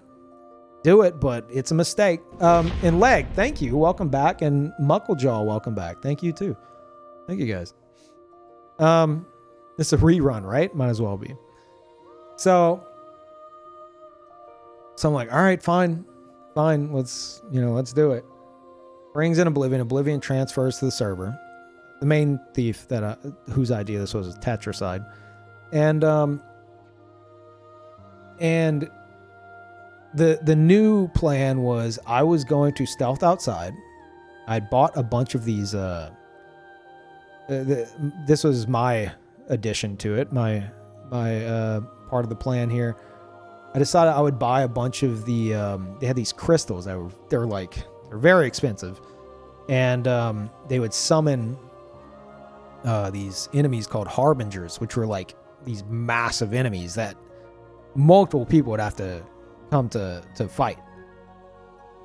I don't know how many of them I bought. I think I only bought one, and it was like 20 million gold at the time. I think so. So I bought this crystal, and whenever the auction was about to start, I was stealthing outside, summoned a harbinger.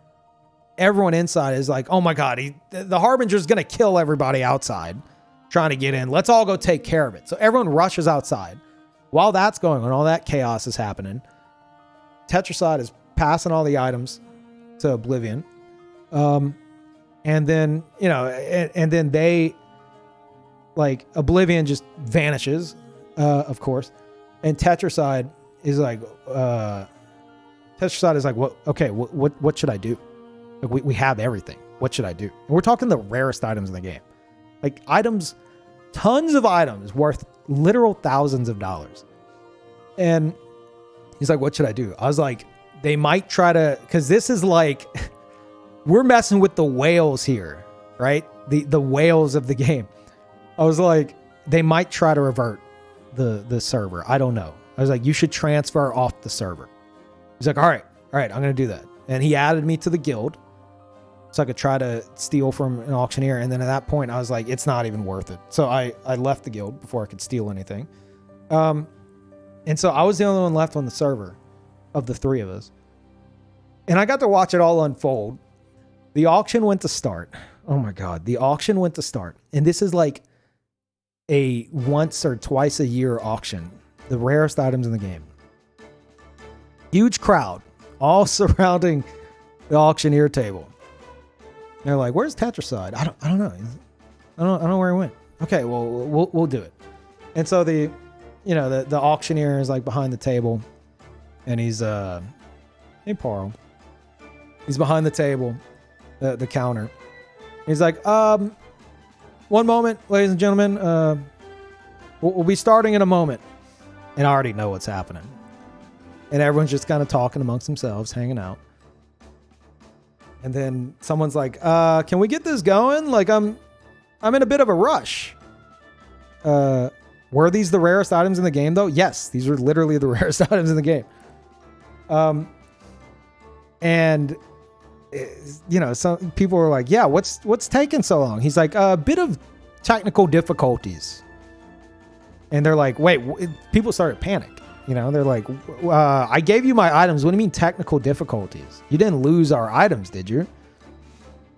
He's like, give me a moment. And then someone in the crowd jokingly is like, someone in the crowd is like, bet you Shinobi stole them all. A few people laughed. And I'm like, yep. Yeah, totally. And then the auctioneer is like, I don't know how to say this, but all the items are gone. Like, everything's gone. And everyone lost their shit. People started just like, how's it going? They're like, we don't know. It's just all missing. There's nothing here. The chests are empty. Everything's emptied out. And so they had this poor dude. He was a collector. He was transferring off of the server. He just so happened to be like packing his stuff up and transferring off the server. And everyone was like, where are you going? Suddenly you're leaving? Why are you leaving? The Rares Festival isn't over. What's happening? He immediately got the blame. Everyone's like, oh, it's him. He's guilty. He's got to be. He did it. He somehow did it. And I started talking to Tetracide. I'm like, dude, this was through like what was it? ICQ or something. I was like, look, man, I was like, what happened with all the items? You still have them? He's like, yeah, but where's the rest? I was like, what do you mean, where's the rest? He's like, how many do you have? I was like, you literally gave me none. How can I have any? I was outside summoning the Harbinger. Like, I don't have any. He's like, well, I'm missing a bunch of them. I was like, yeah. Who do you think has them? I was like, look, dude, just give me my 20 million gold to reimburse me for the Harbinger crystal. I'll be good. He's like, I don't know who to trust anymore. I don't know if I could trust. I was like, are you serious? There's no way it could be me. Are you kidding me? So, of course, we start arguing. I'm out 20 mil. No, more than that. More than that, actually. Because I purchased a transfer token for him that I gave him. I was out like 26 million or something total. Or 30 million? I don't remember. I'm like, dude, just reimburse me and I'll call it good. I was like, Oblivion obviously stole your shit. I told you not to trust them. He's like, well, I don't trust anyone anymore. I'm like, ugh. So this other dude's getting the blame. And so finally I called for the auctioneers and like the people running the Rares Festival and everything to meet me at the auction house. Where I was like, look, I'm getting screwed on this. So I'm just going to tell the story and clear this guy's name. I was like, unlock that vase right there on the table. Like, what? Why? I was like, just do it. They unlock it because you have to lock down items in your house. They unlock it and they pick it up. There's a backpack underneath. I'm like, that right there is how they stole the items. It's like they passed all the items into the backpack and then the other thief took everything. And obviously that cleared the guy's name. Then immediately they went on the forums and they're all like, okay, we know it's Tetricide, Oblivion, and Shinobi. What do we do about this? I'm out thousands of dollars. They're like, I'm out thousands of dollars too. Can we bring them to court? Yeah, maybe we should. I think we have a case here. I think we have a case here to bring them to court. It's like, oh my God. Such a mess. Such a disaster. Obviously, EA reserves the right to these items. They attach the value to them. EA reserves the right to them. And they never got it back. I never got reimbursed. Oblivion flaunted all of his items ever since and probably made bank from it and never stole anything again. He just was a known scammer. Tetricide kind of just stopped playing. And yeah, and I just went on from there. And then the next Rares Festival.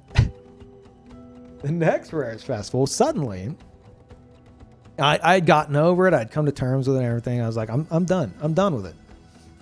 The next Rares Festival was on my home server, Atlantic, and it was a silent auction.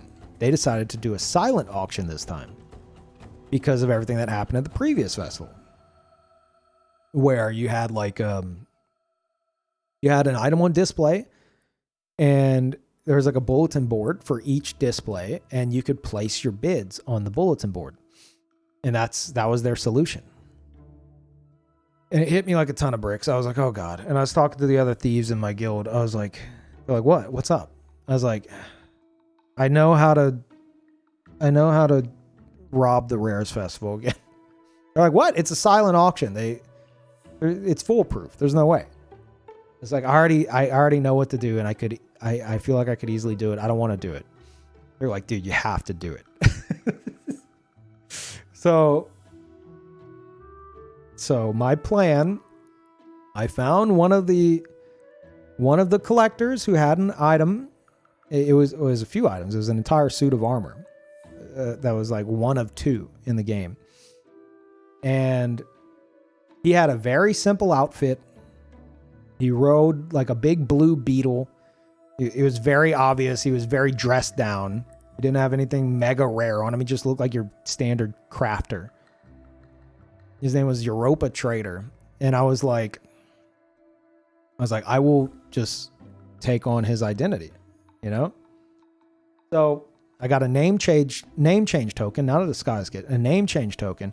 Changed my name to, no, I didn't even need that.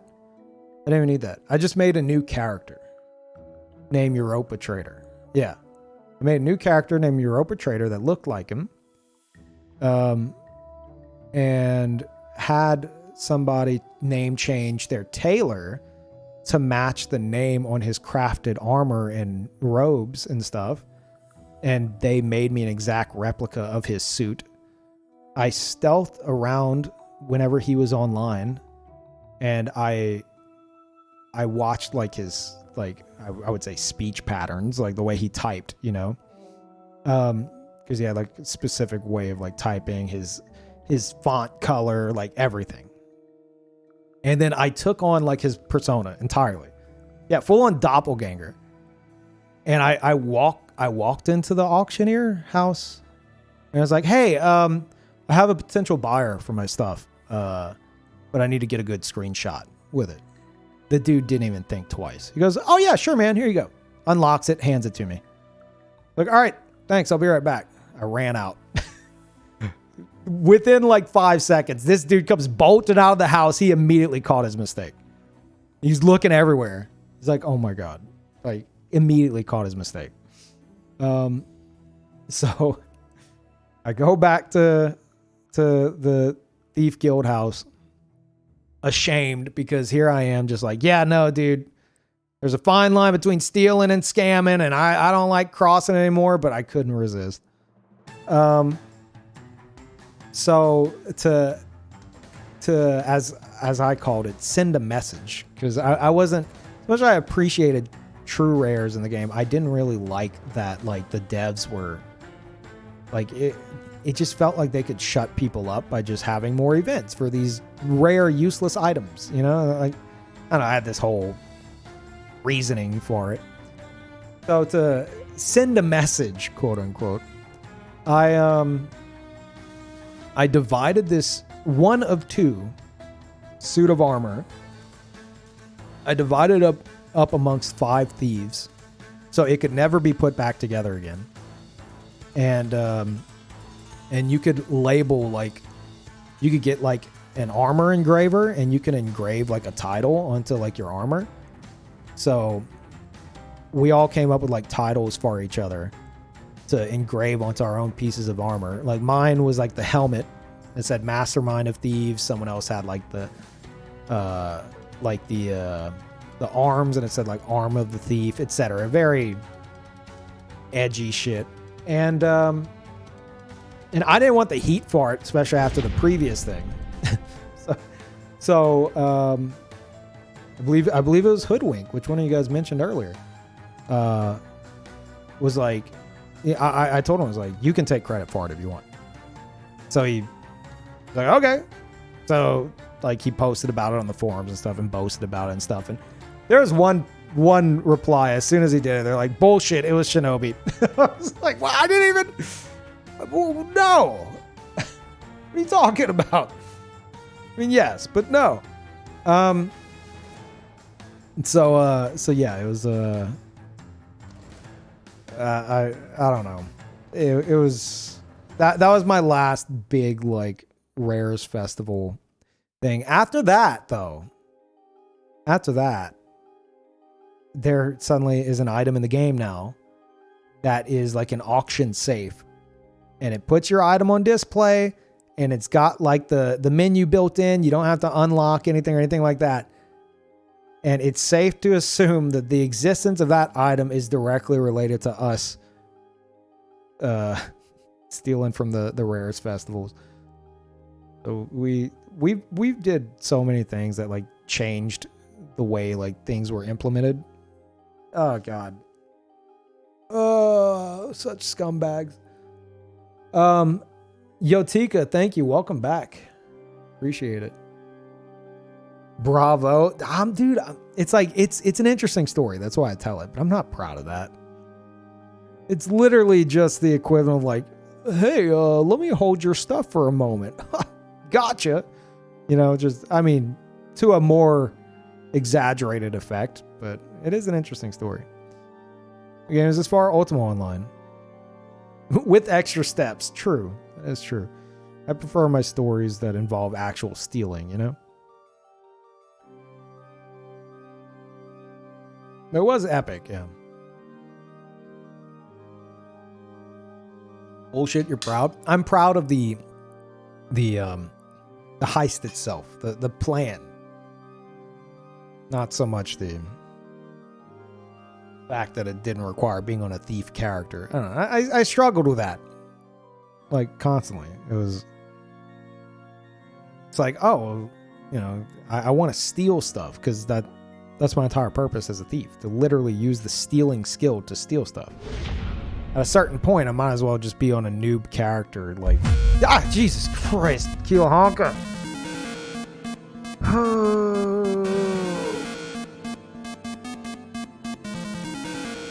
I was not ready for that. I'm never ready for that. We have like peaceful Hollow Knight music going on in the background. Kilo Honka, $100. Thanks for telling these stories. As many times as I've heard them, I still like them a lot. Thank you, Kilo Honka. Oh my God. Give me a heart attack. Thank you so much. That's so generous. Thank you. God damn. That's some genuine PTSD. Dude, I don't know if it's PTSD for Cheetahman or if it's just a jump scare. I think it's a bit of both. I fought Cheetahman for 100 hours, for anyone wondering. That's the song from it. And I want to be the Bashi. And Zelsis, thank you. Welcome back. Appreciate it.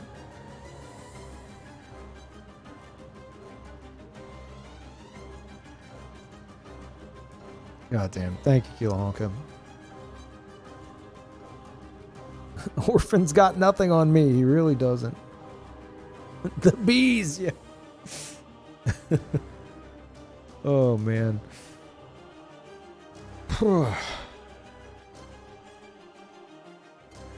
Do people on Ultima try to mimic what you used to do, or do you not know? I don't know.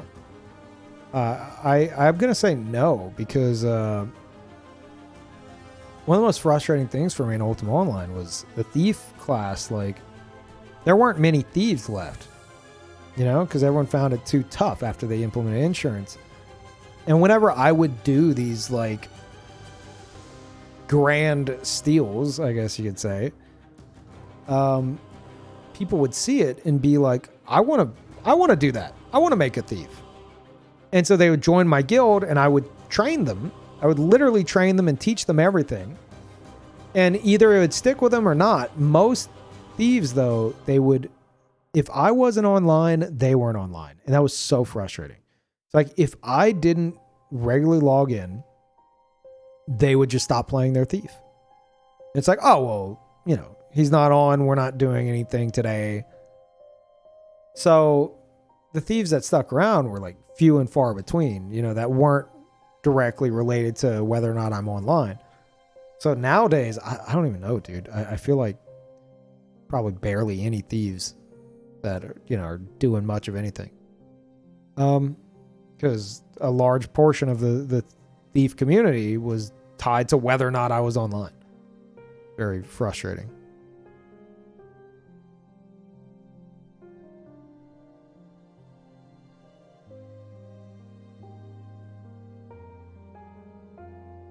You play before people were able to lock stuff down their house? No. I heard about that. The golden days? No. That was before I started playing.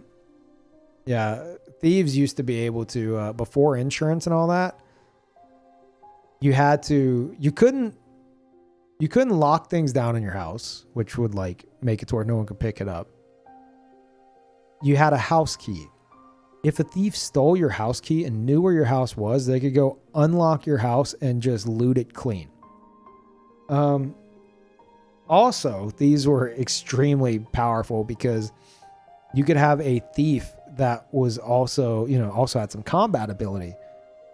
And it was like I think the common build was like a wrestler thief. And if you had wrestling as a skill, then you could disarm people while unarmed. So you would get in a fight with somebody. You don't have a weapon. You disarm them. You steal their own weapon. You equip it, and then you beat them to death with their own weapon. It was...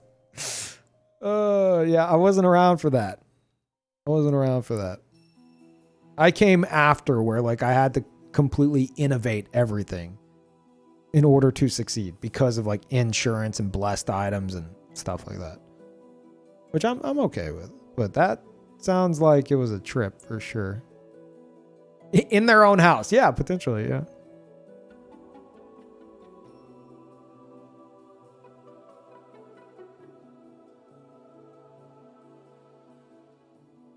All right, Beeb. No one believes you.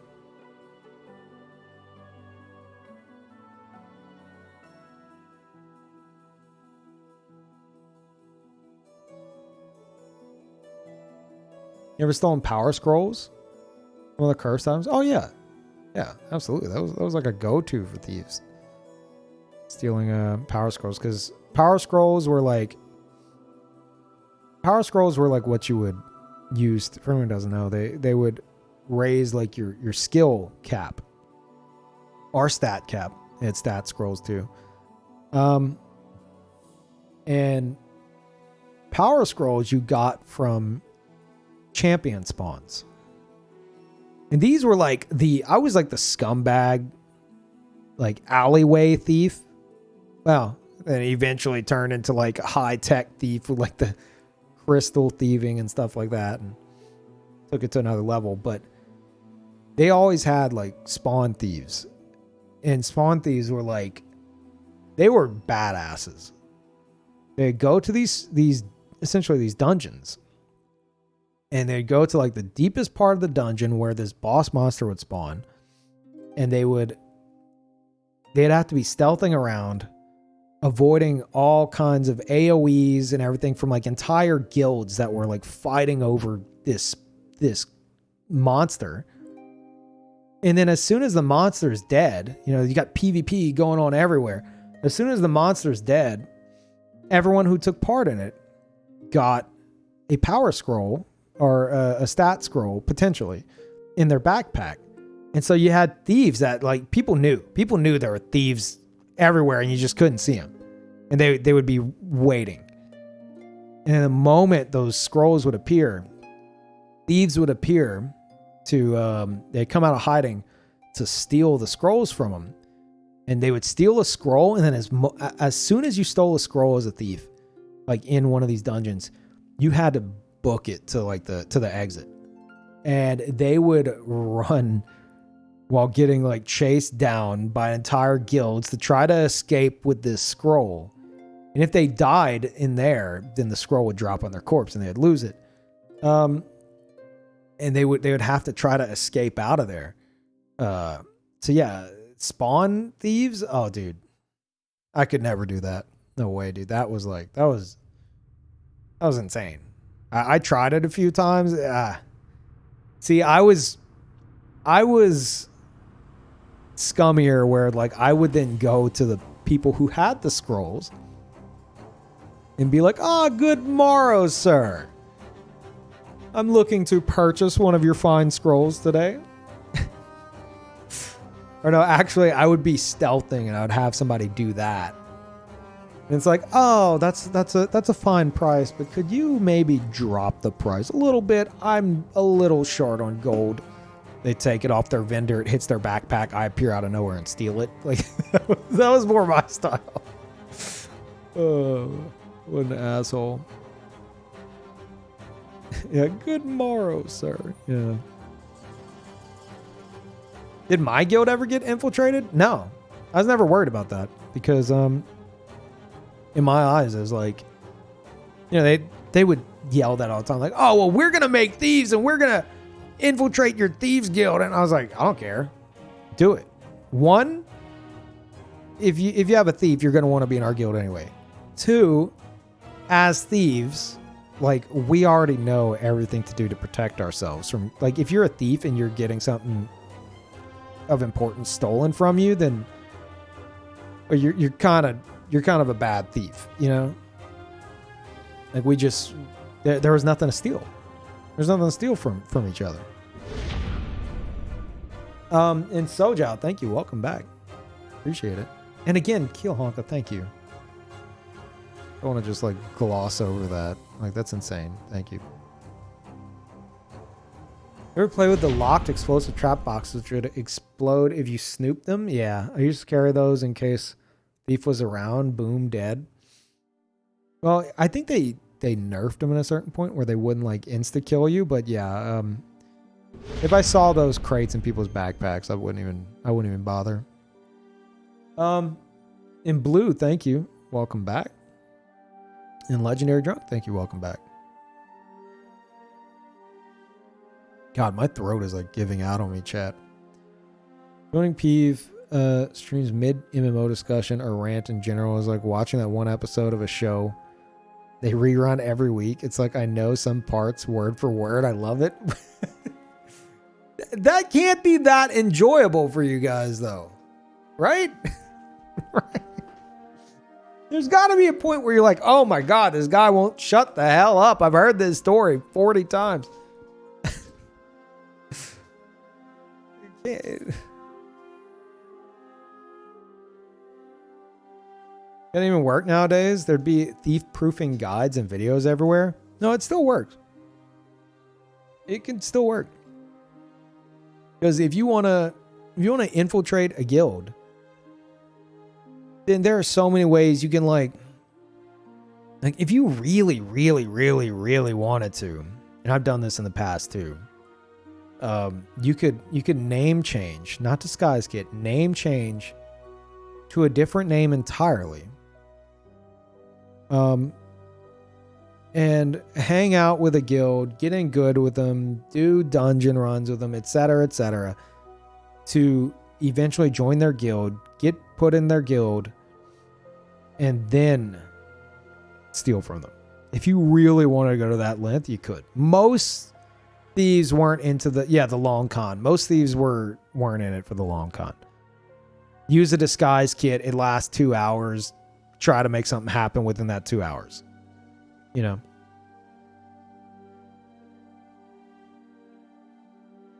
It's my second time hearing this live and it gets better every time. It's like a classic book. It only gets better with age. God damn it.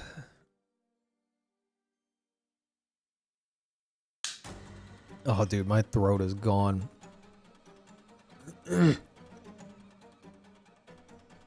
Because I've just been it's been like a nonstop pretty much practically 5-hour rant and like storytelling session.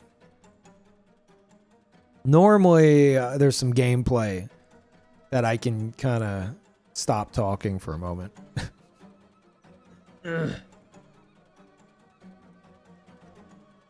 Get in contact with a game dev ASAP. What, for like my MMO ideas and stuff? No, I already decided I'm gonna start jotting them down, and maybe in 15 to 20 years, if I've got enough substance and I'm a billionaire, then I'll make my dream MMO. I think that's the plan. Yeah.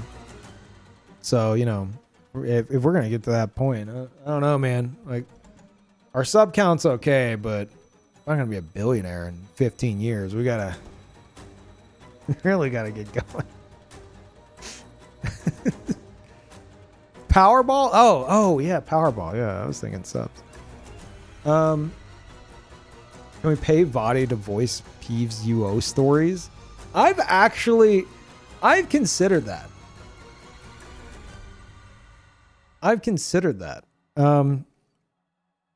I thought a while back, I wonder how interesting it'd be content-wise to play Ultima Online and then like edit it down to like, you know, the interesting parts and stuff. And the people I speak to in the game bring on like friends of mine, to many of them who do like voice acting, bring them on to like do voiceovers for like some of the dialogue. And like I'll read out my own stuff that I said in the game and then bring on guests to like voice like the dialogue of like people I spoke to and stuff like that. But I'm like, that's too much. It'd be interesting. But it'd be weird. It'd be very weird. You don't need to be a billionaire. Just limit your art assets, stay 2D, etc. For an MMO? I don't know about that. I mean, I don't know. And you know what? In 15 to 20 years, whenever I have the framework for the Dream MMO instead of just a scatter shot of cool ideas, then yeah, maybe I'll keep that in mind. It would be something. Yeah, it would be. It's like, why am I watching voiced over Ultima Online? What's happening?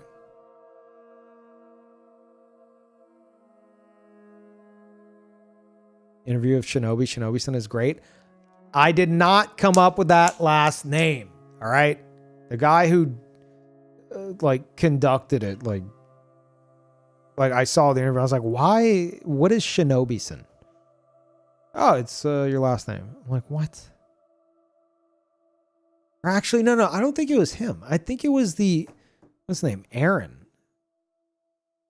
I think he reached out to him. And was like, dude, I got us this interview with this guy.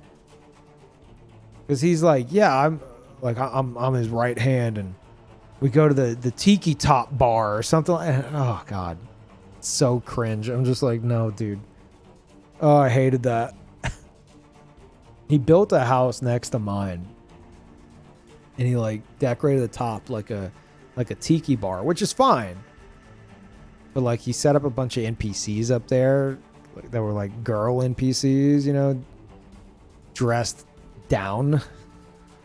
Dude, we can hang out up here. There's there's girls here. I'm like, uh-huh. Yeah. Sure, yeah. He was very into RP, and I was not.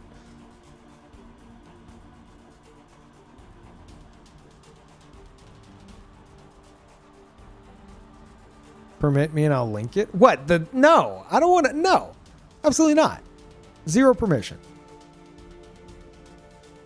No, you guys can't look up my cringy days past. No.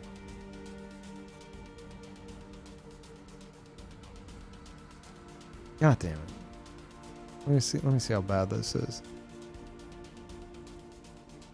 Wait, is this it? Oh, Dead Bob. That was the librarian dude. Yeah. That must have been right whenever I first got to know him. Yeah. Dead Bob was he was the librarian. He had Bob in the name.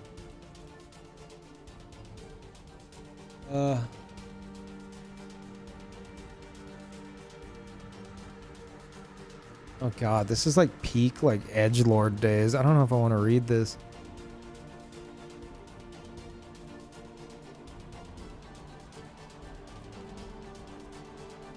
Oh God. Oh no. I can't. Oh God, no. I read some pure cringe in there, and I can't do it. Yes, my guild's name was Crazy Poo. I was 12 years old. As 12 years old, I had come from another thief guild that was run by a smug asshole. And for some reason, I thought, if our guild has this wacky name, no one could get a big head about themselves. Turns out that backfired, because after the guild built up a name for itself, even with a name like Crazy Poo and the tag being Poo, after a few years, I really started regretting the name. But we'd already built up a name for ourselves, and it became a feared name. And then we started getting thieves in the guild that were I was like, dude, I'm thinking of changing the name. And everyone's like, no, don't change the name. I'm like, what do you mean don't change the name? Dude, no, we got a thing going here. Don't change our name. I'm like, it's literally Poo. Do you not hate it? They're like, no, dude, it's a name that deserves respect. Like, what? We're going crazy? Oh. Base, thank you. Welcome back. So yeah, that didn't work out. Because like the previous guild was like, oh God. The owner was like, oh, you're such a smug asshole. And I didn't want to make a guild. But after that all fell apart, you know, I had left because there was a dude. What did he do? I think he screwed me over somehow. And at the time, I was relatively new, and I was I'd hang out in the main PvP hotspot. You know, befriended all the murderers there. I got access to their house and stuff. And I'd run out of the house whenever they were fighting a bunch of let's just say normies. I'd run out of the house. I would steal like reagents and stuff from like mages and like bandages from like warriors and stuff. So basically the things that would allow them to heal. And I'd go back in the house. I'm like, okay, so-and-so can't heal. Massive murderers just come flooding out the house and I'll gank the hell out of them. And so as a result, I befriended a lot of the murderers. And there was this thief in the Thieves Guild at the time. It's called like FOV and, or FVO. It was FVO. I forget what it stood for. And this thief like screwed me over somehow. I think he got me res killed or something. I don't know. But I was pissed. And I waited for him to show up back at the guild house to like put stuff in his like designated like chest. And as he showed up, I'm like, hey, what you got there? He's like, huh? What are you doing here? I'm like, oh, nothing. You know, my friends are here as well. And I had two decked out like murderer friends that appear out of nowhere. And I was like, you're going to die now. Like they murdered him and I looted all of his stuff. The guild leader, or I guess it was the emissaries. They didn't really like that I did that in the guild house. So they kicked me out of the guild. But soon after it all like came crumbling down because the leader was a smug, arrogant prick.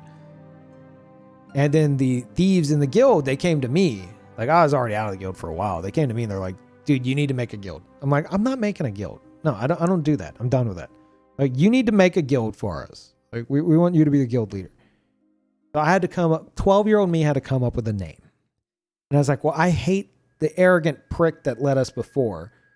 Maybe if I use this stupid ass name, it'll, you know, keep people from getting a big head about themselves. Didn't work. Absolutely not. There was a thing that like a friend would, like one of my older brother's friends would say that I thought was funny. I guess. I don't know. But yeah. Jump through hoops to rationalize crazy poo. Oh, I'm not rationalizing it. It sucks. Especially since I even did like, I started with lowercase and I alternated, you know, to make it extra crazy. I think I added a 0 in there as well. Painful. Just pure unfiltered cringe there.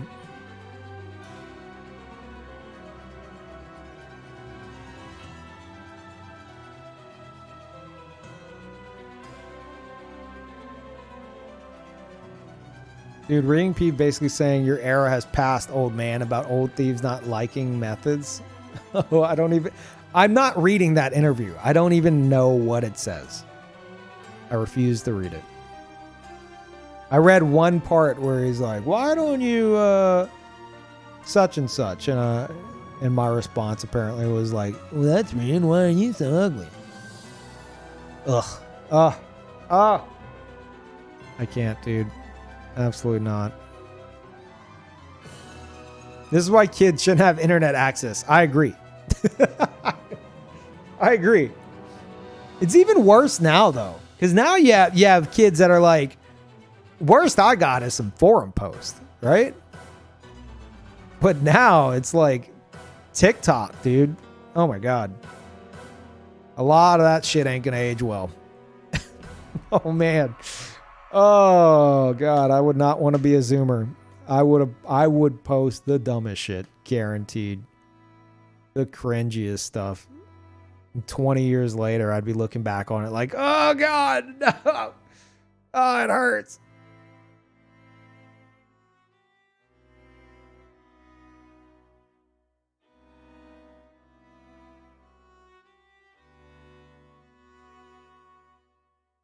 We're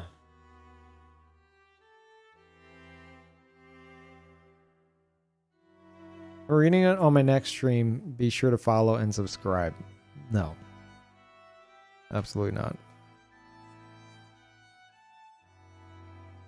Beeb, are you done with Deathloop? Almost called it Death Note.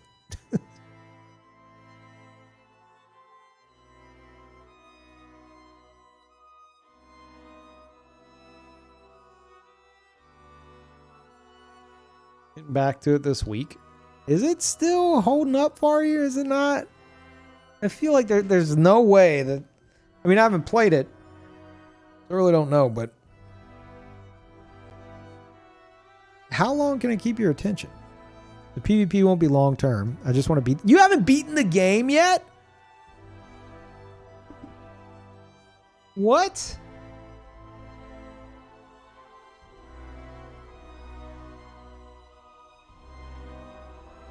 How have you not beaten the game yet? An entire week PvPing with Cody every day, then Outer Wilds came out? Oh my God. Dude, I'm pretty sure that was 2 weeks, for the record. Pretty sure that was 2 weeks.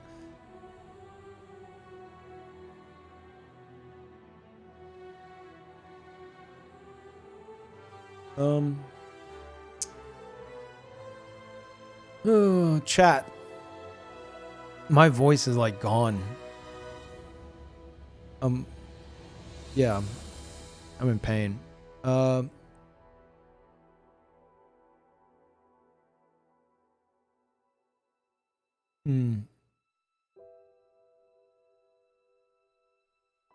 know, I'm gonna send you guys I'm gonna send you guys over to Marcus. He's playing Final Fantasy X. I'll rate him, since apparently whenever I host, it's like I feel like people are getting lazier these days. Like, oh, you're not doing a raid, I'm not going. So now I'm gonna just force you over there, I guess. Yeah, Marcus is great. He's playing Final Fantasy X. I don't know if I'm gonna join in though, because I'm pretty sure he's pretty late game. And maybe one day I'll play Final Fantasy X. I don't know. But I'm pretty sure he's probably really late in there. He's doing like a challenge playthrough, so maybe not. Let me actually start this up. Thank you guys for hanging out. This was not the stream I intended it to be. It was going to be Metroid 2 Samus Returns, because we beat Zero Mission last stream. And then it turned into impromptu Naraka whenever I decided I needed to get a new AC plug, an AC unit for my AC adapter. Can't think. For my 3DS capture card. That's supposed to be arriving today, and we should be able to do Metroid 2 next stream. But yeah, I couldn't get any queues in Naraka, so it turned into this, which was entertaining. But my voice isn't working anymore as a result. But as a result of all this, chat, Metroid 2 Samus Returns, Super Metroid, and Metroid Fusion. I intend to beat all 3 of them before the 8th, which is going to be Metroid Dread. So that's the goal. So expect a lot of Metroid. I want to do some lengthy Metroid streams. Try to knock all that out. Keep an eye out for that on Twitter. Links below the stream. Enjoy Marcus' stream. I'm going to rest my voice. feed the cats. I'll let y'all know when I'm going live again. If I get the capture card working, it'll be Metroid 2. If not, we'll have to figure something else out. But yeah, I'll see y'all then. Bye, everybody.